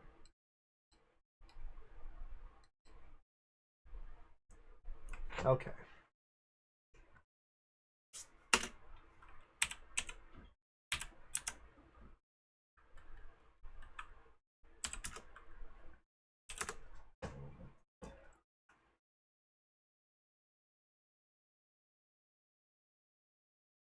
I don't know what to do.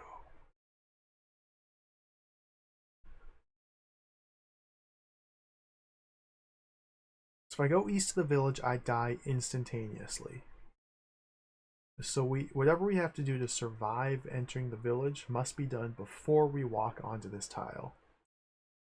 So we might have to disguise ourselves in some way. Maybe we have to go east carefully. Maybe we have to use adverbs. Can I go?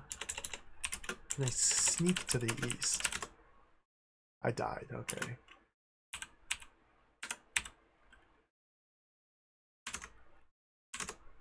I've returned to the cage.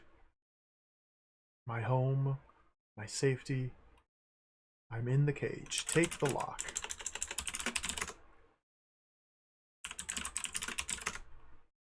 Open cage door. You've returned to the jungle clearing. Go north, go east, go west, go north. Now we're in the water. Swim? I died. Okay. Go west, go north. Save here. Go north. We're in the water. Go north again. I died. Okay.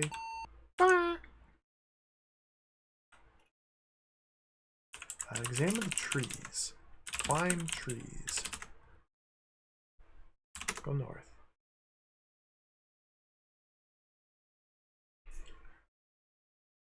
What the heck?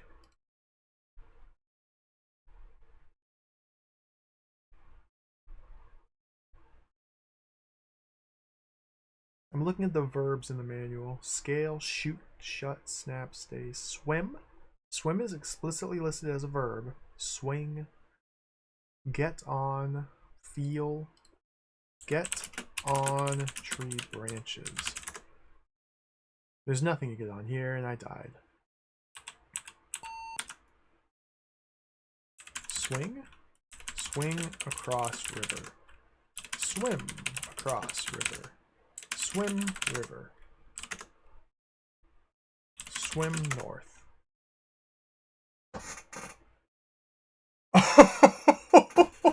Oh my. Okay. So we have to walk halfway into the river, and while we're halfway into the river, chest deep in the water, we have to type swim in order to get to the other side. We can't just type go north to cross the river. We have to type swim north. Okay. Puzzle solved. You dive into the water and swim, fighting the currents all the way. You reach land. The riverbank is wide and flat. South of you, the river rushes along with a steady roar. To the west, a narrow path winds through thick underbrush. The sound of 1,000 bees issues from the open door of a concrete bunker to the north. Riverbank.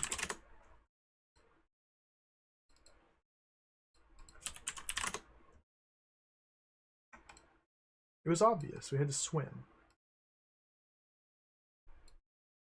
Save here. Let's go west.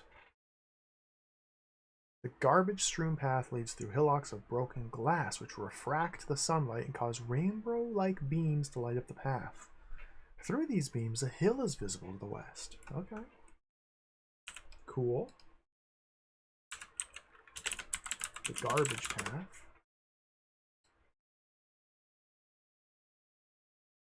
West again.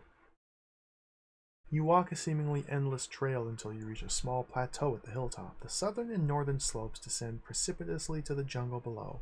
Carved steps lead down the barren hill toward two magnificent pyramids to the west. That might be where we started the game. Nearest you is the Pyramid of the Moon. Beyond it lies a vast granite plaza ending in the Pyramid of the Sun. Looking east, you can make out a steep path to the river. Whoa.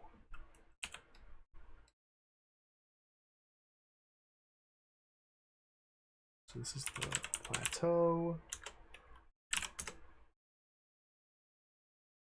Southern and northern slopes go down. Carved steps also lead down to the west. So if we go north, dead end. Okay, never mind. We've been trolled. That's nothing. Go south, dead end. Go west. You stand halfway down the carved steps. Below you to the west, at the base of the Pyramid of the Moon, Nazi soldiers lean against their trucks, smoking cigarettes, bathing in the bright sunlight. Above you is the hilltop. Hill curves around a high cliff face to the north. Maybe now we can start to punch some Nazis.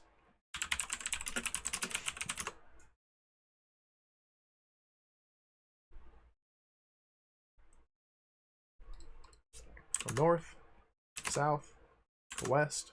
I died. Pyramid of the Moon stays to the west. Stairway leads up its steep side. Truck lines the north and south. Nazi soldiers have been ordered to shoot you on sight. One recognizes you and carries out his orders, hoping desperately for promotion, which, by the way, he gets.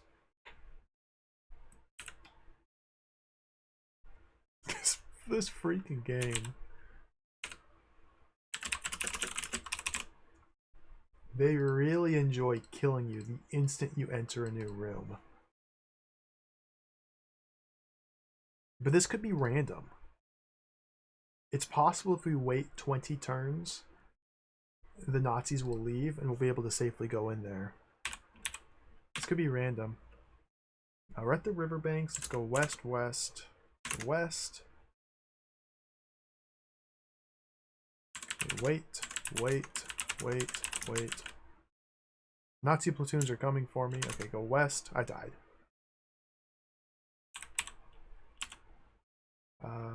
Let's go north from the river. The bunker is bare except for a rickety pine table, which a guard is snoring, face down in a drunken stupor, dressed in absurd long johns. Beside him, his SS uniform decorates the floor like a Nazi carpet.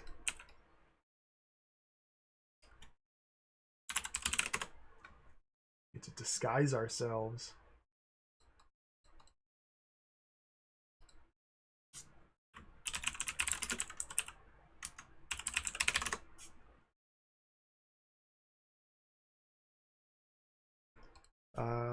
Kill Nazi.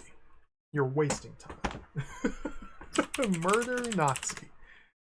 Murder guard. Kill man. Indiana Jones is useless. The guard wakes, fondles his Luger sensually, and fires. What? His aim is not great, but it's a small room. The wall behind you resembles a Jackson Pollock painting. Your blood is the paint. Rip. Excuse me?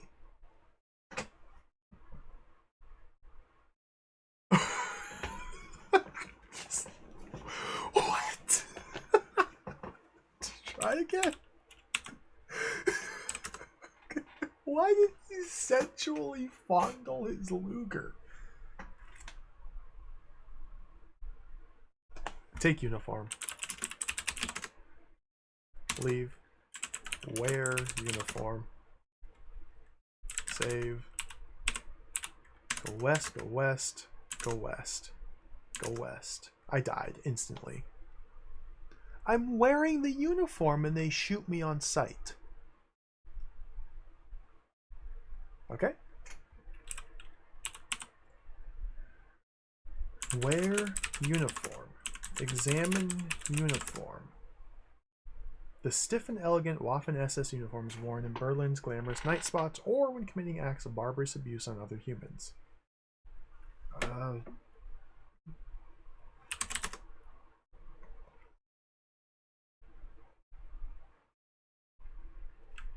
Wait.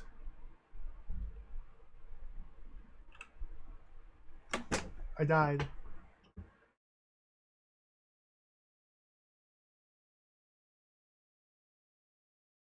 What? What?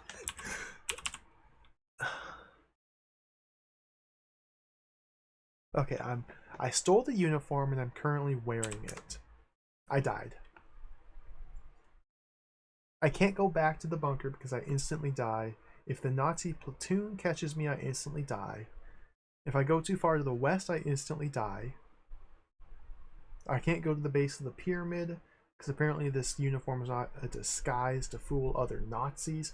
Maybe now we can go to the village, actually. Oh, that might be it. That might be it. Okay, go south. I died. I can't go south into the river because I die.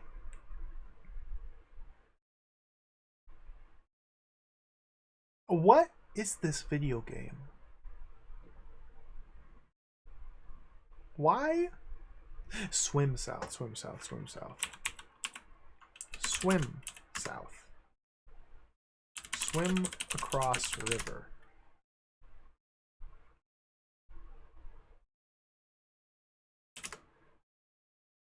I died.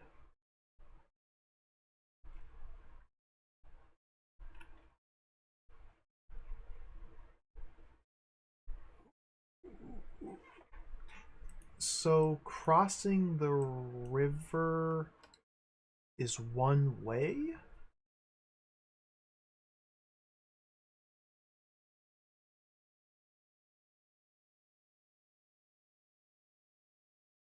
Oh, very mysterious here.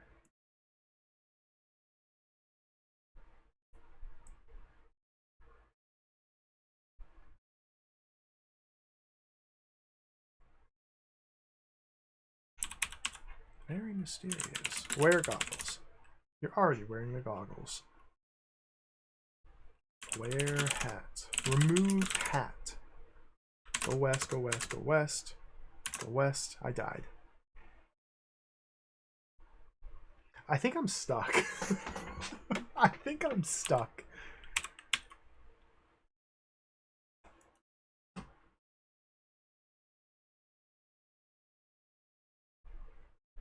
I seem to only have access to these rooms here. This room up here instantly kills me. This room down here instantly kills me. This room over here instantly kills me. So I have 4 rooms, seemingly, that I can move back and forth between. There's nothing in any of these 4 rooms, no alternate exits. I can't go back to the bunker. I can't go back to the river. I think I'm just stuck.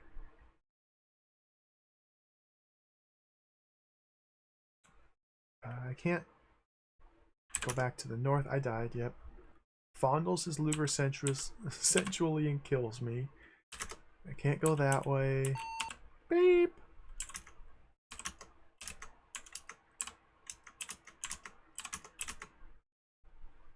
Sneak down. I died. Whoops. Game 2.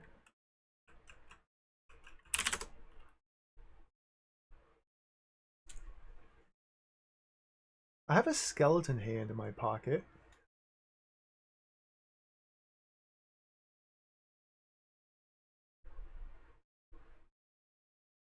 The sound of 1,000 bees issues from the open door of a concrete bunker to the north.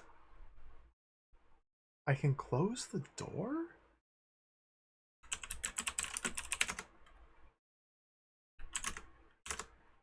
Oh, the Nazis killed me.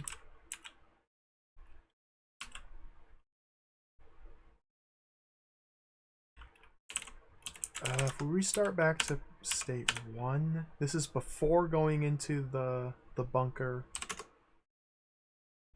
Oh, this is before swimming across. Swim north. You're in the bunker. Close the door. Take uniform. Wear uniform. Oh, I died. So when we're in the bunker, we only have, what, 1, 2, 3 turns until we die, until the guard wakes up.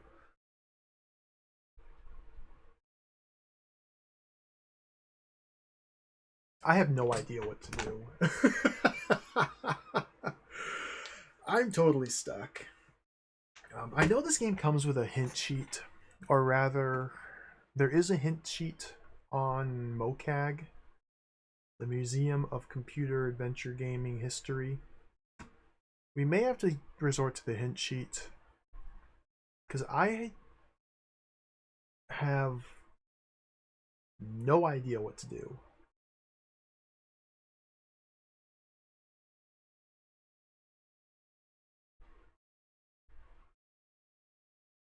There's a whole bunch of different loose ends.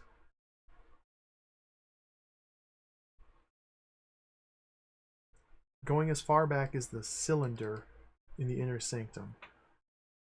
Just taking a step back and looking at it from the start. I believe the starting area and these traps were defused successfully. I believe the maze was navigated successfully and that there's no hidden items to be found in here. It's possible that there is something else to do with the cylinder to prevent it from falling out of my hands when I climbed up the rock platform. So there's a possible alternate solution for this, but I suspect that this is forced to happen. That is, losing the cylinder is enforced. From this point, the rock platform moving forward, I have almost certainly missed something. Because there's the Bridge of Fools, there's a mesa down here, there's this whole sequence where the Nazis can catch you, tie you to a rope, hang you off a cliff, and a rat chews the rope, then you fall onto the airplane, and Marion saves you. Or you can ignore that entirely, go to the stone bridge, jump off the stone bridge to Marion's plane, or you can go north beyond the stone bridge, through the mist, and find Don Pedro, whoever the heck that is, just hanging out in the mist. Or you can try to take the snake on the stone bridge, causing the snakes to retreat into the ground and the mist to recede, allowing you to cross the stone bridge to the meadow where there's no Don Pedro. So this meadow room has multiple different states it can be in depending on how we interact with the Bridge of Fools. I feel like there's something I've missed here. There's an exit from the southern mesa I was never able to get to. There are many curious things in the second zone here.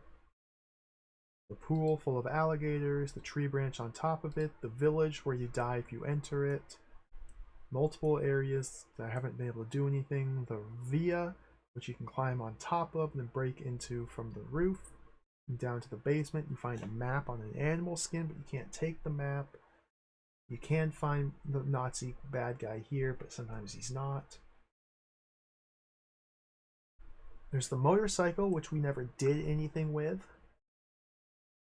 He can hop on the motorcycle and drive it from room to room, but you can also walk from room to room. So I don't know why we have a motorcycle.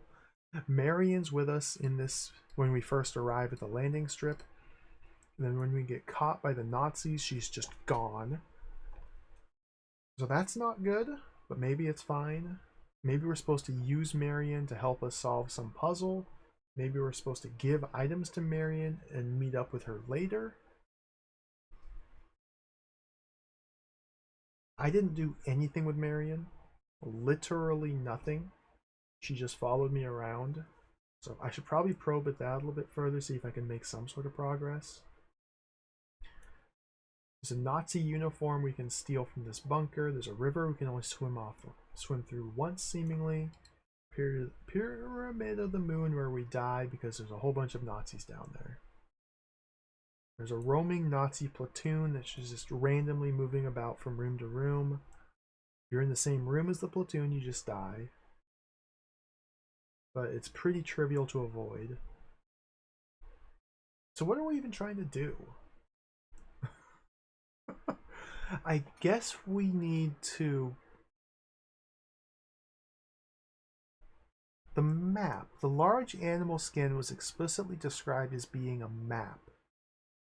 A map that was so old and worn that it was illegible.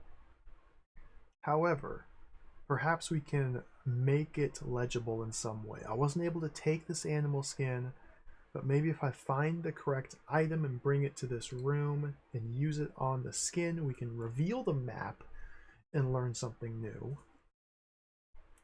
Maybe we can do something with Don Pedro back here, which will then allow us to safely enter the village of Mexican banditos who kill you instantaneously. But maybe we can prevent that instant death by doing something with Don Pedro. I only think that because Don Pedro is a Mexican name. And this is Mexican banditos. But Don Pedro also seems to be like the serpent spirit. Because when we get caught into the cage, we can hiss at a snake. And seemingly that snake is being controlled by Don Pedro and he frees us from the cage. They almost definitely did not cover the soft lock potential. I don't think I quite trust the developers to be that thorough, or rather, that they would even try to be that thorough. I thought this is a path dependency puzzle. Areas and events need to be done in some relative order. And that sounds reasonable to me too.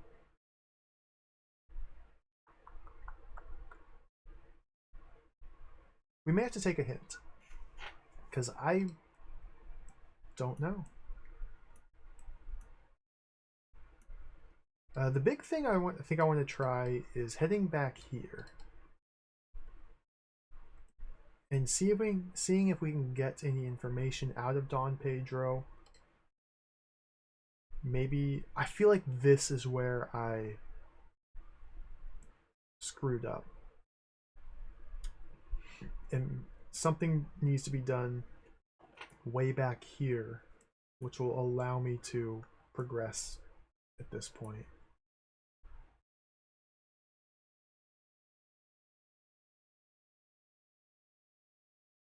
I think. I don't know. I think it's break time though. I think we need to take a short break. Let's pause it here. Been adventure gaming for 3.5 hours. Let's go. I'm gonna take a quick break here, and then we'll come back and we'll try and pick away and probe at this a little bit more. Maybe we'll start to look at the hint sheet and see if we can get something going. I have no context, no idea how far we are through this game. I was hoping to just sit down and play through this game in one sitting, because I don't think these Angel Soft games are all that long. It's just hard to figure out what to do. So they're long in that regard, but like as far as the actual like number of rooms and situations and puzzles, I don't think there's that much here. But anyway, I'm gonna take a quick break. We'll be back in about 5 minutes or so. We'll put on some Indiana Jones music. I'll be right back.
Alright, we're back. Put that music away. Back to silence. I had no ideas while away.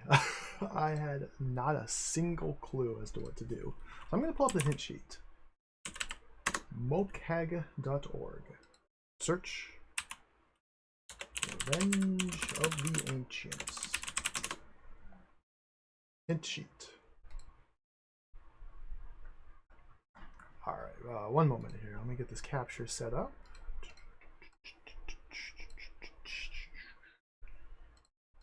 Let's look at the hint sheet. I could sit here and bash my head against this more and hope of finding out what to do, but I'm not getting anywhere.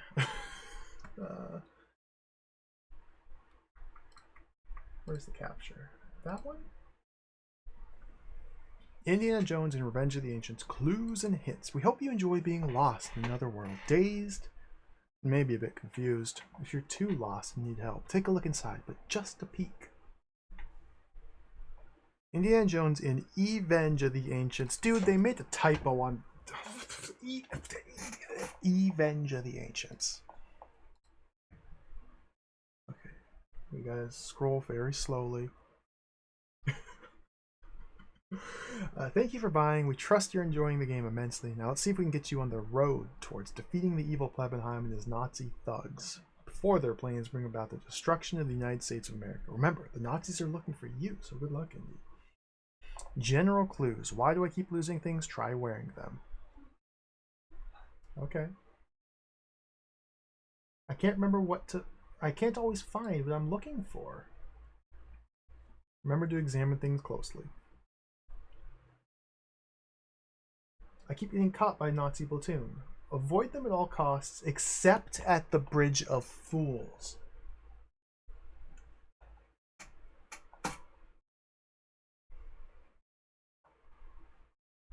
Okay.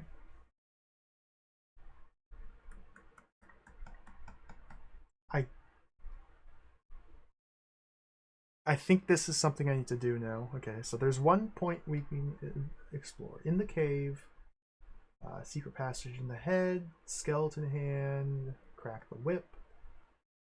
In the tunnel, draw a map. Use the whip to escape. Lassoing the jutting rock with your whip. Don't forget to wear the totem. Ask Dom Pedro for help. Oh my god. I have to ask Dom Pedro for help. Alright, let's go back in time and let's work from there. So apparently we can engage the Nazi platoon on the Bridge of Fools, and we can get help from Dom Pedro. So I was kind of right.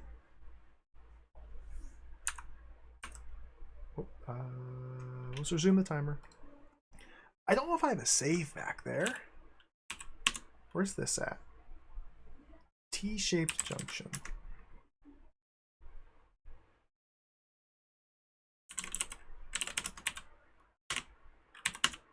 Where's this at? Inner Sanctum. Okay, Inner Sanctum, cylinder, totem. Carrying the bullwhip in the hand. Okay, so we need to take the totem, take the cylinder. We need to wear the totem. We need to wear the hand. We need to lasso the rock with the whip. Climb the whip.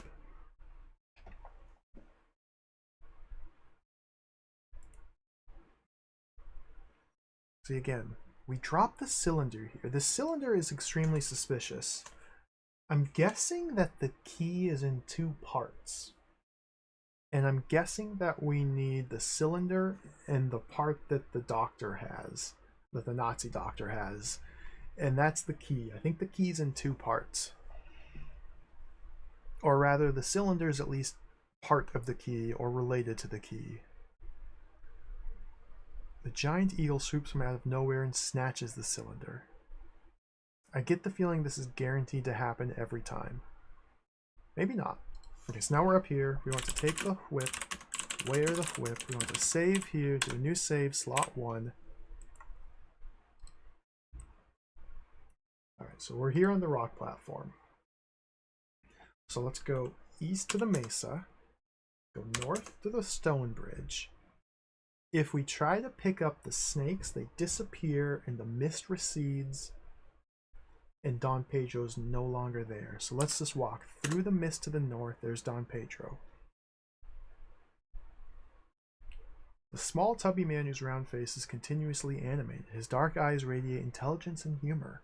His manner is warm and direct, yet there's something that makes you think that he's living a delightful joke. Don Pedro, help me. I can help you when you least expect it, but you must learn to trust what you hate. I think this is just a clue that we're supposed to hiss at the snake when we become caged. I think that's all this is.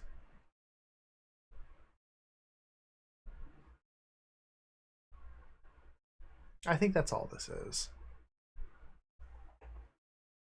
Go south. We're on the bridge. Wait. Wait, I got caught.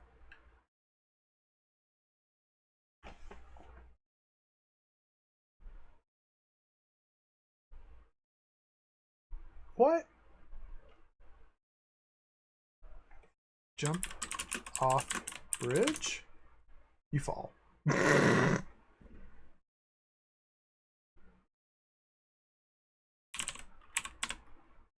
Okay, go east, go north, go north. Don Pedro, help me. Save here, slot 2. Wait. Gotta wait for the airplane. Okay, go south. We're on the bridge. Wait. The Nazis are here.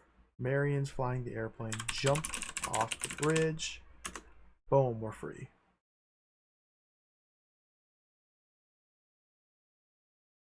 So I accomplished nothing new.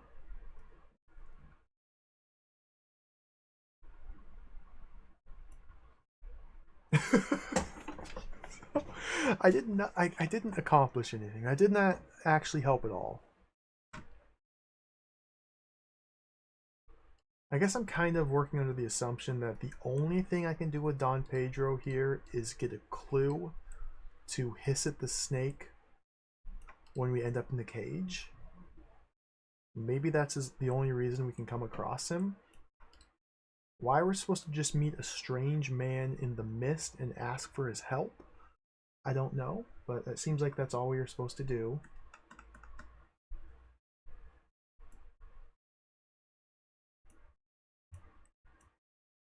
So now we're back here. Same old situation as before. So let's bring back the hint sheet. That didn't help me at all. Bring back the hint sheet. Okay, Bridge of Fools. At the airport, take the motorcycle.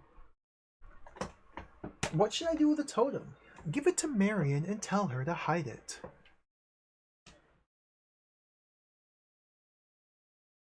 What? Why? Why?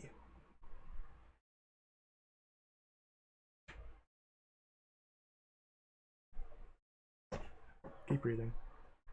Maybe this game is bad. At the Bandito hideout.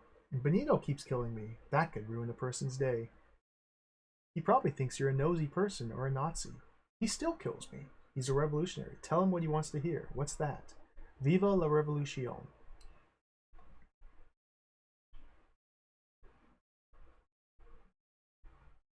What?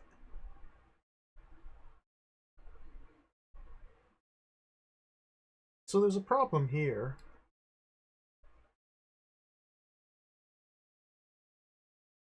I think I get it. I think I get it. Okay, this is a bad game. I think I get it. I think I get it. I think I get it. The Banditos, when they kill me, they explicitly search my body for gold. The totem which I'm carrying around is a gold totem. So I think we have to give the totem to Marion and have her hide it so it's not on our possession, so that way we can safely enter the screen where the banditos are without being killed instantaneously, because we no longer have gold in our possession. Marion has it, not us. And that will allow us to survive entering that room, and then we can communicate with the banditos. So having the object in our possession got me killed instantly for entering a room.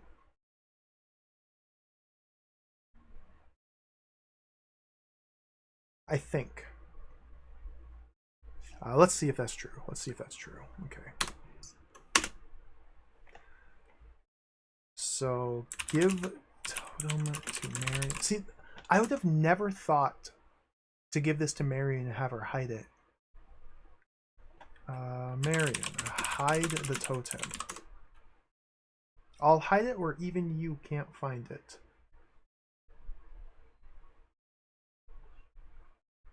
And now we should be able to safely go west and go north. Yep.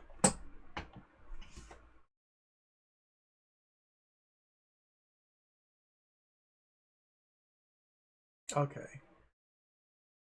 Okay. Okay. Okay.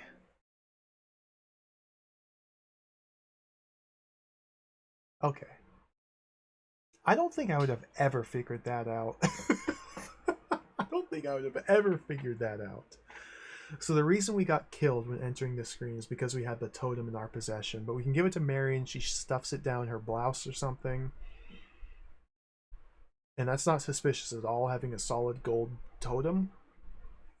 Maybe it's not in her blouse, maybe it's under her hat, maybe it's in her hair. But she's hiding it regardless. Now we can now safely enter this screen. So it's probably not enough to give the totem to Marion. I'm curious here. I'm curious.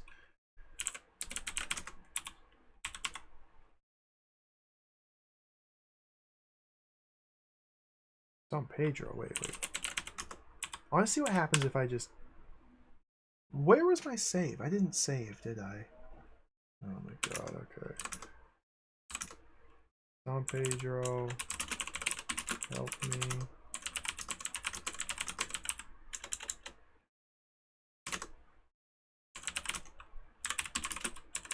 Jump off the bridge. Okay, save. Yes, slot 1. Okay. So let's just see what happens if we give the totem to Marion. Now she's just holding it. If we go west and north,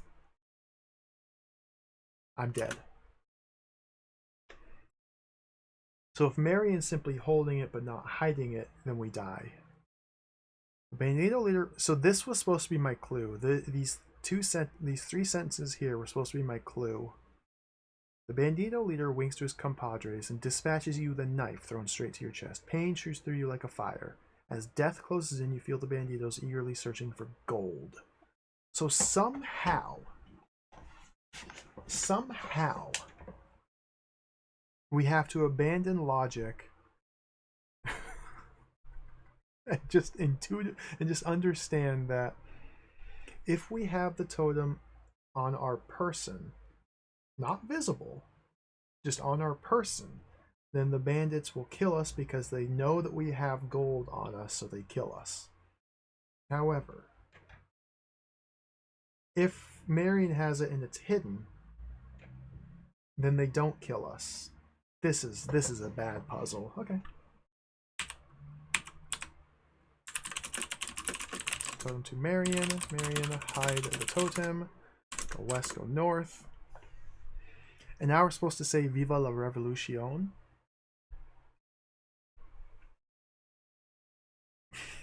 Oh, Basehole, welcome. You're probably right. Oh, Foamed, welcome.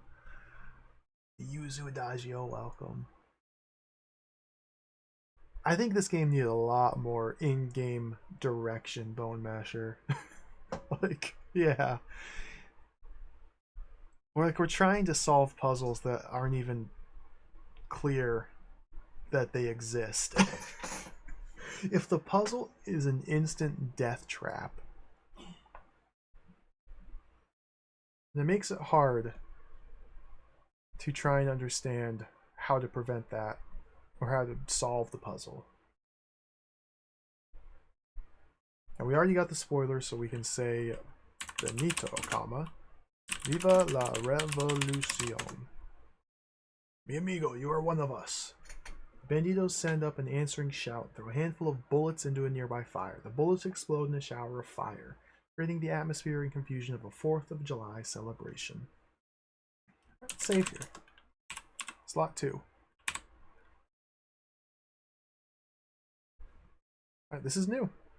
Now we have new progress. Oh, we are in the village here. Road leads south to the sand road. West leads us to the jungle trail, which takes us up here to the riverbank. Yeah, this doesn't really help me. Go north. I died.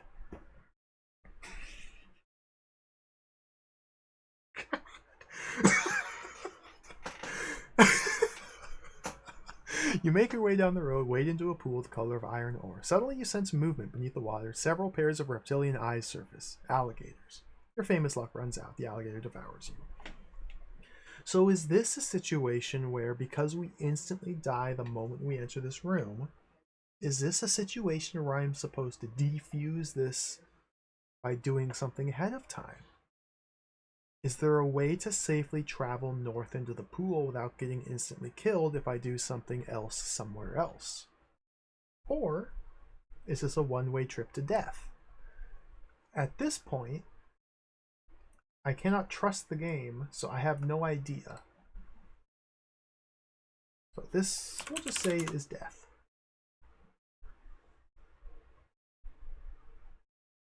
It's possible. Now we do know that on the northern bank of the pool, there's a tree and a branch, and we can climb up on the branch and go out over the pool, because we've been able to get to this pool from both sides. To hide the alligators, yeah, maybe.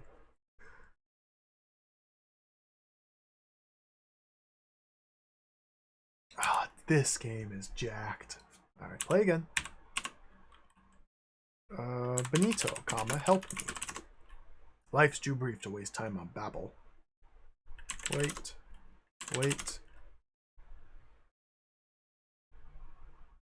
Alright, Nazis killed me.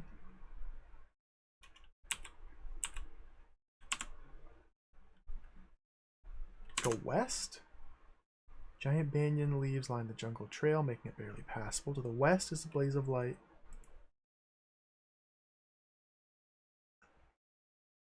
West. What? You're in a clearing in a dense jungle. Giant roots cross a track which curves east and north. South of you is 6-foot-high anthill swarms with red ants. To the west, impenetrable growth of poison ivy. Marion sticks by you. The eagle swoops out of the sky, beating at you with its wings. Dazed, you fall to the ground. When you recover, Marion's gone. Huh? The eagle? What? What?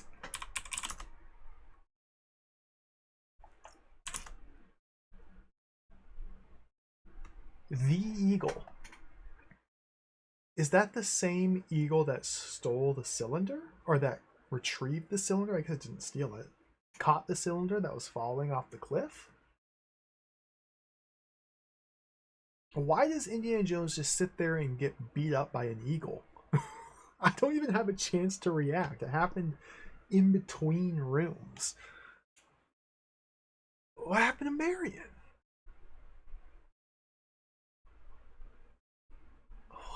What is this game? Okay. Am I supposed to prevent eagle attack?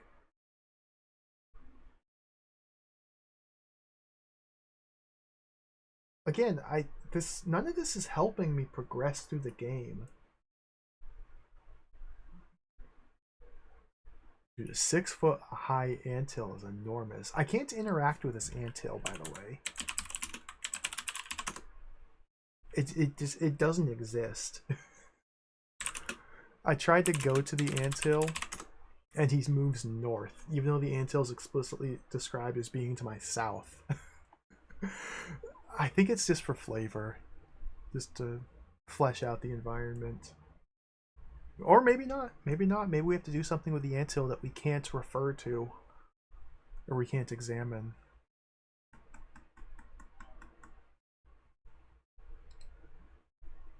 Let's go north and swim north, just out of curiosity. Then go north again. Okay, the Nazi's still here. Take the uniform.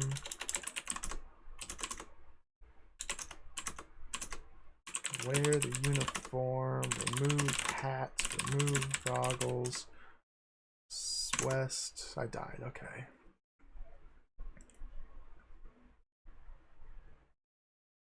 So we still die here at the Pyramid of the Moon. Dude, this.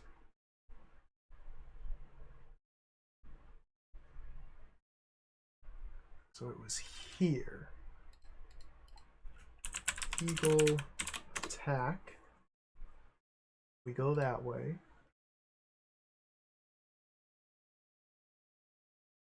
There must be something here in the village. There must be a reason to go to the village. Before you are the decaying remains of an Indian village. Jungle chokes the rectangle of collapsed bamboo huts. Scrawled across the side of the largest hut is Viva la Revolution. The road leads south to the sand road. To the north, it dips into a pool and then continues on to the other side. Trail leads west. Okay, let's examine hut.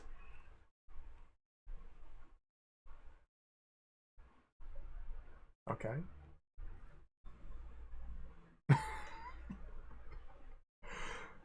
Examine Benito. The first thing you notice is the gleam of his large crooked teeth. This is the exact same description we got when we first entered the screen. The second thing you notice is the bright red cloth wrapped around his protruding stomach. The wicked gleam of his knife. We have to use them. Benito and his gang, they must help us. Benito, help me fight the Nazis. All you gringos love to babble. Benito, give me your knife.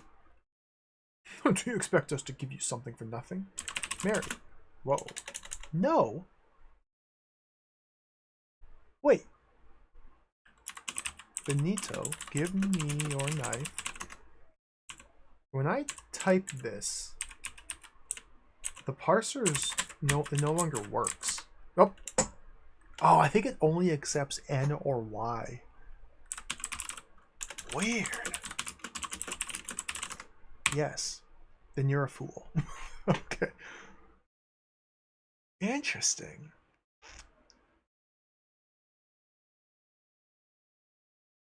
Marion, give me the totem. I died. Oh, Nazi killed me. Okay.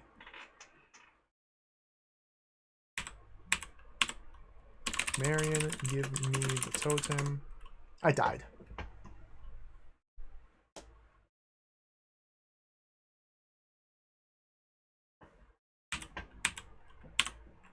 Marion, give the totem to Benito. I died.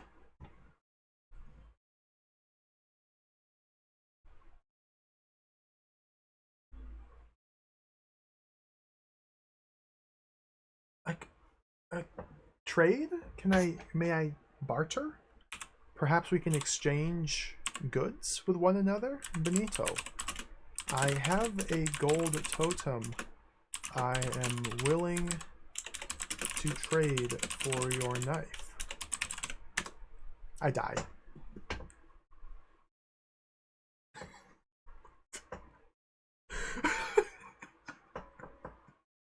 this game.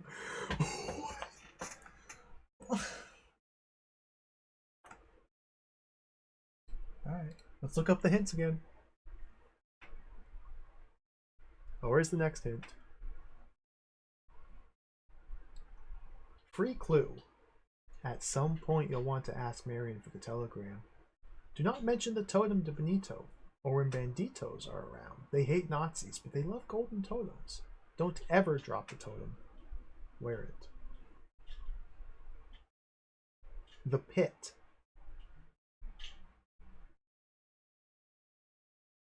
I don't even know where the pit is. And now there's an intermission.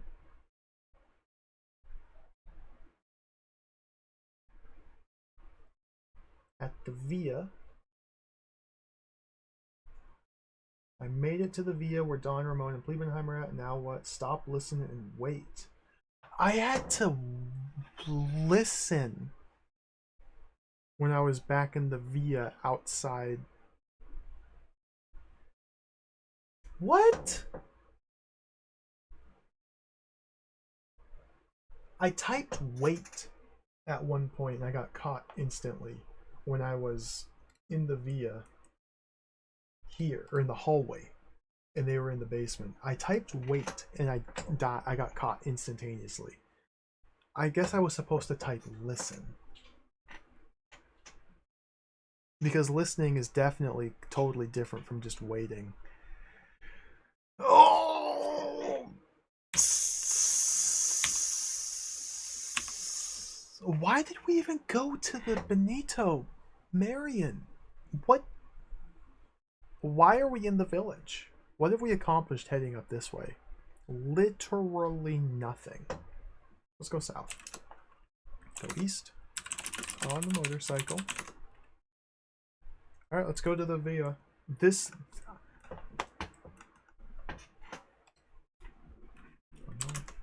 Go north. Go east. Okay, we're in the driveway. Get off motorcycle. Go south. Let's save here. Save 3. Climb. Open the door. Listen. Okay, so we're in the hallway. Now again, I just saved. So just again, just to be clear. Wait. Oh my, what? The ceremony at the pyramids will be an awesome sight, but not as awesome as the crumbling of the Americans. This didn't happen last time. I swear I tried this before and something different happened. Which indicates to me that perhaps there are... Oh, sorry. I didn't realize that was still up on screen. Whoops, my bad. There we go.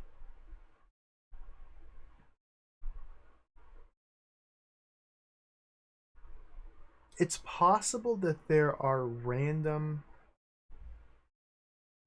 responses, and there's just a random chance that when I type wait here, I get caught. Or if I type wait here, I don't get caught. It's possible that this game is bad in that you could do the correct solution to a situation and fail because of a random chance.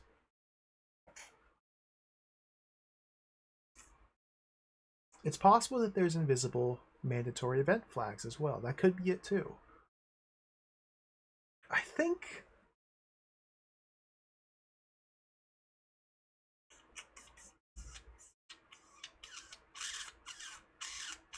Okay, let's keep listening. Oh! Oh, I got caught.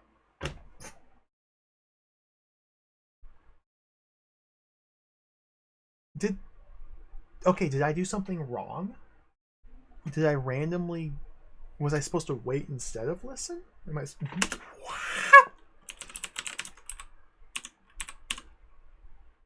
Alright. Climb. Open door. Wait. Wait. I had to wait. Mine elegant eagle. After we complete our experiment, there will be no obstacles to the supremacy of the Reich. Plebenheim and Don Ramon lead through the archway on the eastern wall. So typing listen gets you caught. Wait, I just have to see this again. I just have to see this again. Climb. Open door. Listen. We got caught.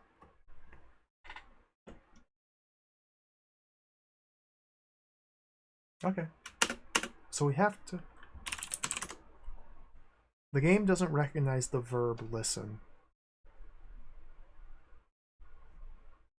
Yeah, listen's an unrecognized verb. Okay.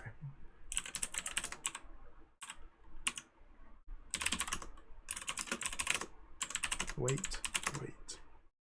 Go east. Okay. Whoa! The power key's here. Wait, they just left it?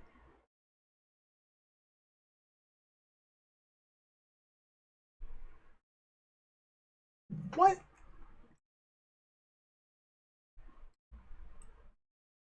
Power key.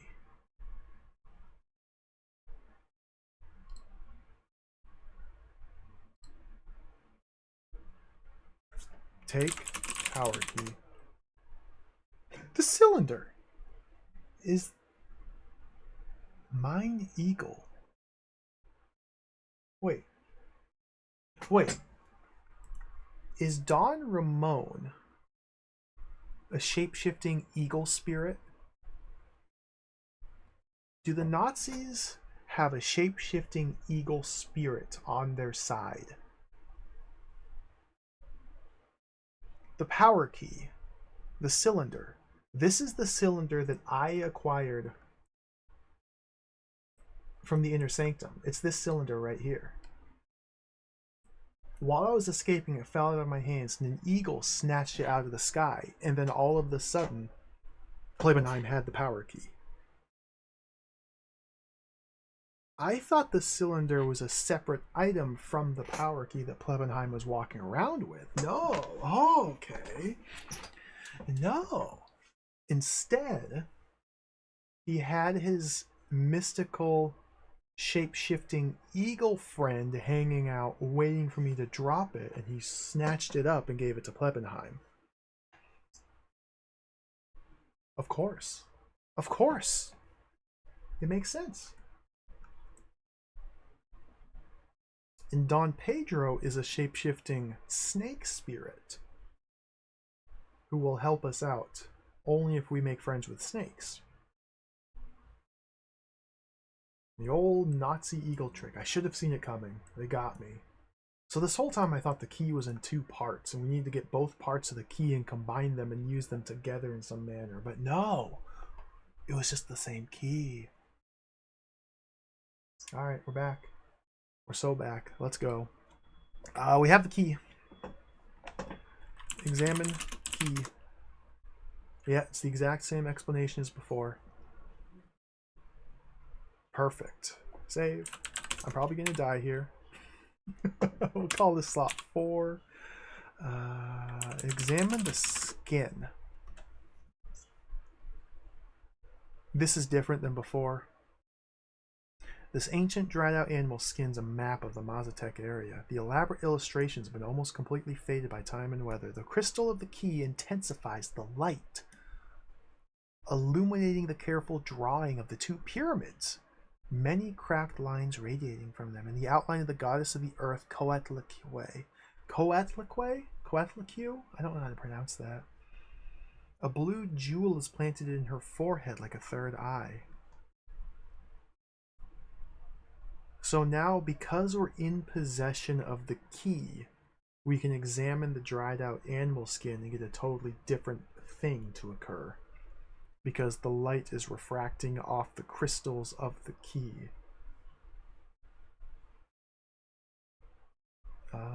We can't take the animal skin.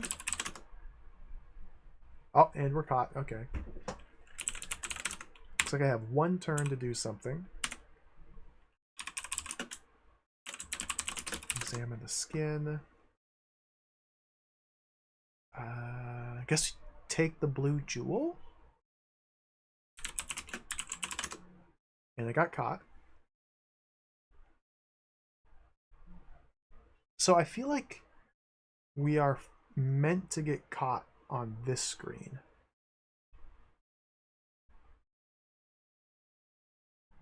Maybe? I don't know, dude. I don't know.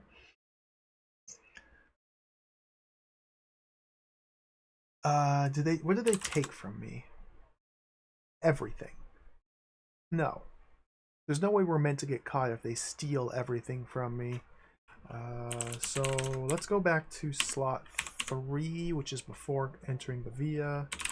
Climb, open the door, wait twice. Go east, take the jewel, take the key, go west. South. I got caught. No, El Draculo, welcome.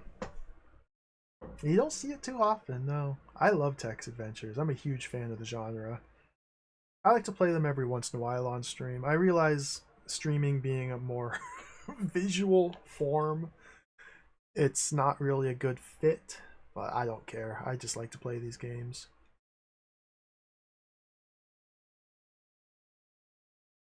We gotta figure out how to prevent ourselves from getting caught and escape with both the key and the jewel.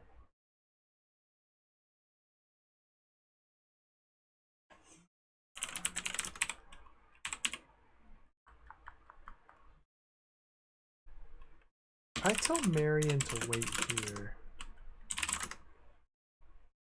Maybe we have to use Marion somehow again. And now go in by ourselves.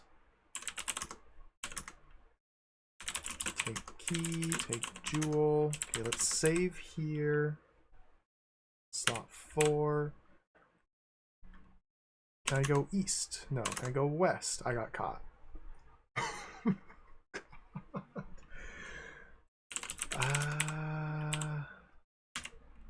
Where key? Where jewel? Okay, so I can hold on to the jewel if I wear it. We lose the key, we lose our whip, we lose our gun, we lose Marion.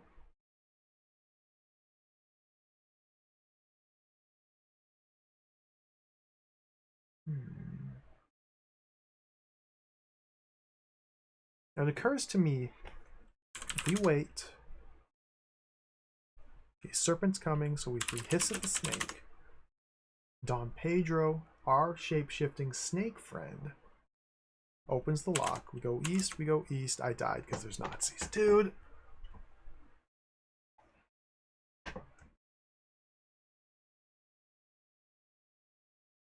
Maybe we're supposed to tell Marion to wait at the village. And then go by ourselves up to the via.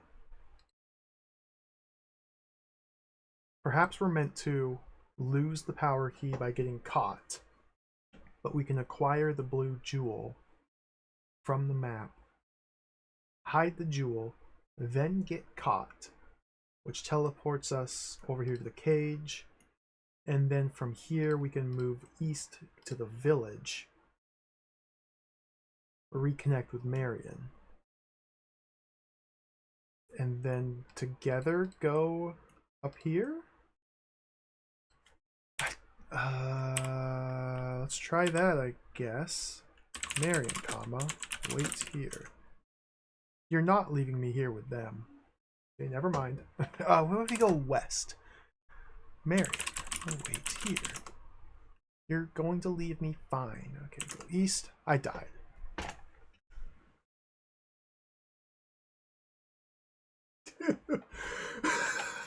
What is...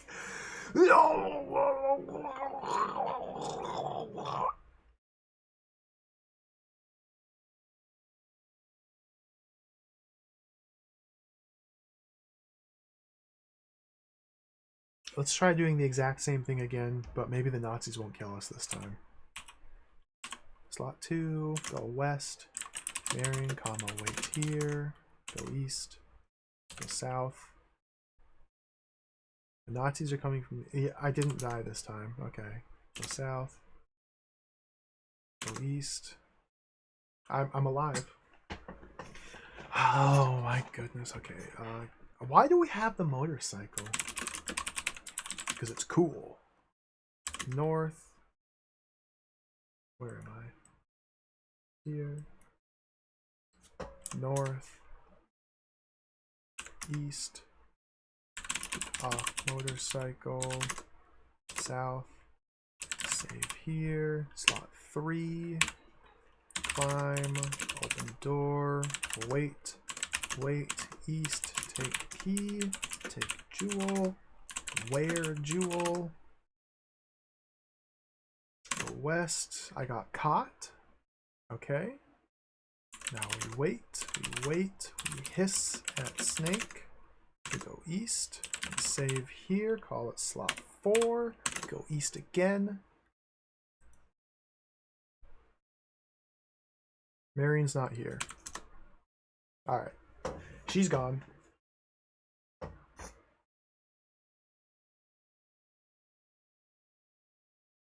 I mean, she did warn us. If we leave her, she's not going to be there when we come back. And true to her word, she's not here.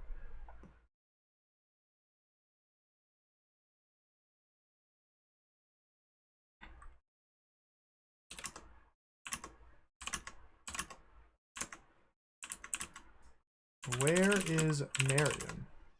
I don't get this at all. I thought Shut up, Find Mr. Marion. Button. You are not brought upon this world to get it. Oh, I died. Who even killed me?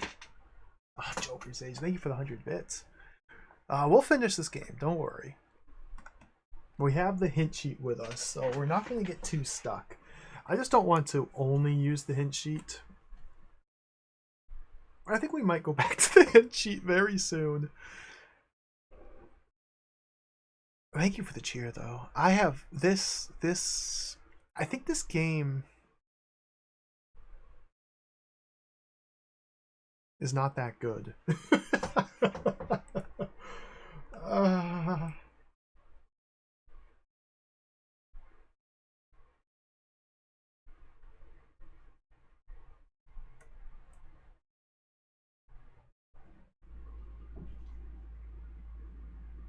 So I'm currently trying to decide what we're supposed to be doing. I don't get this at all. I thought Low Panda. Shut up, Mr. Button. You are not brought upon this world to get it. Come on. Colorado, thank you for the 100 bits. Inscrutable text adventure, absolutely. I just don't know what to do. Like, now that I have the power jewel, or the blue jewel in my possession, will something new happen when I head down to the Pyramid of the Moon? Am I supposed to keep Marion with me? Marion has the totem still. Am I supposed to get the totem back from Marion? What purpose does the totem serve in the context of the game? Is it like going to be used as an inventory object to solve a puzzle later on? Or is it only exist as an item that gets me killed if I'm carrying it? And I have to give it to Marion? What? Let's look at the clue. That's not a clue. Let's look at the clue. Intermission. I keep getting caught. Answer, good. You should. Alright, good clue. In the cage. Hiss at the snake. Nazi platoon catches me. Hide in the cage till they pass. Okay.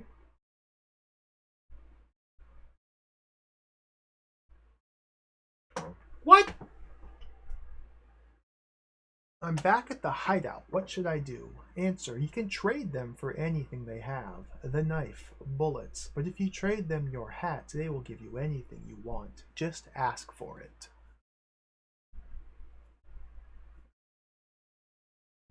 What? Oh, because the leader doesn't have a hat.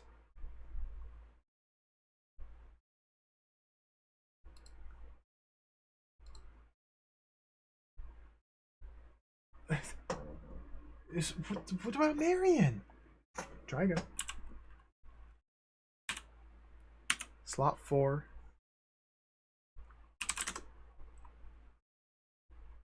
Examine jewel. Go east. Go east. So remember, if we look at Benito, he stands bareheaded in the sun. This is our clue. This is our clue. I was supposed to read this sentence and understand that we are meant to give him our hat. You know Indiana Jones, how frequently he gives away his famous hat? Give hat to Benito. Gracias, you're a generous man. Perhaps I can give you something. I guess it's my fault. I'm not interpreting the clues that the game is giving me in the correct way. I'm not...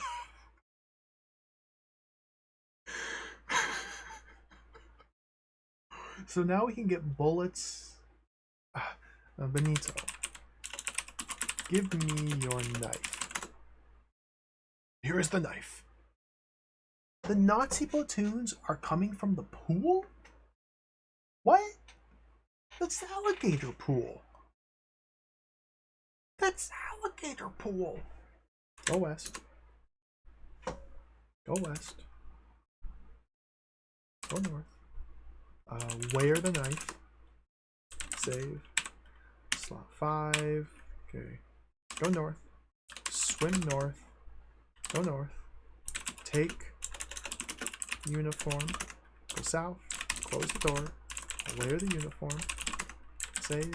Yes. Slot 5. Yes. Let's go west. Let's go west. Let's go west. Okay. So I have a knife in my pants. I have the blue jewel. I'm wearing the uniform.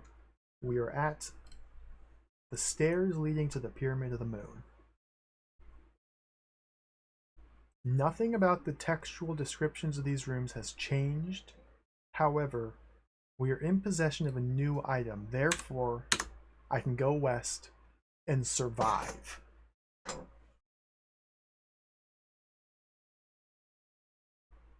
Cool.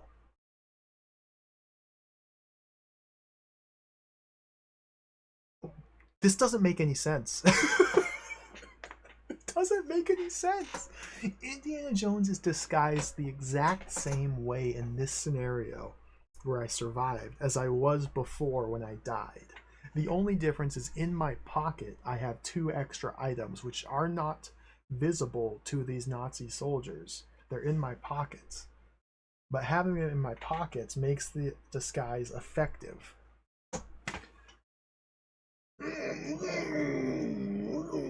Okay. I fooled them for now.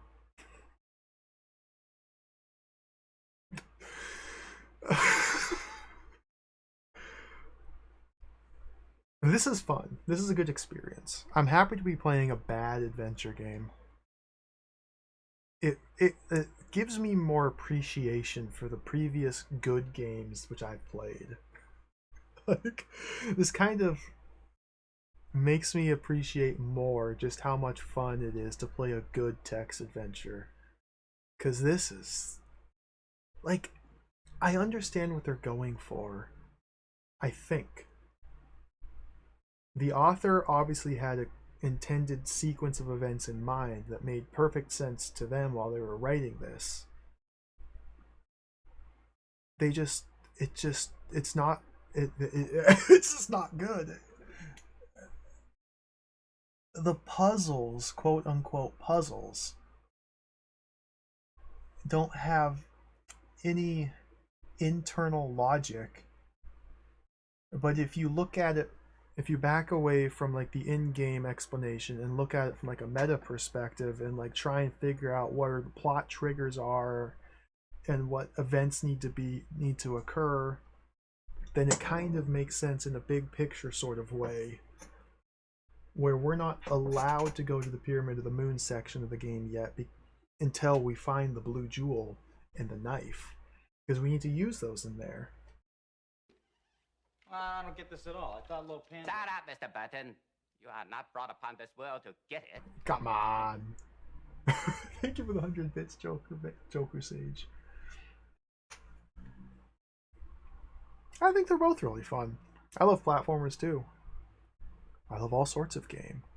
I really do like adventure games quite a lot though. Even bad ones like this. Like there's some at this point I cannot trust the game whatsoever. I can't solve it. I don't think it's meant to be solved. But it's still very interesting and I am definitely intrigued and want to keep playing. So let's keep playing. I love platformers though. 5.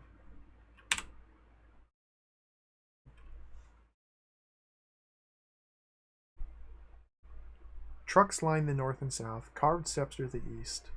Nazi soldiers are here. Pyramid stands to the west. North. I died.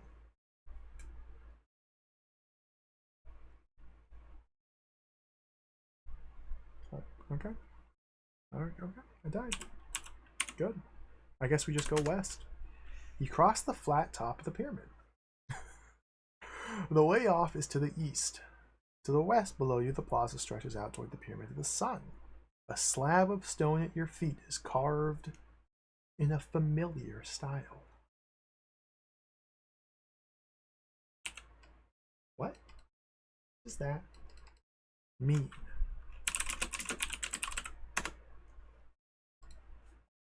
Go west. Go down. To the west, the plaza stretches out toward the Pyramid of the Sun. West. That won't get you anywhere. So now they're describing things in different directions, but I can't actually go there.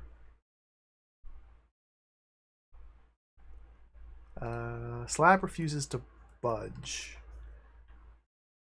Let's examine the slab. On the slab is a carving of the goddess of the earth, Coatlicue. She's a huge seated figure with the features of a woman with the scaly limbs and an iguana. A gleaming jewel sparkles in her right eye, but her left eye socket's empty. Take jewel. Put jewel in eye socket. I died.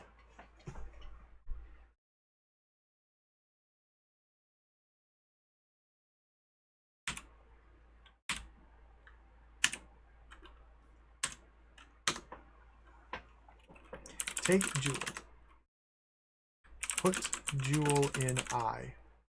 Examine slab. Put jewel in left eye. Insert jewel in eye socket. I died.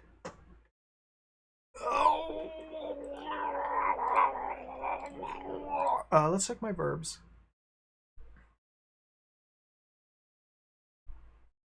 Climb, come, crack, cut, feel, follow, get on, give, hiss, jump, lasso, press, pull, push, put on top, scale, shoot, shut, snap, stay, swim, swing, wait, press the jewel into the eye socket?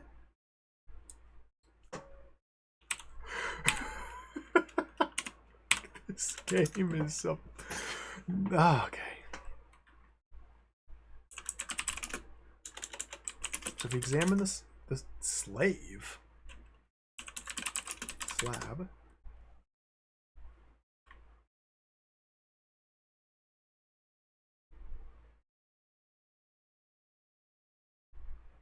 why doesn't this work? Left eye socket's empty. Take jewel. You take the jewel.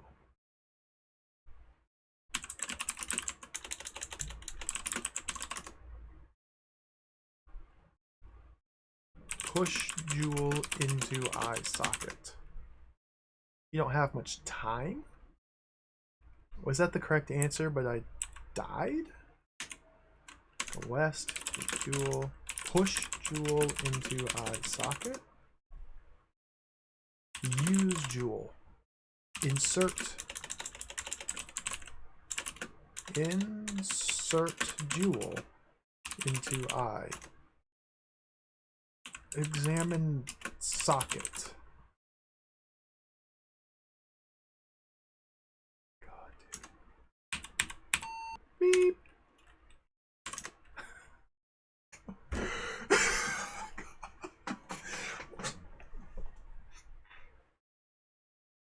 There's a slab of stone at my feet. On the stone is the carving of the goddess with 2 eye sockets. One eye socket has a jewel, the other one's empty. I have a jewel. It's very obvious we simply must put the jewel that I currently am in possession of into the eye socket, and this slab will open or move, allowing us access to the Pyramid of the Sun.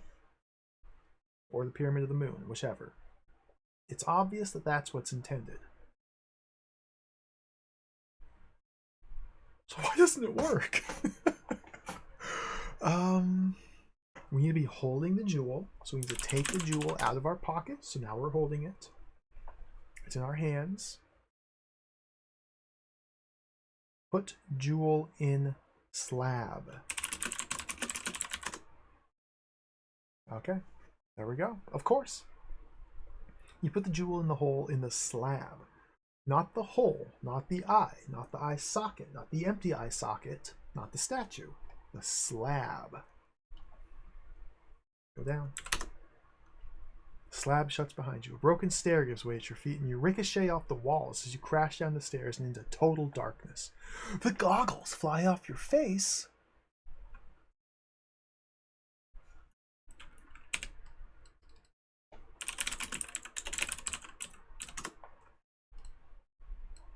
We're in. Slot 6. The air is thick and musty. You're trapped in total darkness. Take goggles. Wear goggles. North. East. South. West. Down. Up. Look. I'm trapped. I died. You try for many days to escape this prison, but eventually you fall into a feverish dream where every major city in the United States crumbles to dust. Plebenheim laughs madly in the background. You can't find Marion. All is confusion. You're never awake from the dream. Cool.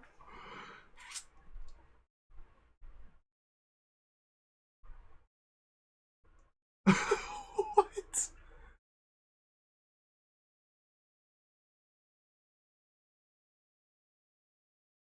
Huh? Was it slot 6? Take knife. I have a knife. Could we maybe scrape the knife? Spark the knife? Create light in that manner somehow? Cut the wall? Scrape knife against wall? Create a spark? Stab my gut? Jump?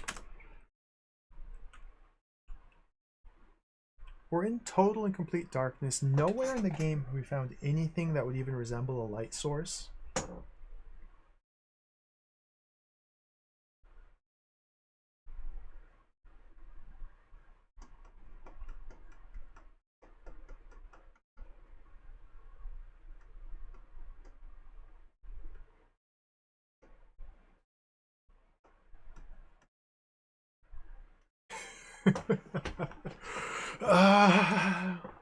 Yeah, the hint sheet did say we could take bullets from Benito as well.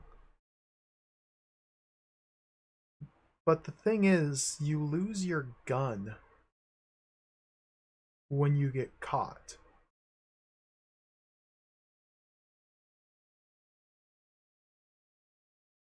So I'm not sure what... maybe we can get his gun and bullets? Like, maybe I got the wrong item from Benito. That's very possible, and we're just stuck here.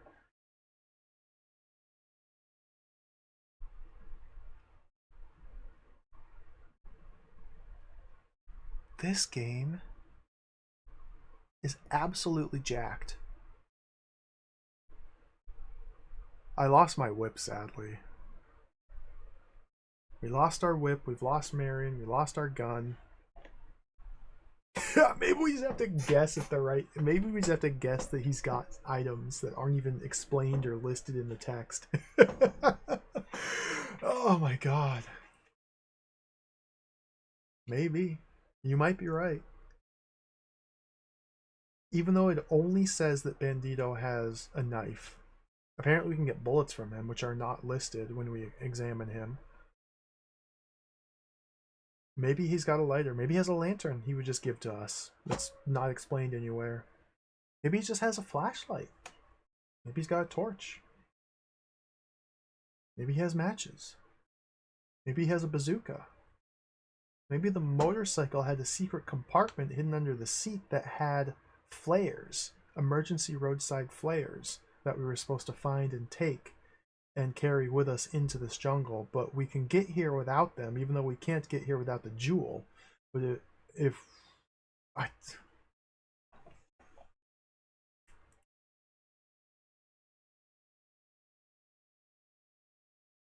don't trust this game.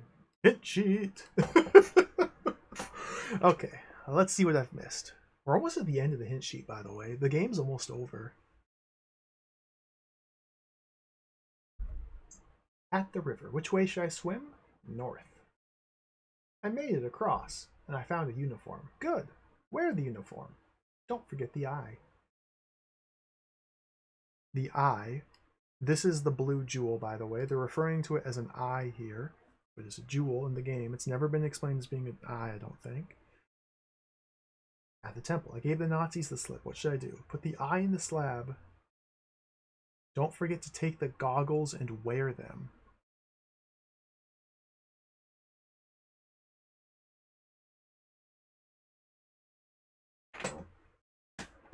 I needed the totem. What? I needed the totem and the knife and the bullets. Turn page for exciting conclusion. No.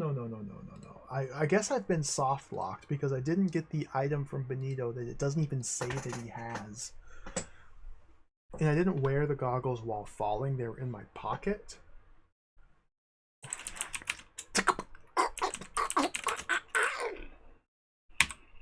Slot 5? Okay, go west. Wear the goggles. You're already wearing the goggles. No. Slot 4. Go east. Go east. Benito. Okay. Let's get the hat to Benito. This is so stupid.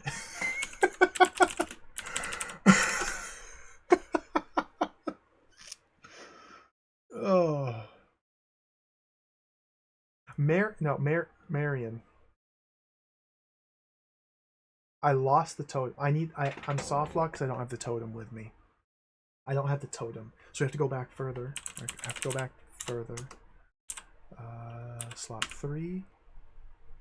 That's slot 4. Wrong button. Slot 3.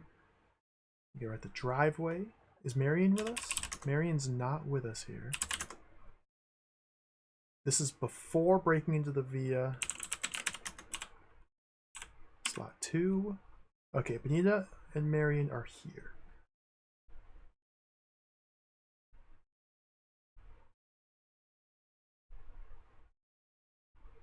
So let's see if we can do this. If we go west, Marion, give me the totem. Drop totem. Okay. So what I've done here, we've gone back in time. I have a save game in the village after befriending Benito.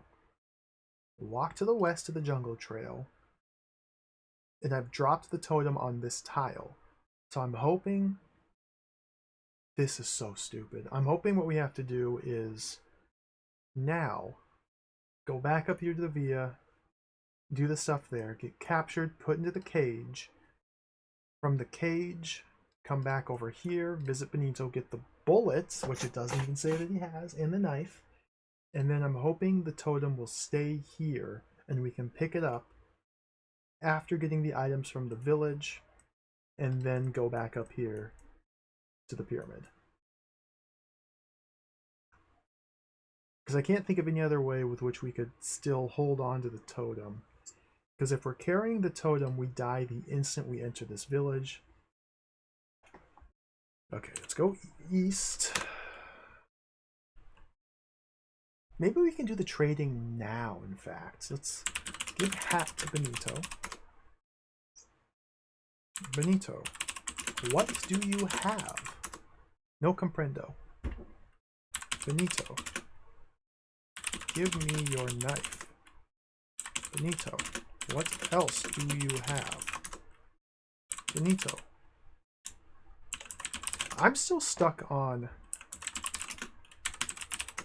how it is we're supposed to know we can get bullets from him.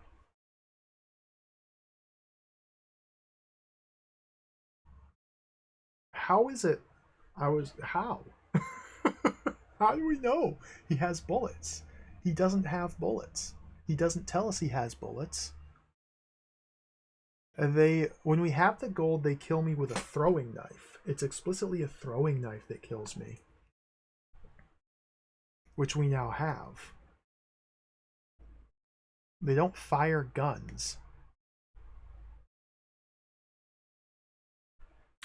Benito, give me bullets. Here are the bullets. We'll test it. We'll test it, in fact. We go west. Take totem. Go east. Dispatches you with a knife thrown straight to your chest. Pain shoots through you like fire. As death closes in, they search you for gold.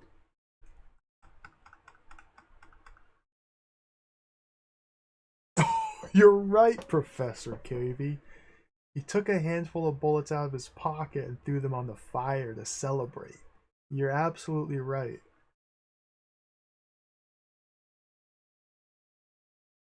Wow. Wow. Wow. Wow. Mary, give me the totem. Drop the totem. Oh, I'm dead. Okay, bad luck. Have to do the exact same thing over again. Hope I don't die this time. Marion, give me the totem. Drop totem. Okay, I didn't die this time. Good.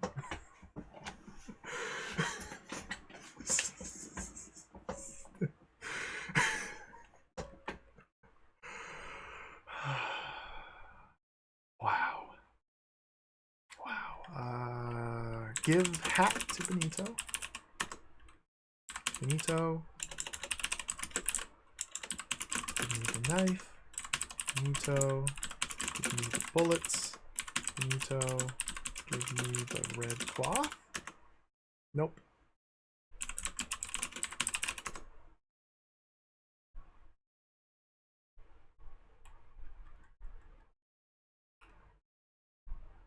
I think it's just these two items. That's all the hint sheet says. To be fair, that's true, Colorado. That is true. I mean, it's obvious they would have bullets. It's a whole gang of people. However, it's really bad. It's not... Yeah. We don't need to belabor it. It is a bad puzzle. Go south. Oh, the Nazis are coming. Go north. Go west. I died. Bad luck.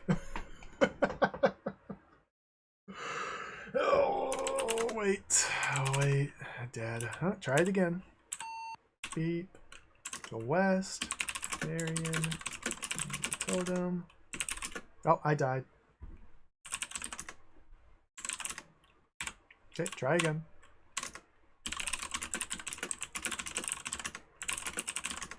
Go east. Okay, save. Slot 2. Give hat to Benito.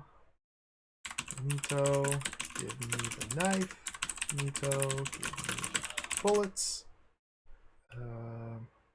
Where knife, where bullets. Go south, go east. I died. Okay, try again. Have to do it better this time. Give hat to Benito. Benito, give me the knife. Benito, give me the bullets. Save. Slot 3. Okay. Where bullets. Where knife. Okay. Save. Slot 3. Go south. Go east. Go north. Go north. Go east. Go south. Climb. Open the door. We wait. I died. No, I got caught because Marion was with me when I was hiding. Okay, try again. Slot 3. Nazis are coming from the north though, so we're good. So we go south, we go east, we go north, we go north, we go east, we go south. Marion, comma, wait here. She can just disappear now. We don't care about her. Climb, open the door, wait and wait. Go east, take the jewel. Wear the jewel. Take the key. Now we have to get caught. Okay, we wait. We wait. Hiss at snake. Nazis are coming, so we want to just wait in the cage here. Okay, go east, go east. The totem is here. Perfect. Take the totem. Go west, go north. Save, yes. Slot 4 now. Go north. Swim north. Go north. Take the uniform. Go south. Close the door. Wear the uniform. Check our inventory. Holding nothing in our hands. We have the goggles, the uniform, the hand. Nope. Oh, I failed.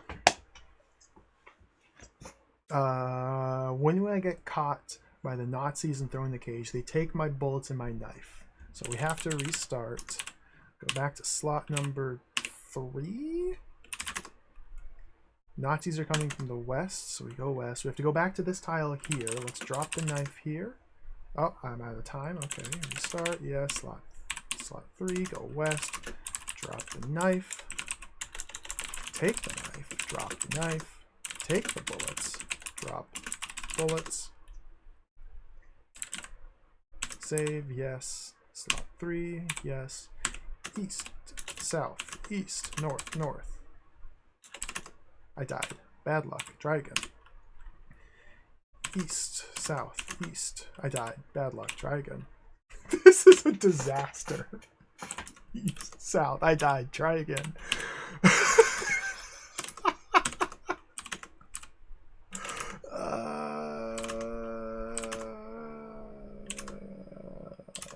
Okay.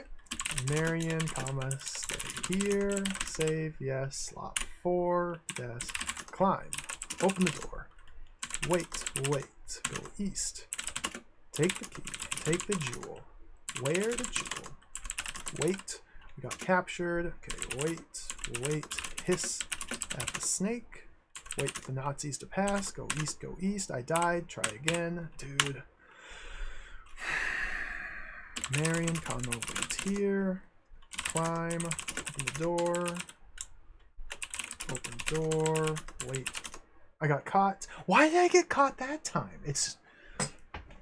Okay.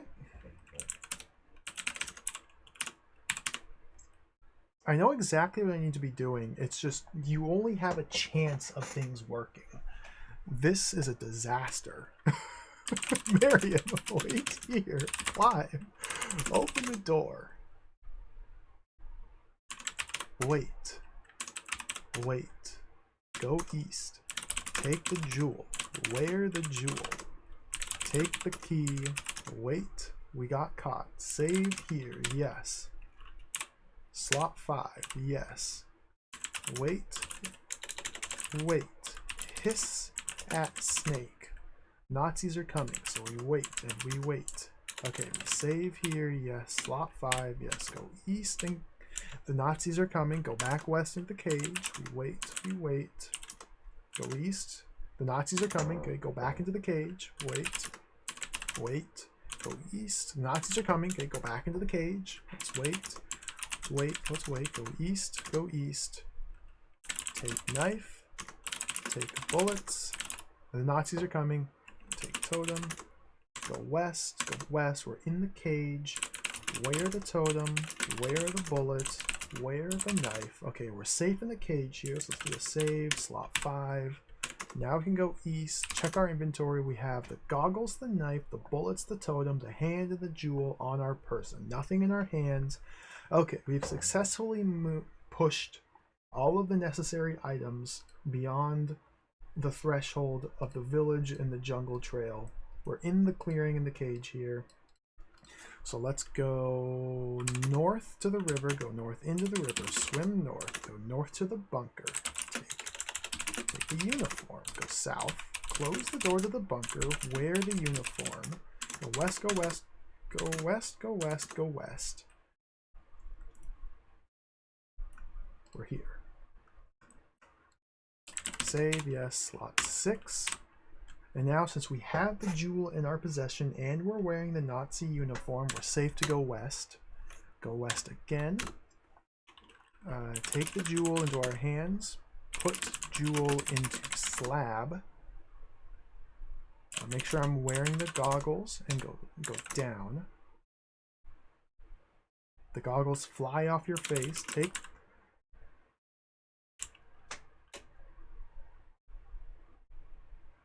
Okay, no, let's save here. Slot 7. Let's save here because this is unexplored territory. We're now inside total darkness with the full complement of items.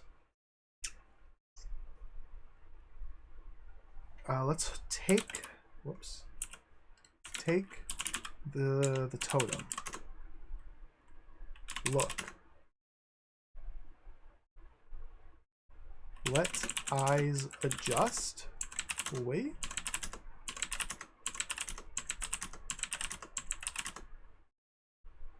Okay, so we have about 6 to 7 turns to work with here. Wait carefully.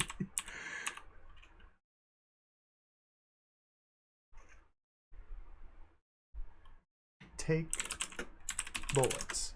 Open bullets. You can't open the bullets. Take knife. Cut bullets with knife.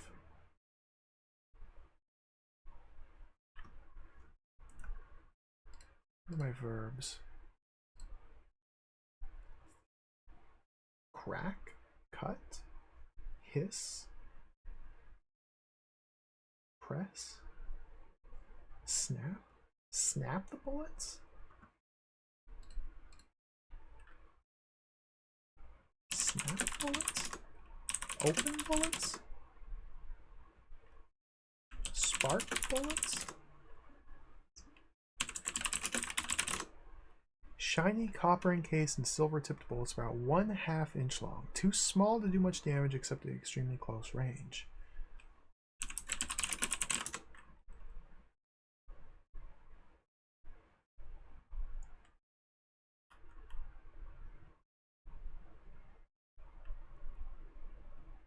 What?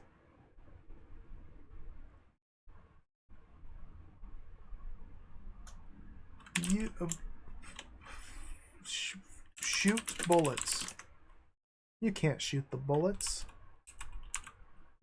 Uh-huh.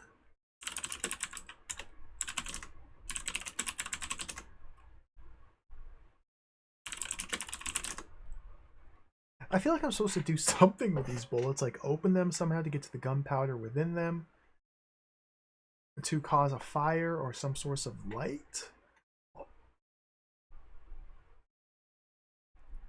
But the room that we're in is described as, it's just simply described as the air is thick and musty, you're trapped in total darkness. This is all we have to go off of. I can't look at the room. I'm trying not to go straight back to the hint sheet, but we might have to go straight back into the hint sheet. Like, I don't even know what's being asked of me here. Was I supposed to do something at the surface before plunging into total darkness to like prop the slab open? So that it doesn't close all the way, so that when I fall down here, I can have something to see? I can't go in any direction. I can't go north, east, west, or south. Can't go up, can't go down. Too many turns pass and you just simply perish. You can't wait for your eyes to adjust like in Fate of Atlantis. Fate of Atlantis is a good adventure game. Well thought out. You'd think the totem would be part of the solution, yeah. But take totem. Like, hold totem. Use totem. Shine totem. Light the totem. Drop totem. I have a skeleton hand still.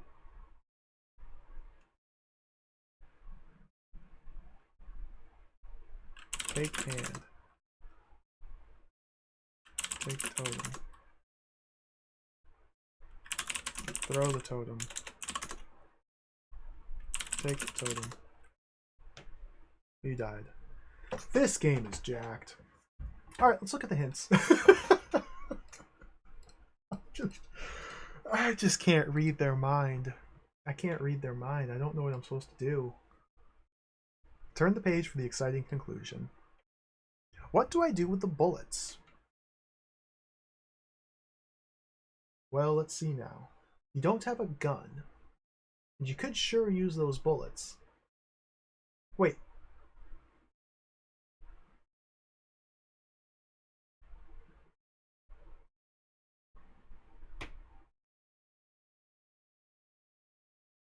Wait.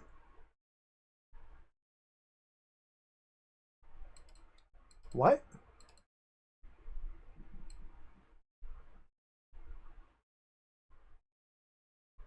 Wait, what? I guess I missed something. Alright, let's go back out of the darkness. I guess I missed something. Slot 6. Okay. From here. A slab of stone at your feet's carved in a familiar style. Examine the slab. On the slab is a carving of the goddess of the earth, Coatlicue. She's a huge seated figure with the features of a woman, with the scaly limbs of an iguana. A gleaming light jewel sparkles in her right eye, but her left eye socket's empty.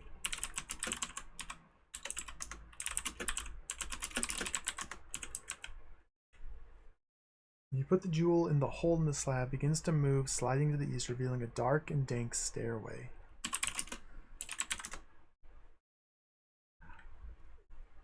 The hint sheet says at this point, before going in there, I should put the eye in the slab and don't forget to take the goggles and wear them. What should I do with the totem? Put it in the niche.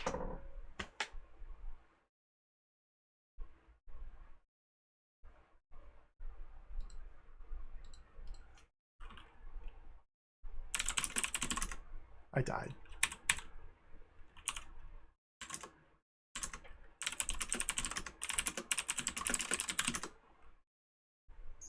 What?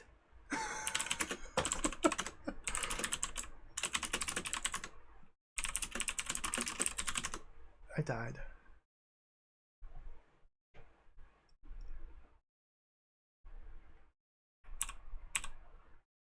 There's something I'm missing here.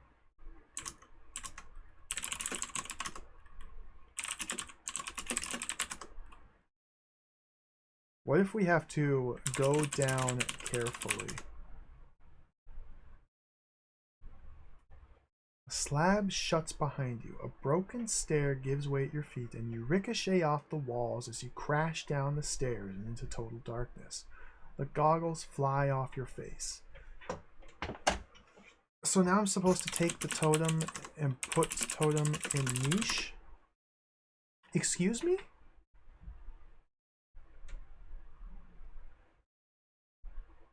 Where? How?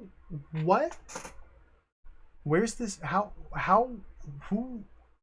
Where's? How? What niche? What niche?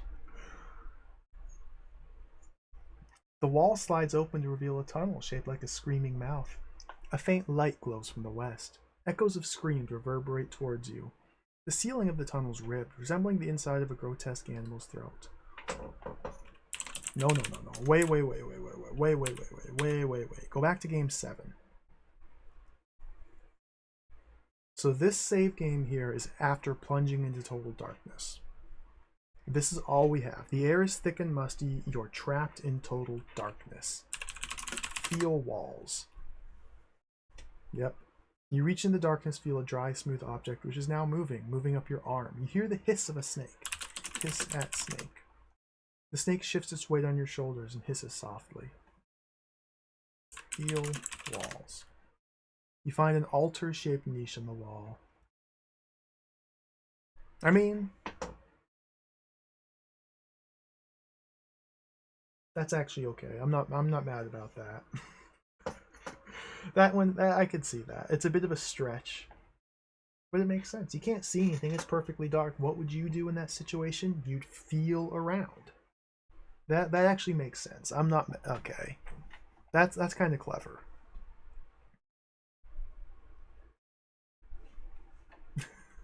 Take the totem. Put totem in the niche. I'm okay with that one. I'm just at the point where I have no patience with this game, so I can't really I'm not able to think logically about these because I just figure it's some nonsense. But I'm okay with that one. Okay. Am I wearing? I should be wearing the goggles. You have the knife, the bullets, the uniform, the hand, and the snake. I don't have the goggles. Take the goggles. Let's wear them. Let's see what happens if I don't wear the goggles. Save here. Slot 8.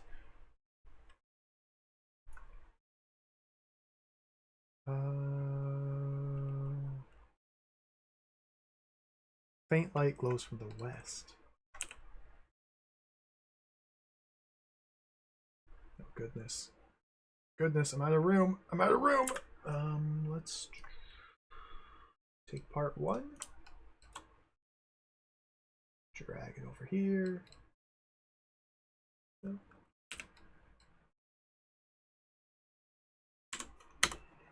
Holy smokes, you travel down the secret passageway. A woman screams echoing in your ears until your way west is blocked by a large stone pillar.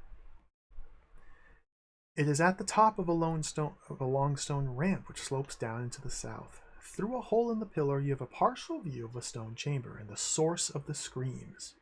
It's Marion. An intense beam of light shines down on her. She's tied to a metal rack suspended from a 40-foot-high triangular contraption. High on a small platform directly opposite you is Plebenheim. He stares down at Marion, a rapt expression on his face. As you take in the horrific sight, an eagle swoops past your line of vision and dives straight at Marion. The muscles of the snake tense as if it's preparing to strike. Okay, I'm not wearing the goggles. I'm just going to wait and see what happens. Marion, her eyes tightly closed against the light, shrieks and struggles against her bonds. Shrieks in terror. Marion screams and struggles against her bonds. There's a noise behind you. You spin around. Uh-oh! 7 or 8 armed Nazi soldiers. Several guards grab you, tie your hands and feet. They drag you by your shoulders to the edge of the pool of blood, lift you over their heads, and toss you like a sack of potatoes to your fiery death? What? There's fiery blood pool? That's awesome. We melted in the fiery pool of blood. Alright, sick.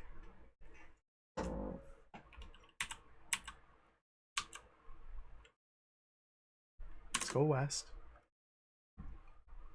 The fiery pool of blood.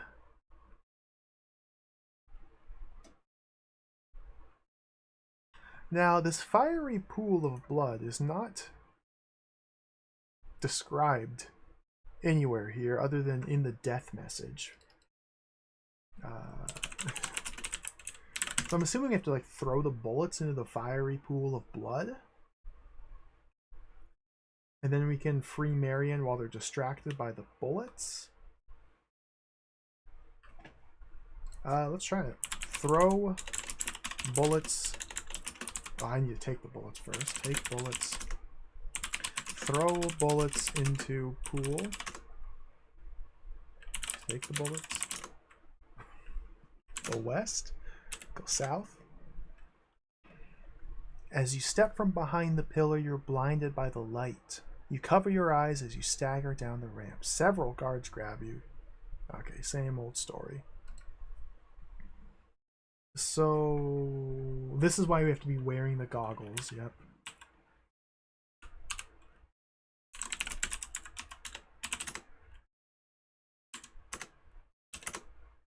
I died. Never mind.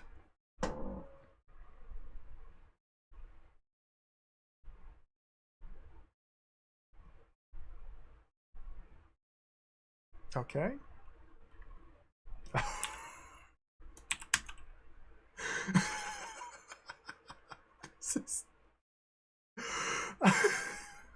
Wear the goggles.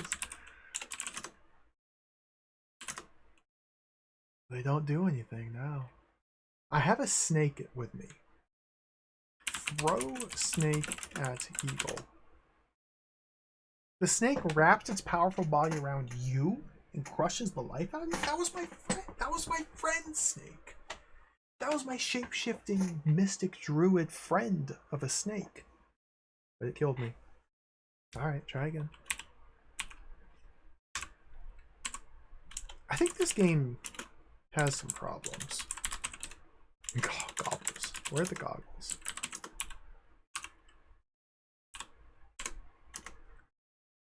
Okay, so what should I do here?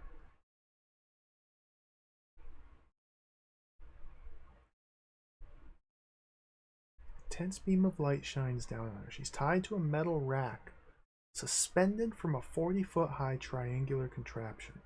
High on a small platform directly opposite you is Plebenheim. He stares down at Marion, a rapt expression on his face.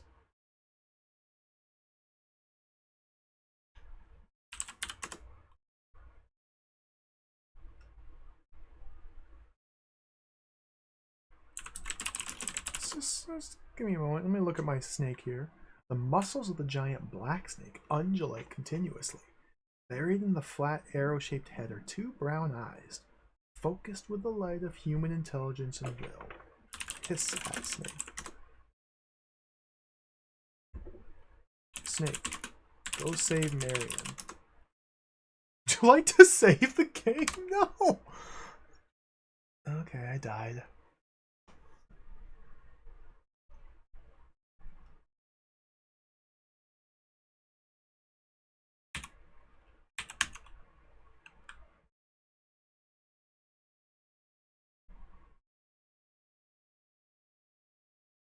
I'm trying to think of something to do here, but I can't, so let's bring up the hint sheet again.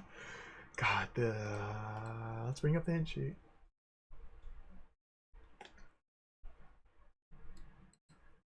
Turn the page for the exciting conclusion. What do I do with the bullets?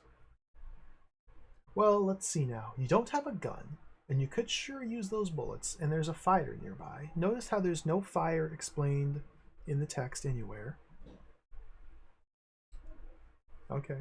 So let's try and use the bullets with the fire, which exists apparently. Where's the fire? Examine the fire. Where's the fire? Put bullets in fire? Oh, I have to take the bullets. Where's the fire? Put bullets into fire? I don't...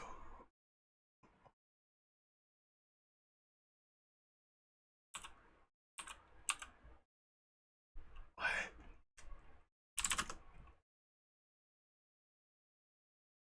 Take the knife. Take the bullets. Let's prepare these in my hands.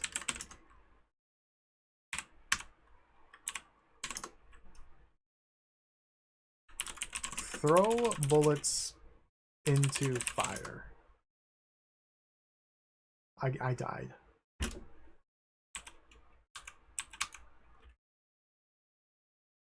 See, the problem is...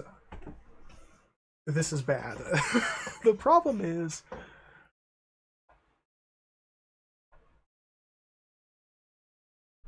This doesn't make any sense. Go north? Why am I dying instantaneously now? I guess because I spent too many turns grabbing stuff out of my pockets.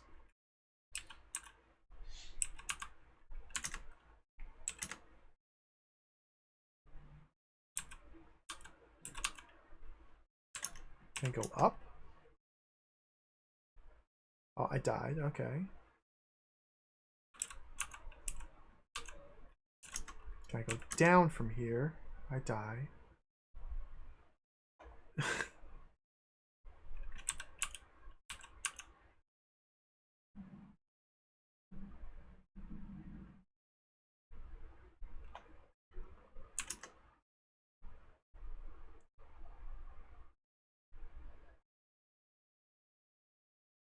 I don't get it. Okay, hint sheet. Hint sheet. How do I stop Plebenheim? Use the knife. It can be a tool of destruction as well as salvation. Okay, he's dead, but what about the vines? What? I don't have my whip. I think I'm soft locked. I don't have my whip.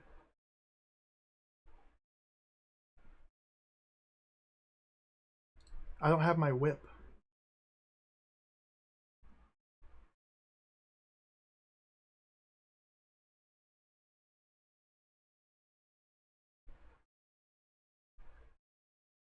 Wait a minute. Are we really meant to drop our whip and the gun on the jungle trail here? Along with the knife and the bullets and all that nonsense? Do we have to drop the whip and the knife here? Come up here, get the jewel, get caught, teleport to the cage, and then pick up... Are we...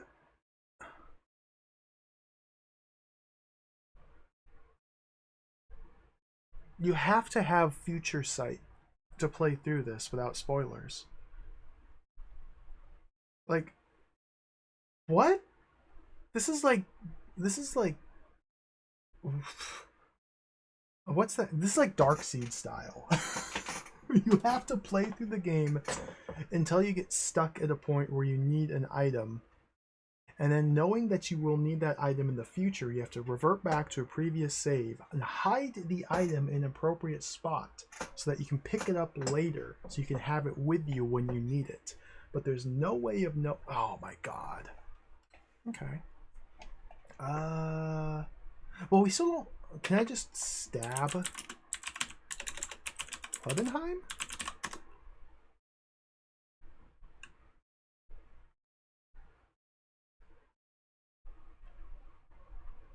Throw knife at him. Throw knife at him. I still want to see if I can do anything here. Throw knife at Plebenheim. How do I spell his name? Plebenheim.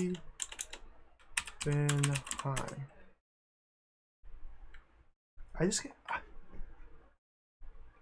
Regardless, it kind of seems like we're in a lose state here. Like, I can't seem to do anything.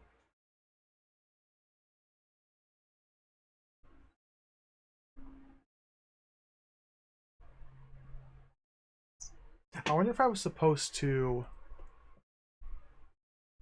bring the gun with me and load it with bullets and just shoot the eagle and shoot the Nazis and just start blasting people here. But why does the hint sheet say that there's fire over here? Where's the fire? What? Let's go. Let's get our... What is it? Slot 5? No, I gotta go back further. I think it's all the way back to slot 2.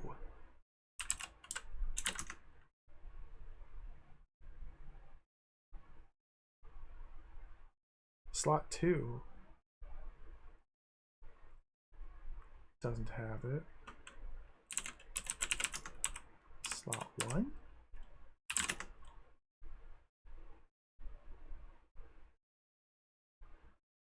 I don't have the gun or the whip ever. Why don't I have the gun and the whip?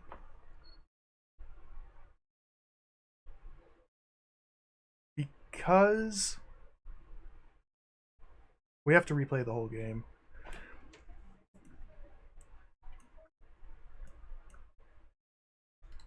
Here. Way back here,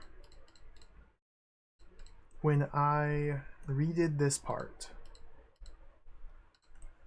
I encountered the Nazis on the stone bridge.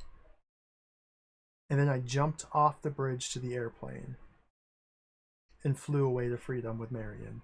When I did that, when I encountered the Nazis on the bridge, they stole my weapons. They took my whip and my gun at that point.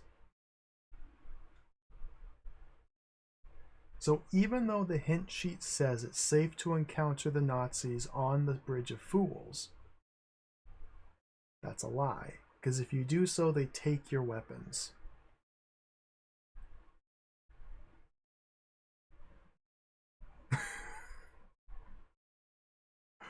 All right, let's play the whole game over again. Let's do it live. Let's finish it from the top here. It's gonna be really quick because this is like a 3-second game. All right.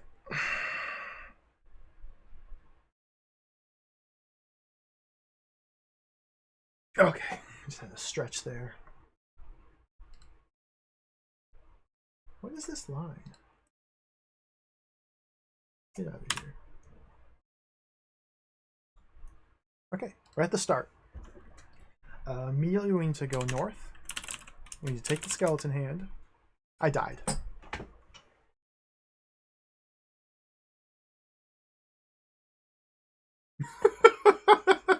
What? I typed take apparently. Huh? As you touch the treasure, your fingers burn. As fire seethes through you, remember the ancient Mazatec curse. Only the dying dare fondle the dead. But within moments, death brings relief from the searing pain. What killed me?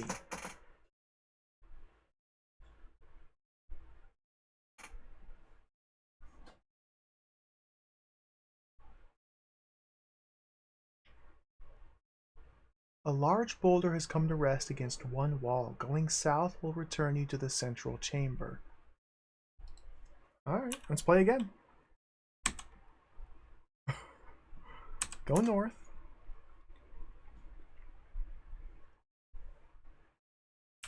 Take hand.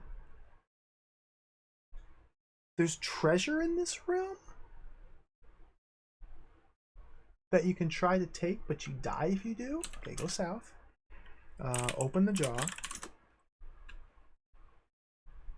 Push button with hand. Okay. Take the whip. Snap the whip. Snap the whip, not the ship. The west. Okay. Wear the whip. Wear the hand. We can in fact just drop the hand here. Bullwhip, gun, and hat. Okay. We're here. This is insane. So now we have to just go up here. Alright. We go west, we go south, we go west, we go north, we go west, we go south, we go west, we go north, we go north, we go east. We're in the inner sanctum. Take the totem. Take the cylinder. Wear the totem. Take the whip. Lasso the rock with the whip. Climb the whip. Okay. We've escaped to freedom. Take the whip. Wear the whip. Let's do our first save here. Slot number 1. Okay. We have the bullwhip, the gun, the hat, and the totem. We're on the rock platform. So now let's go converse with Don Pedro. Let's go befriend him. So we go east, we go north, we go north. Don Pedro's here. Don Pedro, help me. Okay. So we wait and we wait and we wait and we go south. You can see Marion. We did not encounter the Nazis here. We're on the Bridge of Fools. Jump off the bridge. Landed on the airplane. Marion flies us to safety. And now we're at the landing strip. Check my inventory. I still have the bullwhip, the gun, the goggles, the hat, and the totem. Okay. This is good. Give totem to Marion. The Nazis are coming, so I might be dead here. New road. I think they're coming from the north. So this is step west. Marion, hide the totem. Nazis are coming from the east, so we have to go north. Now we befriend Benito. Benito, comma, Viva la Revolucion. Nazis are coming from the south. That's fine. That might not be fine. I might be dead here just from bad luck. Let's go west. Marion, give me the totem. Yep, the Nazis have got me pinned down. Drop totem. I'm just dead. Did everything right, but I just died. Okay, play again. I didn't save. Resume game number 1.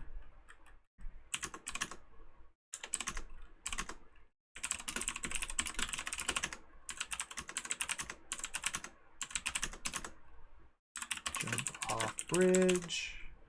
Okay, save here. Game number 2. Give totem to Marion. Marion, hide the totem. West, go north. The Nazis are coming already! Benito, Viva la Revolucion. I died. So yeah, this is my clue that they have bullets that they're willing to give to me.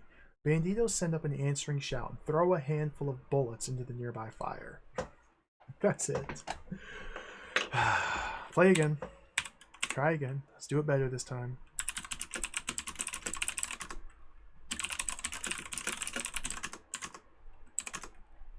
The Nazis are coming. I died. Tired of dealing with you, the leader signals his men to take you away. They toss you into the pool. Your famous luck runs out. You become lunch for the alligators. Okay, try again.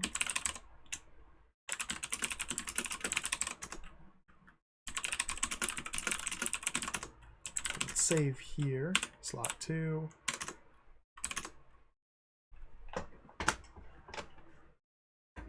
If the Nazi platoon is marching from the pool, that means they're in this tile and they're going to kill me next turn.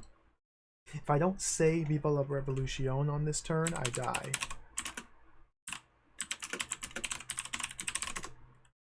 Oh! Okay, no, I'm good. The Nazis didn't approach. Let's go south. Let's go east. Save here. So now we just have to avoid the Nazis. We just have to wait for them to disappear. Let's go north. Let's go north. Let's go north. Okay, go south. Go south. Go south. Go west. Go north. We're at the Bandito hideout. Give hat to Benito. Benito, give me the bullets.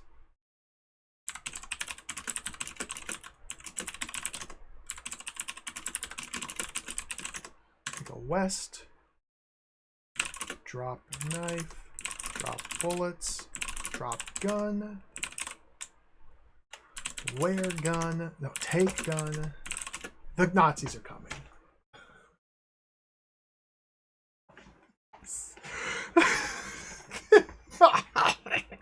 Drop the gun.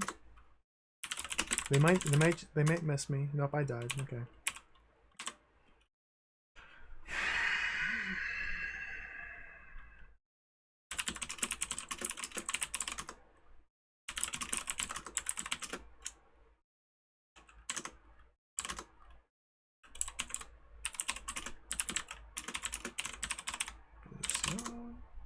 Okay, we're good. Let's save here. Slot 3. Hat to Benito. Need the knife. Need the bullets. Okay. Save again. What we have to do is just save scum every couple turns. because there's just a random chance that every turn the Nazis will appear on an adjacent square and pursue us.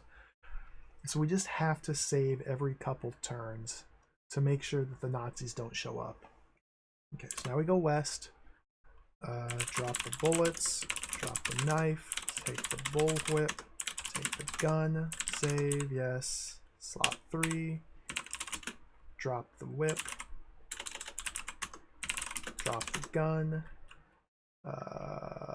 Marion, comma, give me the totem, drop the totem, save, yes, slot 3, yes. Okay.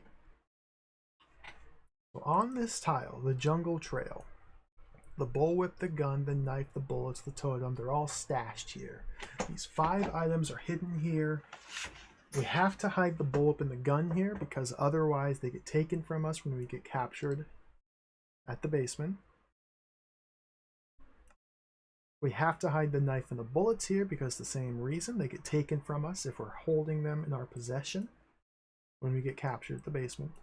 The totem we have to hide here because we cannot take the totem with us through the village tile. We die if we have it in our possession. The totem we might be able to forego planting here, but regardless, everything's planted. Let's go east, let's go south, let's go east, let's go north twice, let's go east, let's go south. At this point, we can go our separate ways. So let's save, slot 4, Marion, comma, stay here. She served her purpose. Her only purpose in this game is to hide the totem in her cleavage. Climb, open the door. Now wait twice. Go east, take the jewel, wear the jewel, take the key. And now we wait. We've been captured. We wait, we hiss at the snake. Alright, now the Nazis are coming, so let's save again, slot 5. We wait. Nazis are gone. Nazis are coming. Nazis are gone. Okay. Save here, slot 5. Can we take all? No, of course not. Take whip. Take gun. Wear whip. Wear gun. Save. Take bullets. Take knife. Take totem. Wear totem. Wear bullets. Wear knife. Save, yes. 5, yes. West. North, north. Swing north. North. Take the uniform. South. Close the door. Wear the uniform. Save, yes. Slot 5, yes. Go west, go west, go west, go west, go west. Now we're up on top of the pyramid. Take the jewel. Put jewel in slab. Go down. Goggles fly off our face. So now we have to feel the walls. Fell the walls. Feel the walls. Hiss at the snake again. Feel walls again. Take the totem. Put totem into niche. Take the goggles, wear the goggles, save here. Alright, we're at the end of the game. It took like 4 seconds to get back here.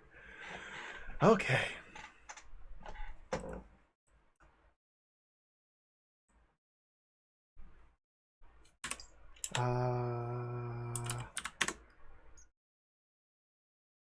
You have the bullwhip, the gun, the goggles, the knife, the bullets, the uniform, and the snake. Take bullets. Take gun. Put bullets into gun. Cool. Very cool. It's the wrong caliber. Okay, so the gun is seemingly 100% useless. I still don't know what I'm supposed to do then.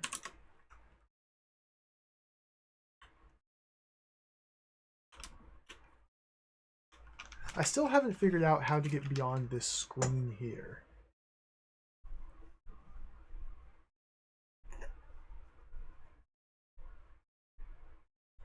Let's reread this. You travel down the secret passageway.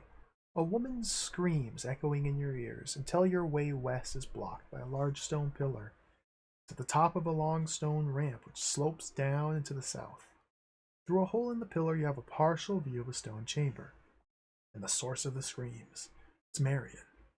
An intense beam of light shines down on her. She's tied to a metal rack suspended from a 40-foot high triangular contraption. High on the small platform directly opposite you is Plebenheim. He stares down at Marion, a rapt expression on his face. As you take in the horrific sight, an eagle swoops past your line of vision and dives straight at Marion. The muscles of the snake tense as if it's preparing to strike. So, regardless of items, whip, gun, bullets, all that nonsense, I still don't even know how to do anything from this point.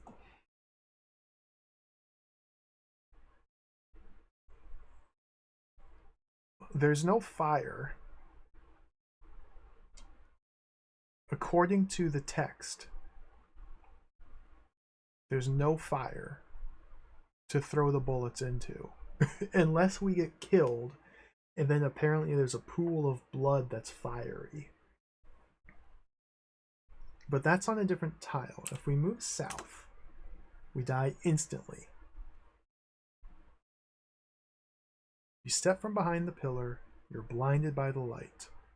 You cover your eyes as you stagger down the ramp. Several guards grab you and tie your hands and feet. They drag you by your shoulders to the edge of the pool of blood, lift you over their heads, and toss you like a sack of potatoes to your fiery death. Okay.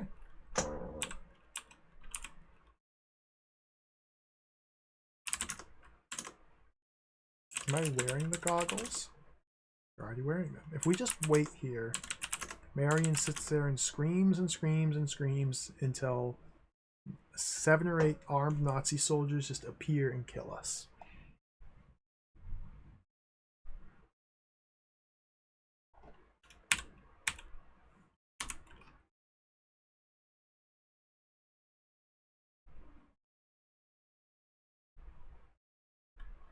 Where's the fire?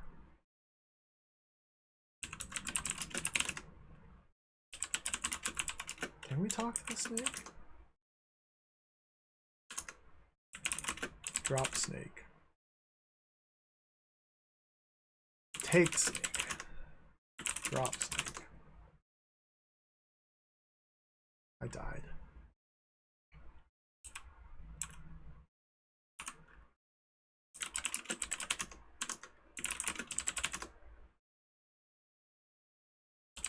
Snake, go save Marion. No. Snake, help Marion. Snake, go attack that eagle.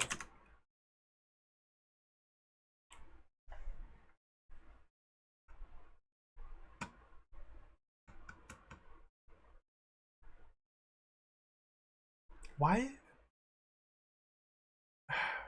Maybe I have to hiss at the snake. Maybe we are a parcel tongue. This is Harry Potter now. Hiss at snake. See, it says the muscles of the snake tense as if it's preparing to strike, but it doesn't. It just doesn't do anything. Like having a shapeshifter duel to the death battle seems fitting. We need to get the eagle shapeshifter and the snake shapeshifter to fight each other. Snake will win because he's on our side.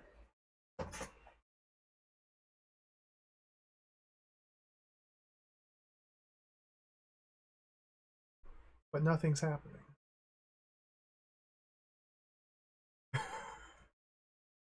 This is... Wow! Okay, well, let's see what the hint book has to say. Make sure I'm not missing a clue here. Well, what do I do with the bullets? Well, let's see now. You don't have a gun, and you could sure use those bullets. And there is a fire nearby. No, there isn't. There isn't a fire nearby. There isn't a fire nearby.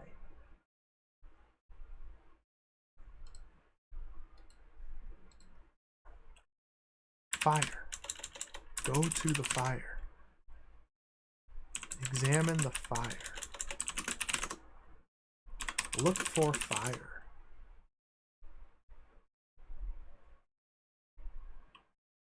Where? I died. There's something I'm not understanding here. So let's go further down the hint page. How do I stop Plebenheim? Use the knife. I have to stab Plebenheim to death, but I can't do it from where I'm standing. Okay, he's dead. What about the vines? I don't even know what these vines are. So we're already ahead of, and that's it. That's the end.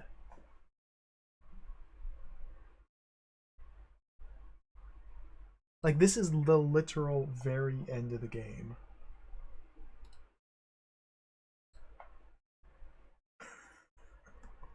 What the heck? Take totem. Suddenly a weight's lifted off your shoulders. The snake drops to the ground and slithers off.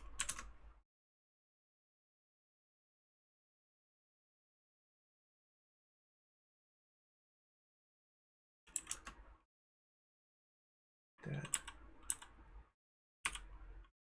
So if I take the totem away from the niche, the snake disappears? Echoes of screams reverberate. The ceiling of the tunnel is ribbed, resembling the inside of a grotesque animal's throat. Can I go anywhere else? Can we go east? Can we go north? Can we go south? Can we go down? Down is the same as the secret passage. Can we go up? No, I died.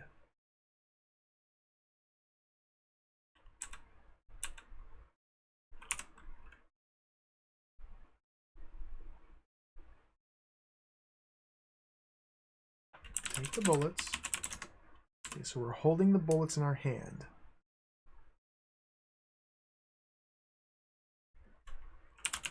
Throw bullets through the hole. You throw the bullets. Take the bullets. You take the bullets. Throwing bullets seems to be... Indiana takes them and throws them on the ground. That seems to be his response when I type throw bullets. Throw anything, for that matter. He just throws it straight on the ground. I think the snake is supposed to be that Don Pablo guy, yeah. That's the implication.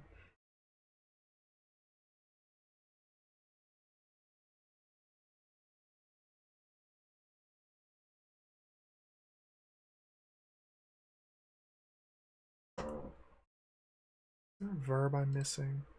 Climb? Come with me. Crack? Cut? Feel? Follow?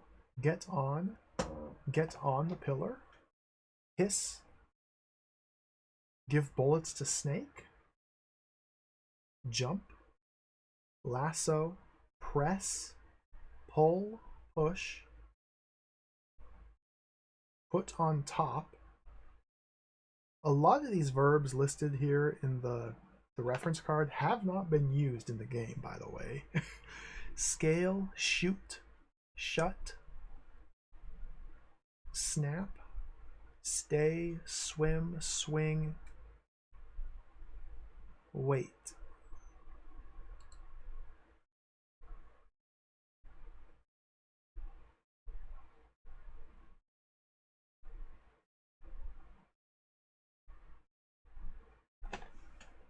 Throw snake.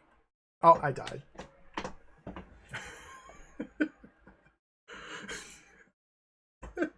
Dude. Oh my god, this is the very end. Right, try again. There's probably only like 6 or 7 moves to make, and the game's over at this point. Even with the included hint sheet, I can't. It just doesn't figure out. It doesn't figure out.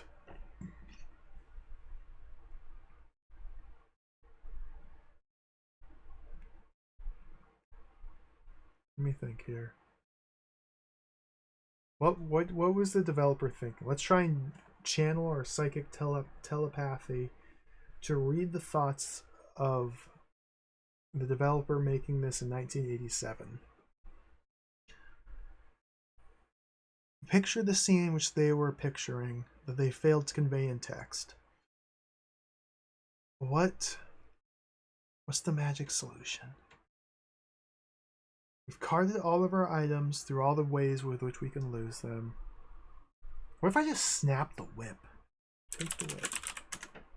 What if we announce our presence boldly by snap the whip at the eagle?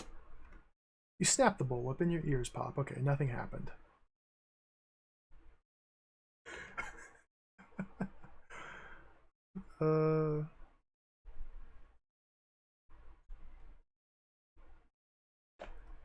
Save Marion. No! Take the knife. Cut Marion's bonds. I died.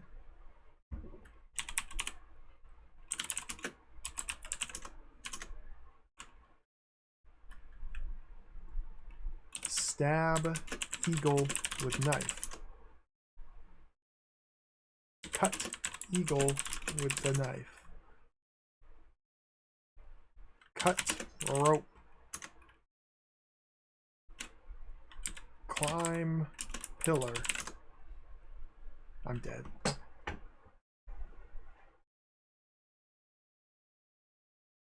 Pool of blood.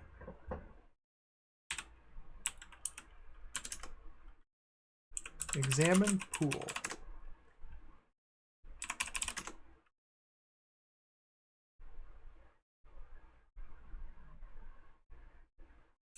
I'm wearing the goggles.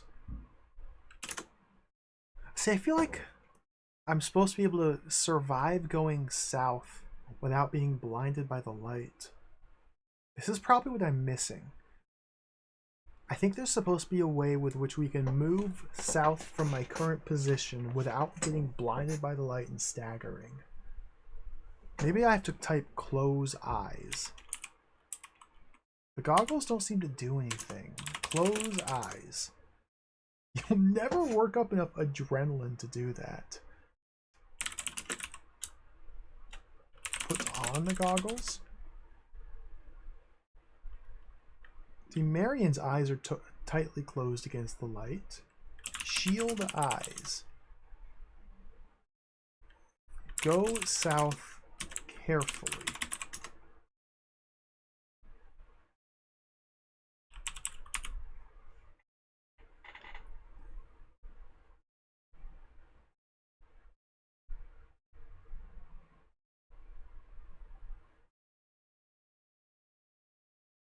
There's no fire.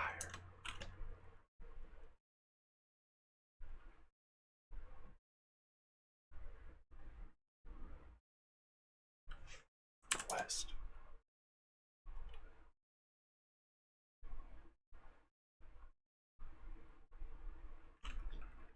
Marion. Come to me. She's not here.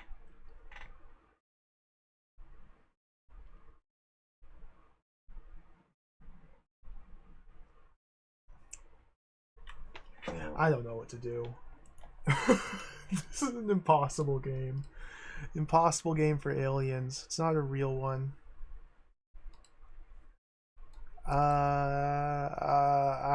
Something about this I've overlooked.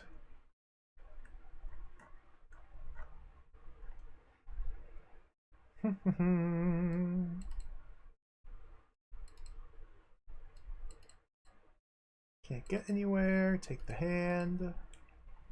Draw a map. Get the totem. Don Pedro. Take the motorcycle. Hide the totem. The motorcycle is completely 100% useless, by the way.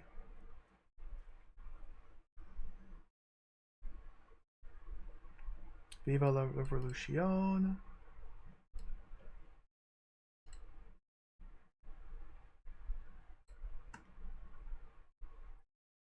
What if I've lost the game because I didn't get the telegram from Marion?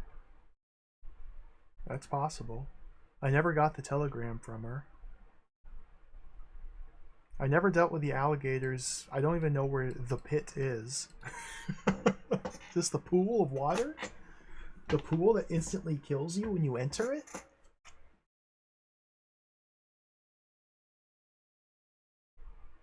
Animal skin, map, put the pocket, can't get out of the cage, hiss at the snake, hide in the cage, get the knife, the bullets, the hat, swim north, find the uniform,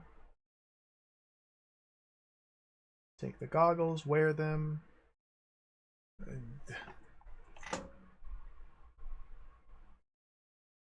How about those handy vines? Or how about those vines? Try the handy whip again. What would you have done throughout the game without that whip? How do I get Marion down? It can be a tool of salvation as well as destruction. When is this game over? So I can go out and buy more exciting Mindscape games. When you're swinging on the vines, indeed. When you're swinging on the vines. Congratulations. You've saved the girl and your country and the world to mind this one evil person.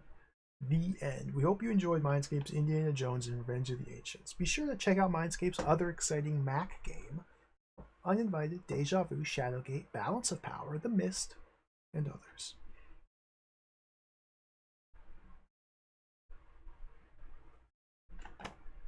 Well, there you have it. There you have it.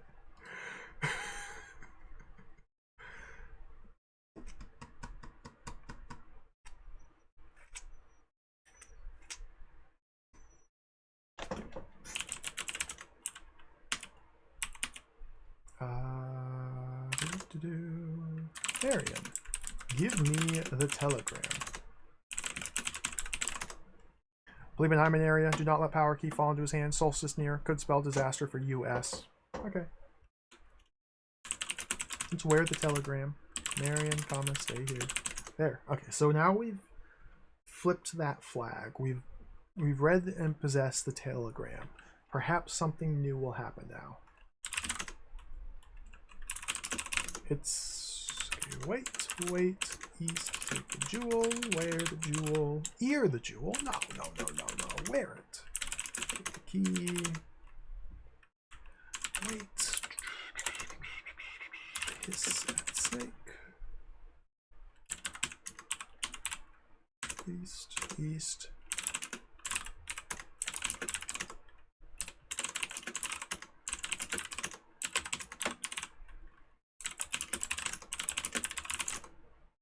Oh, I died.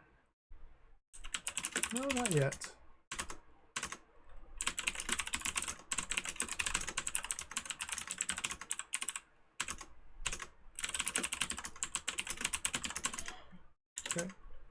Okay. Go north, swim north, go north, take the uniform, south, close the door, wear uniform, go west, go west. Go west. Take the jewel, put the jewel in the slab, down,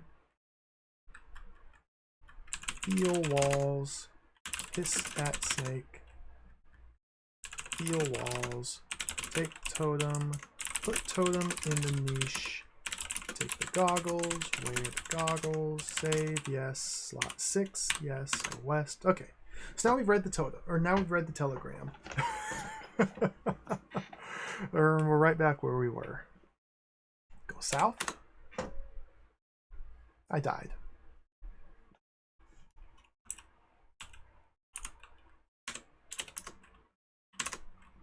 Cover eyes.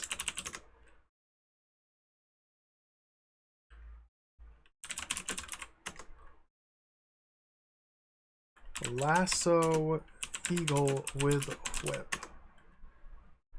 Lasso Marion with whip.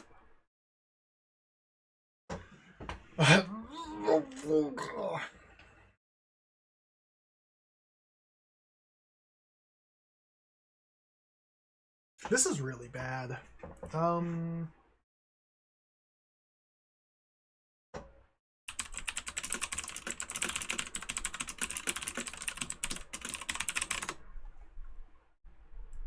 Hey, look at that. Game FAQs.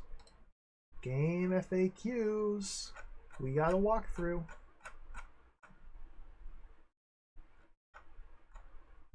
Let's see what I'm missing here.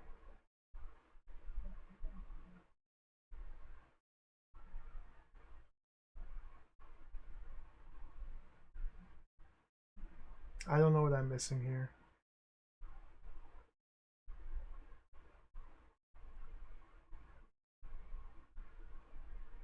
This doesn't make any sense.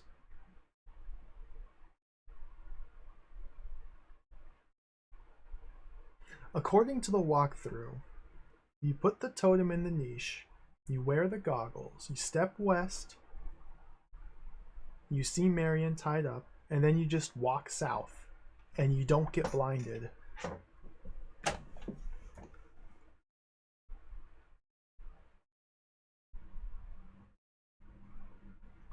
Oh. Good.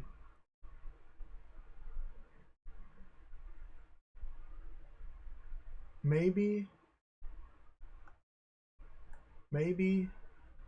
when the goggles fly off our face while we fall down into the pyramid, they break, and it doesn't tell us that they break. Maybe I'm supposed to be holding them in my pocket so they don't break. If we go back to here and examine the goggles. You've destroyed the goggles! Yep. That was it. The goggles were broken this whole time. Okay. Puzzle solved. I broke the goggles. Go back to save 5?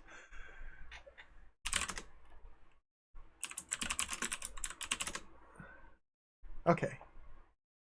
So we have to prevent the goggles from breaking when we fall down into the pyramid. So take the goggles? So now they're just in my hands and not on my face. Because when we're wearing them on our face and Indiana Jones ricochets off the walls, I assume we're smashing our face against the wall and breaking the goggles. It doesn't tell us, because of course it's not telling us. That'd be too simple. It'd be much too easy to tell us what's happening. We just have to infer. Good enough. Let's go back and let's do it. Uniform. Wear the goggles for now.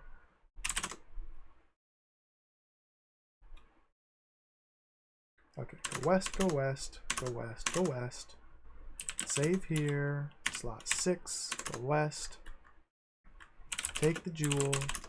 Put jewel in the slab. So from here, if I just step down into the hole, the goggles break because I'm wearing them. So let's take the goggles into our hand and go down. And notice, yeah, the text doesn't say that the goggles goes flying.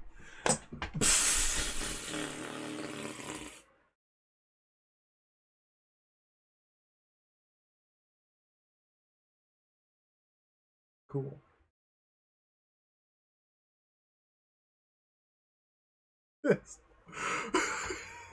This game.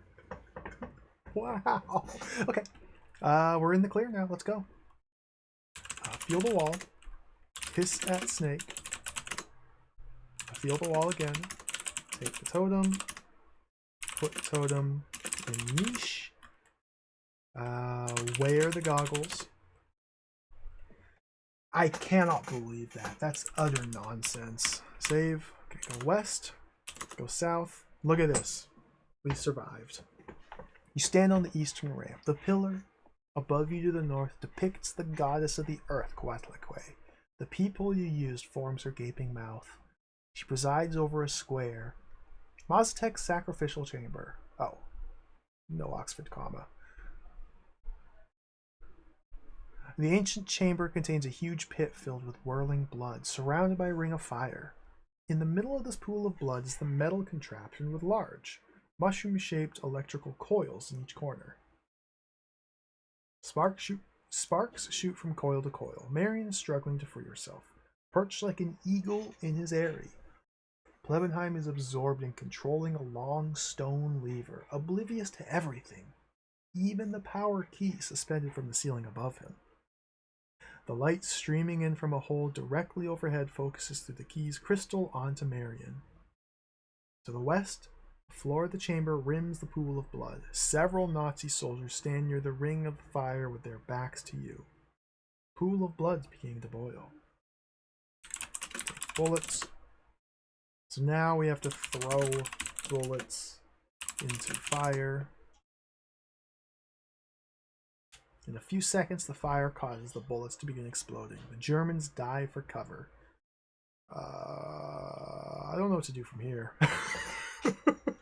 Save. Slot 8.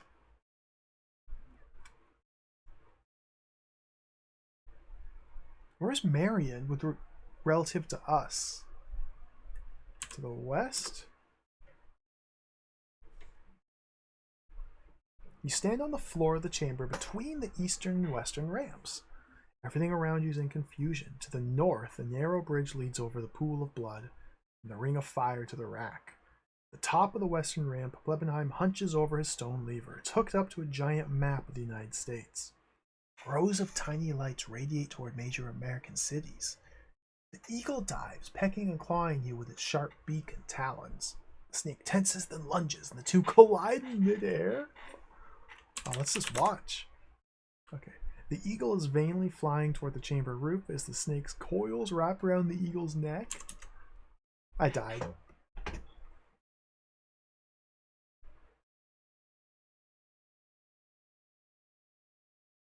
On the western ramp, to the north and up, Plebenheim stands in his eyrie. Smiling thinly, he pulls the lever. A line of holes light up one by one, forming a trail that inches its way towards Chicago. The Nazi soldiers still search for the source of gunfire in the chamber to the east. Marion screams and struggles against her bonds. The eagle still strains toward the opening in the chamber roof as the snake tightens its coils. One of the Nazi soldiers discovers your deception and fires, striking you in the neck. The end. Is that because I waited one single turn? Probably.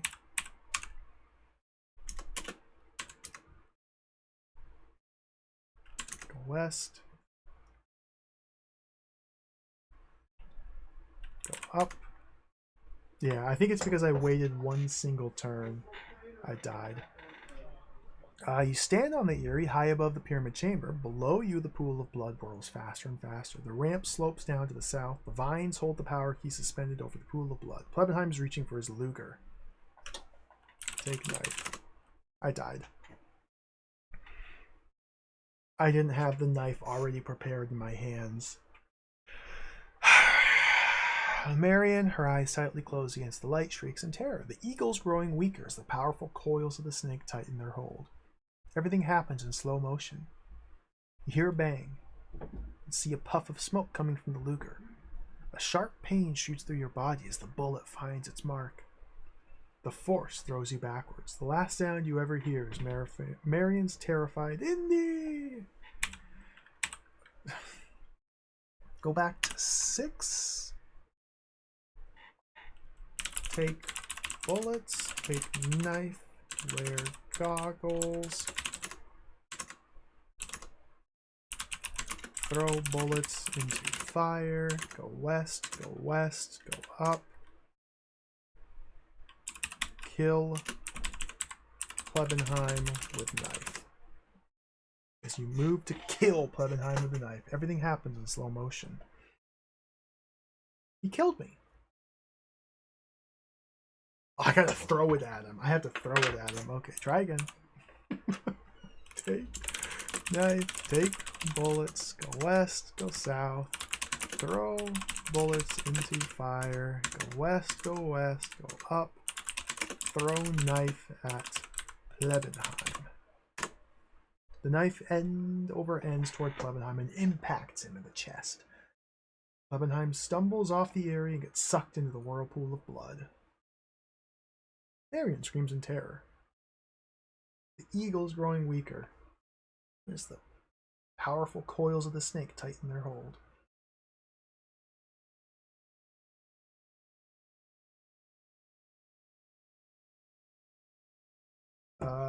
Save?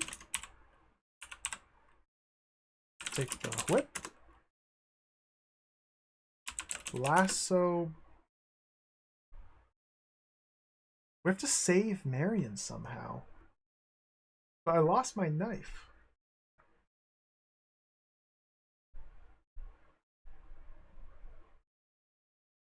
Oh. The vines hold the power key suspended over the pool of blood. The hint sheet said we have to use the whip on the vines. Snap vines with whip. Your whip neatly severs one vine. The power key swings to within your reach. The lights on the map go out. Marion screams, "Indy, get over here and cut me loose." I don't have the knife anymore.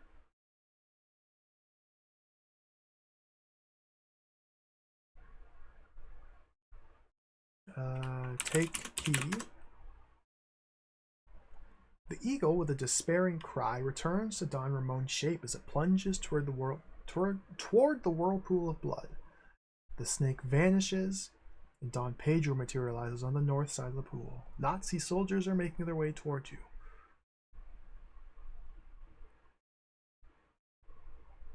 Oh,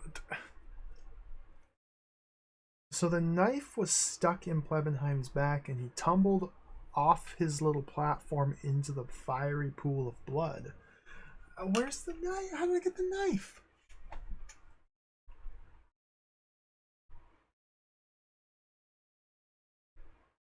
Take knife? It's not here. I died. Of course it's not here.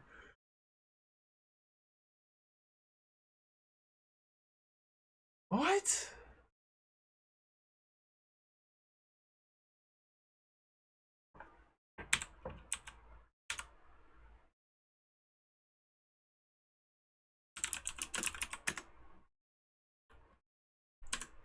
Snap vines with whip.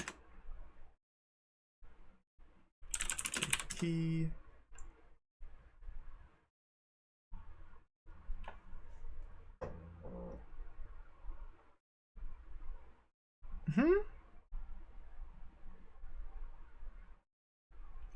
Go down?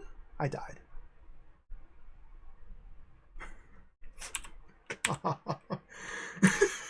This freaking game. Take the whip.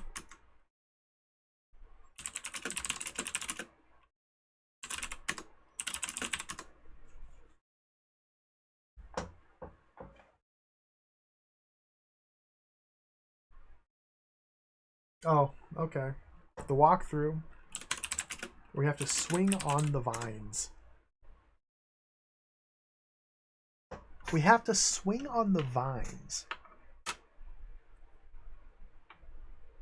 Okay, I guess I can visualize that. When I whipped the vines to release the power key, I guess the key swung close to us. It was still like wrapped in a vine. We took the key off the vine, then grabbed onto it, and now we're swinging. Swing across the chamber and down to the rack. Plebenheim's body spins to the top of the pool of blood, the knife protruding from its chest. The pool of blood and the ring of fire are all around you, except for the narrow bridge to the south. Pyramid exits to the north, beyond the pool of the blood. Vines are hanging just above your head. Take the knife. Cut. Marion... Free? Cut. Marion... Vines? I died.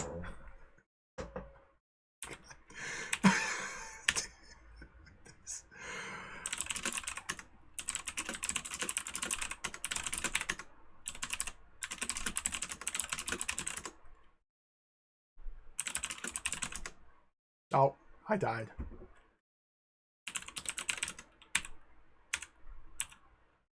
I made a typo. I typed ache knife, so I lost the knife.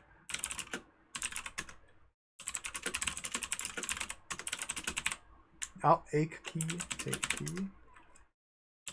Swing on vines. Take knife. Cut Marion loose. You slice the rope with your knife, and Marion jumps into your arms. Nazi soldiers are making their way towards you. Swing on vines. Swing across the chamber and out into the warm summer air. The snake materializes, coiling itself around the power key. For one moment, Don Pedro's grin is before you. Then, the snake, the power key, and the vision all vanish. You find Marion's sweet face about half an inch from yours. She kisses you tenderly, and you wonder whether this incident is too crazy for the Nobel Committee to finally give you the Peace Prize. Looks like you won again, Indy. Back to DOS prompt.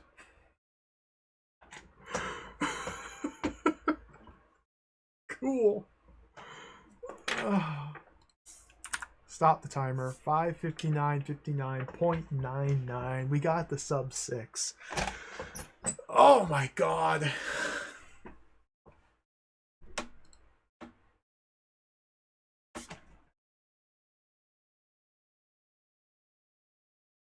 This game is bad. That was really bad. That was terrible. What a disaster. Oh man.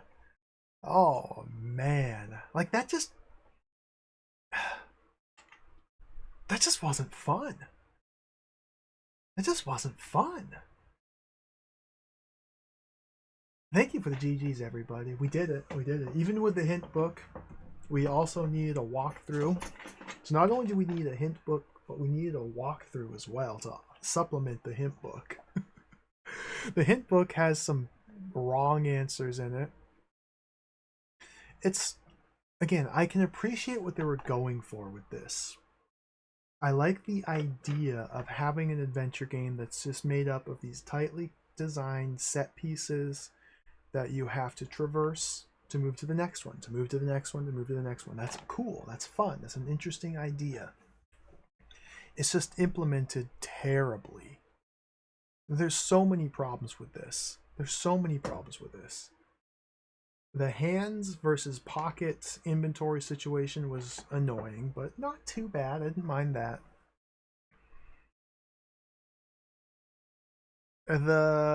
Probably the most egregious problem, I'd say, is the... How would you narrow it down to one? Getting the knife from... Or getting the bullets from the Mexican banditos. That was bad. What? The randomly moving Nazi platoon that just kills you? Just randomly? There's like a random chance everywhere you go that you can just die. And that's not fun. It's one of those games where you can know the precise solution to everything and just fail because of random chance. Multiple puzzles where you need to have future sight. You need to have future knowledge of events that will occur later on in the story, and then backtrack to prepare items in advance that you will use when you need them, but you have no reason to be hiding these items in the context of the game's narrative. Like, there's literally no reason why Indiana Jones would go visit the banditos, make friends with them, and then walk over to the side and just bury a bunch of crap. Like, there's no... It doesn't make any sense. It doesn't make any sense. If you're looking at it strictly from the context of it's a puzzle to be solved in an adventure game, then yes, I get it. Using the trappings of the game, saving and loading, time travel to solve puzzles, that's perfectly fine. Sierra does it frequently. I don't complain about that too much. It's just, when you're trying to make an adventure game that is a narrative journey like this, but the puzzles have to be solved in meta ways, it just falls apart. It just all falls apart. Yeah, the clues were just one-off lines. The room exits weren't always necessarily clear. We did it, though. We did it. The telegram did not come into play. No, Rubber Kitty. Oh, Pixel Turkey, welcome. This is probably the worst text adventure I've played.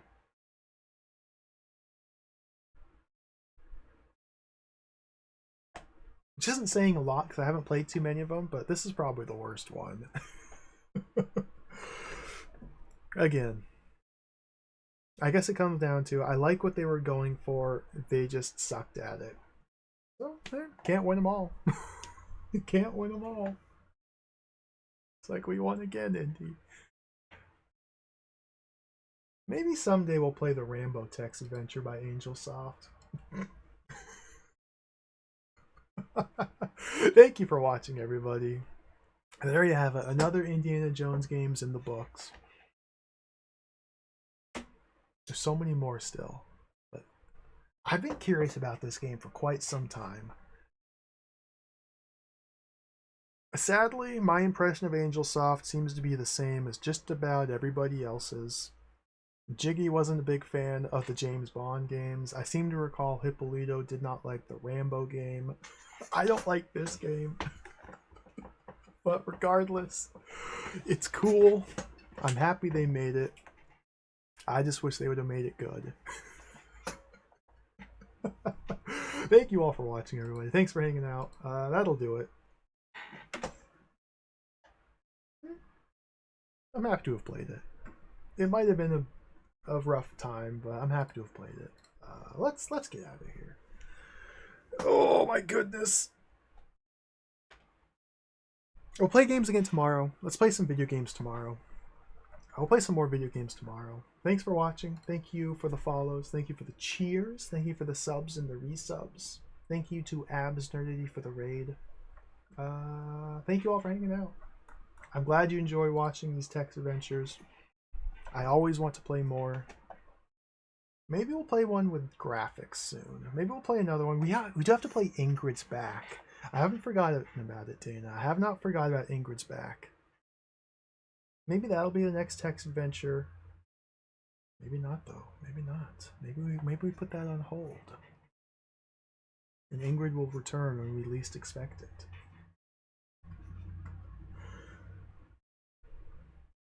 Tomorrow, I want to play games on the Amiga. Tomorrow, we'll give you guys a little teaser for those who've stuck out to the very end. Breakers. Oh, I've never heard of it.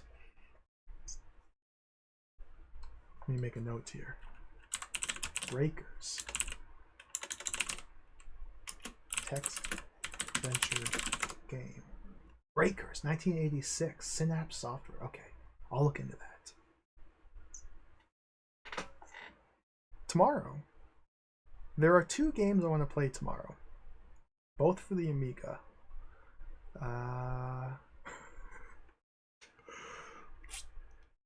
Tomorrow. Wait. We're going to play Clive Barker's Nightbreed. Let's play some Clive Barker gaming. Let's play Nightbreed, the action game. And then let's play Nightbreed, the interactive movie as well. Let's play some Clive Barker games. Have you guys seen this movie? If not, you can watch it tonight. This movie is really cool. It's a trip. So, there's two different movies based on this, or two different games based on this movie. The action game and the interactive movie. We'll play them both tomorrow. That's the plan. I'm excited. Amiga gaming. It's going to be fun. Let's get out of here, though. Who's on? So we'll do this. We'll play on this tomorrow. Same time, same place. That's all. Thanks for watching, everybody. Let's get out of here. Oh, dude. The movie's a trip. I watched Nightbreed about a week ago. It's pretty cool. It's not like a masterpiece or anything like that. It's just a fun movie. There's a lot of cool costumes and like mutants and I recommend watching. It's a fun movie to watch. I enjoyed it. Looks like Maple Mystery is just starting up her stream. Oh, this will be fun. doing a live playthrough of Denarius Avaricius Sextus with the developer. That's right over there. Take care, everybody. Thank you all for watching. Be back tomorrow for more game. Adios, farewell. Catch you next time. See you later.